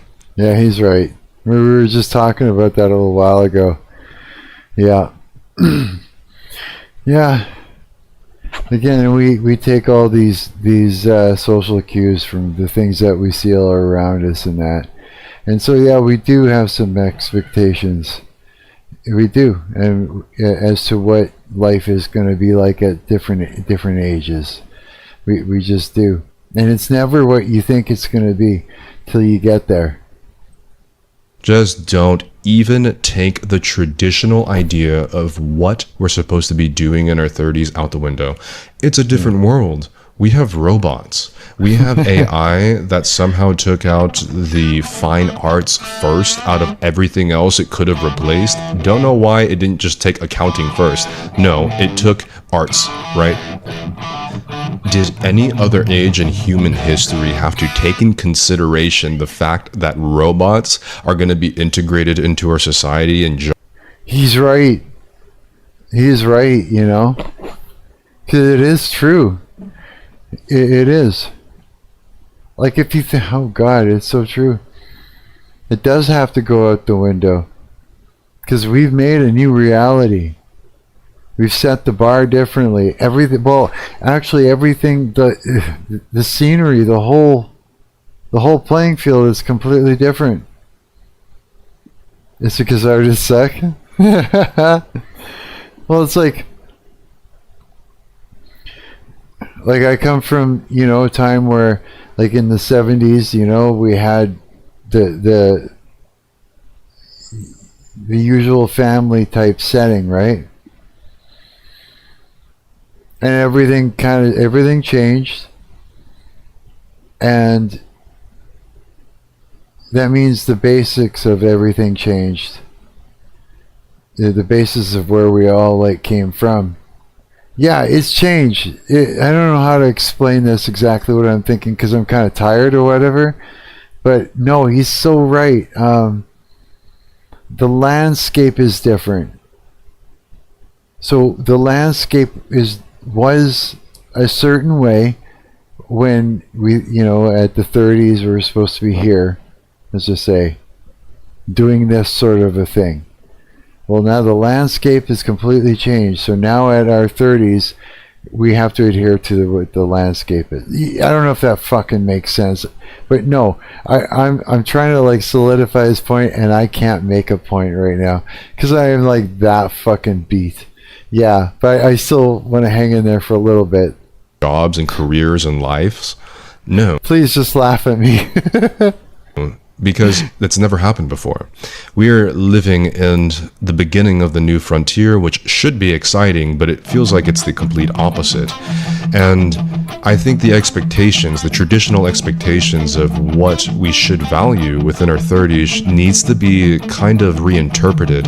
It doesn't need to change all the way, because it is good to raise a family. It's good to have some sort of future and have your eye on the prize, but it's not going to work for everyone. And it's a lot harder to achieve in this current economy, this current political situation, and whatever else. And sometimes you just kind of need to hold the line and just wait it through. I think he's doing a better job than I am. You're I'm barely paying attention because this dude cannot say what he wants to say. LML. Oh, I don't know. Yeah, no, I think he's doing good. I do. Like I said, I tried to solidify his point, and I'm so beat right now, I just couldn't fucking do it. There's just no way at all. It was not going to happen, yeah. Yeah, but he's right. The playing field has changed. It's kind of say we used to, imagine we were fish and we used to swim in water, and that's what it was. But now the fish are walking, so now we're not going to be doing the things at the age of 30 that we, or we saw our parents do, swimming around in water, because the water is gone and we're all walking around on land. So now at 30, we have to figure out what the landscape is and what people are going to do and have been doing now at 30. I don't know, that's a weird analogy of way of putting it, but I'm trying to make it as extreme as possible of a change. The landscape's changed. We're not going to be doing what we used to do in the 70s at the age of 30. We're going to be doing whatever we need to do today at the age of 30 in order to make things work, right? I don't know. That's the best I can say it. He's just right. He's right. So, and the whole point is that he's making, and what I'm saying too, is that when you think you're a loser, you might not be. Because you think life should be a certain way and it's not. Maybe you're right exactly where you need to be in life and you're not losing. Maybe that's what it is. It's just that you think it was supposed to be something else, and maybe back then it was supposed to be that, but things are different now. You know what I mean? You might just be winning and you don't know it. Yeah. I think that's what this whole thing is trying to say. Am I right? I don't know. What do you think? What are your thoughts?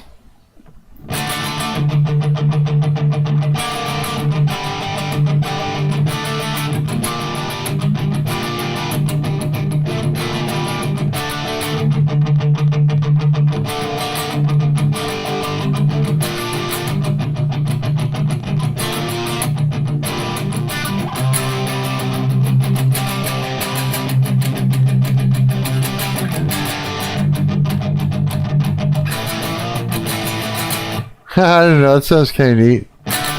Do it really fast. No one ever did sound like really fast. What was it? Entire paragraphs of words that could have just been a few. Yeah, it's true, it's true.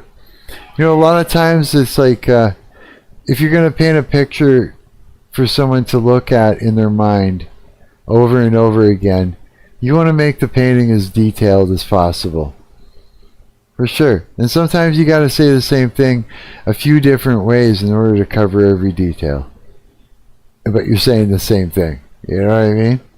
I feel like he's taking it for granted that people segregate themselves cleanly into these groups. Taking it for granted that people segregate themselves cleanly into these groups. What do you mean?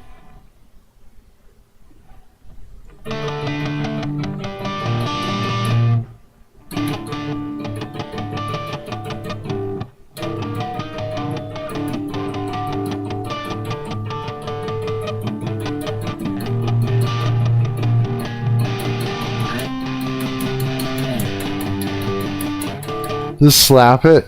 We're going.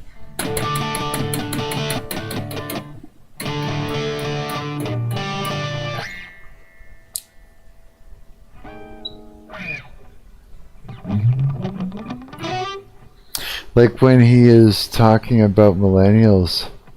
Oh.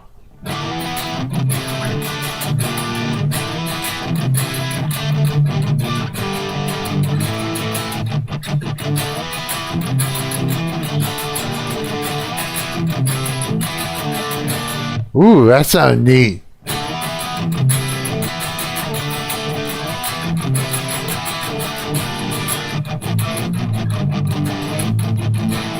Kim Jong is a millennial, but he's definitely built different. If I ass up. Yeah, isn't it crazy how life is pretty fucking nuanced? There's so much going on, eh? We're lucky to be alive, period.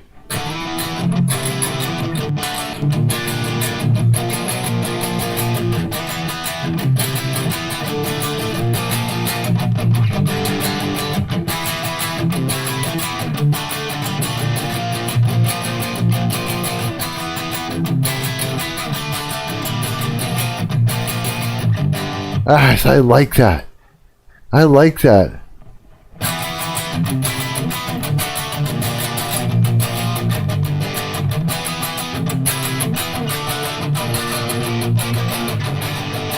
These are weird chords, but when you move from, it just sounds cool in the. Hey, that.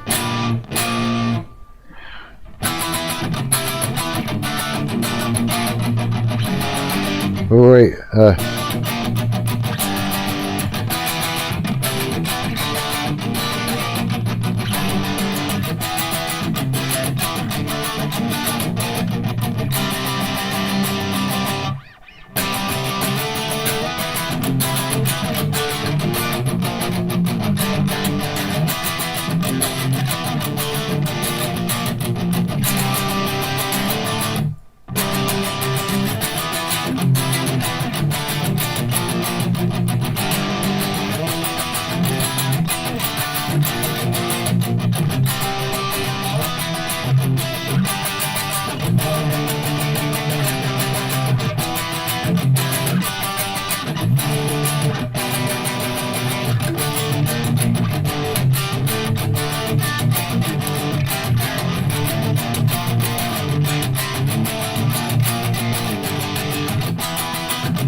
I think I got something.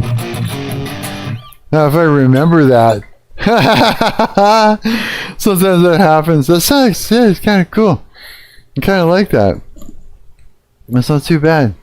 Should we continue with the rest of this? Or should we look and see, before I get too fucking tired, look and see whatever else we got online? I am kind of curious to finish this. It is not much longer. Let's look at it a little bit more. Trying to figure out what to do with all this unused energy that I was putting towards those things. And it's just the fact that I'll have to strategize for a future that I might have to go through alone. But, I mean, in the end, I have to stay hopeful, because what else am I going to do? I don't necessarily know what happiness is going to look like for Brianna of the future, but I need to stay flexible. I don't need to have a rigid view of what a happy ending should be like. Yeah, that's exactly the conclusion that I reached too, and I feel like a lot of millennials might end up landing here too once you just go through like the grief and the despair of a perceived dream that you potentially wanted to chase. And things naturally change, like your priorities and your dreams of what you wanted your life to be in your 20s not only might not happen, but you might choose that you don't actually want that. To be honest, from what I see of this video and her, she is literally the farthest thing I've seen from a loser. I don't even know where she's getting that vocabulary to describe herself from, but I see what I see why she would think that, but no, because she doesn't understand. She's probably in a very winner situation. It's just doesn't know all the nuances of what the landscape is now. None of us do. There's too much going on. This whole, I am 65, I am 46, I am 33, and I'm a loser, I'm jobless, is a very common trope on the internet these days. But I will say, in this video, she seems like a very level-headed individual, very intelligent, very smart, an amazing decorated flat that she can afford. She's able to eat ice cream whenever she can. She has hobbies, she has talents, she has media that she likes to consume. I think this is the furthest thing I've ever seen from a loser, to be honest, right? Not to kind of disqualify how she feels about herself, not to ignore her entire subjective experience that she's going through.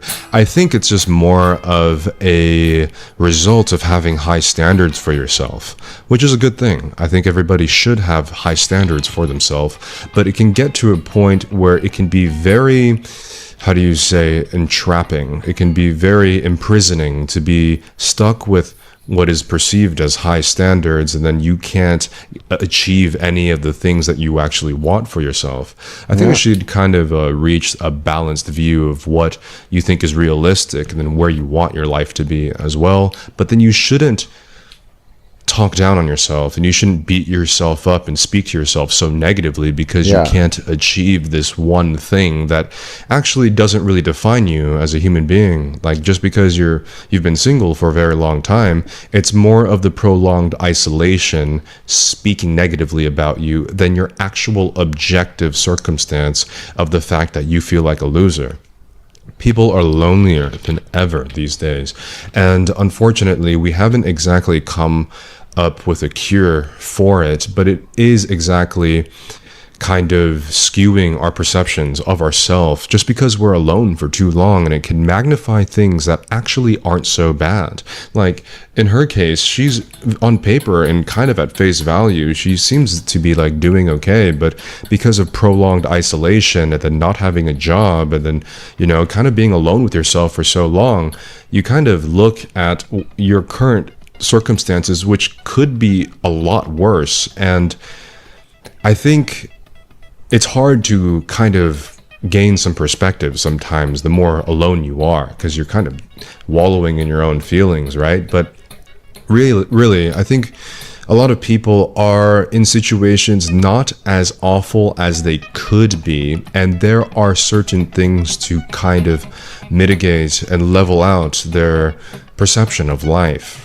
At the end, she kind of ended up with the same conclusion as I did, right? I got really tired of wallowing in despair and hopelessness, and I'm not kind of jumping directly manically at the other end of the coin, being overly optimistic and hopeful about everything, but rather it's kind of this peaceful acceptance, this zen of take each day as it comes, and then whatever happens will happen, because you cannot predict anything these days. And I think that instability and not having that certainty, it can be very disorienting for us on top of the isolation. But in the end, what can you really do? You're going to get bored of being hopeless and despairing. So you might as well just hold the line, jump in even deeper to whatever your likes and hobbies are, sit with yourself a little longer, and if you're truly tired of being alone, just go to a meetup. Just kidding. I don't have the answer for that. If I did, then the entire world will be singing Kumbaya, right? But in the meantime, here we are, taking each day as it comes. So thank you for joining me on another episode of Into the Ether. My name is Pierre. I'll see you guys soon. There you go. Good video.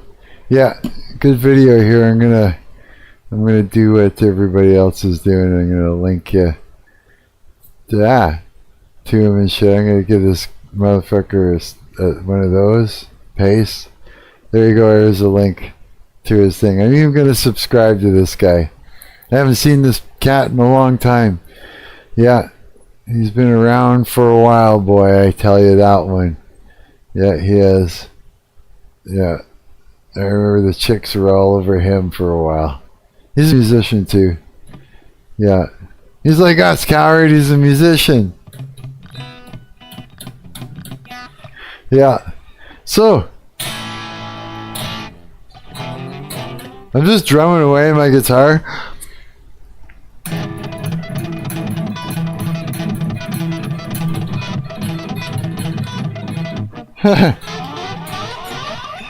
Yeah, holy fuck, am I ever tired. Okay, it's 5:57.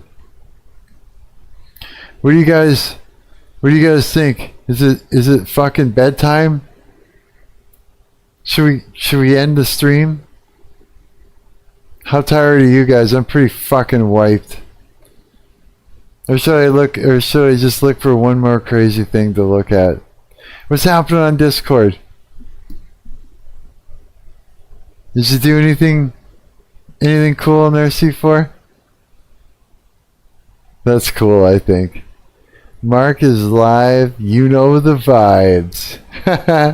Bedtime for you, maybe. LOL. Maybe. You know what I'm gonna do? I miss the game Devon streams. Aw, do ya? You should, you know what? Before we go then, I'll show you what I've been working on. Does that sound good? Next time with the Discord, we could all hop in a voice call. Yeah. Okay, C4. Can you set that whole thing up for us? Where we can all hop in and do a voice call together? For next time? Just let him go for it. Let him play with the Discord and make it happen for us. For sure. He knows how it works. I don't know how it works. It's fun. It's like we're all kind of coming together to play with this shit ourselves. It's a good gang. I like this gang. This is a good gang. I got a nice friend group here online. Most badass one around. No, I'm gonna do pre-poster. I'm gonna have some more fucking gruel. Well, my version of it, I guess. I'm gonna eat the fuck out of that. Oh my god, I'm gonna eat that. Yeah. And then I don't know. Eat that and watch a little bit more something and then pass out, go to sleep, then get up and do it again. Just keep fucking doing, dude. You know what? Okay, you know how I was telling you about how the algorithm is? How it's just this weird fucking thing, like supposedly the fact that we're all hanging out on this stream, right, it's doing a thing for the algorithm. And the algorithm, like, it doesn't look like I got a bunch of views or anything, right?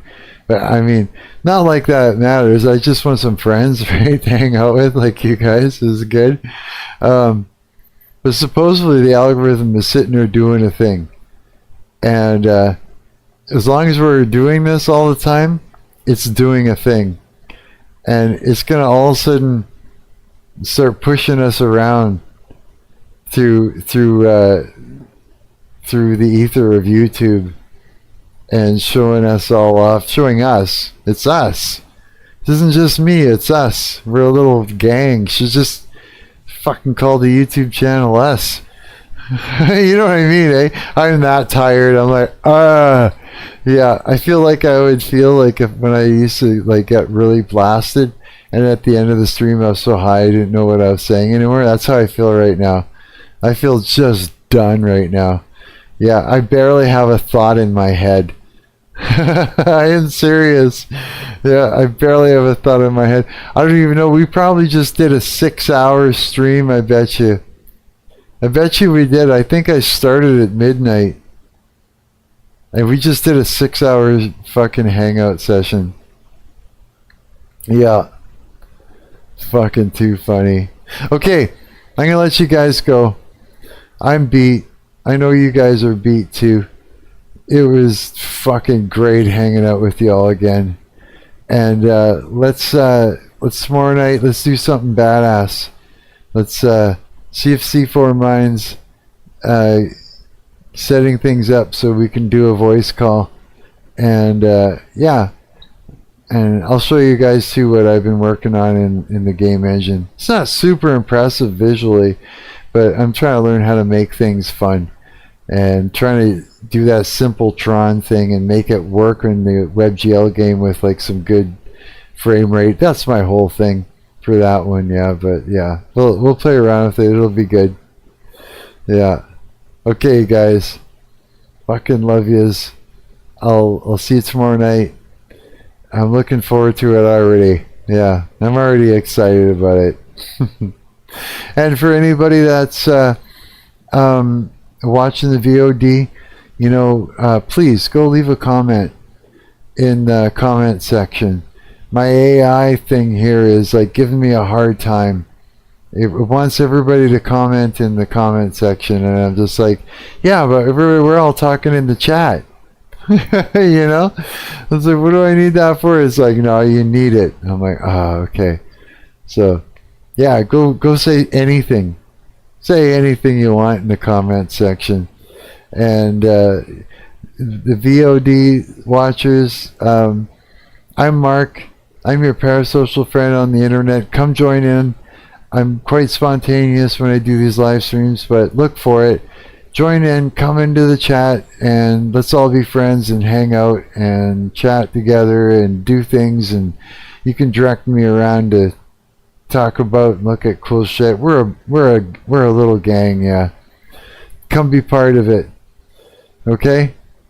We're all parasocial friends online. Okay. Alright, good night, boys, says Coward. Yeah, good night, guys. Peace and love. See you next time.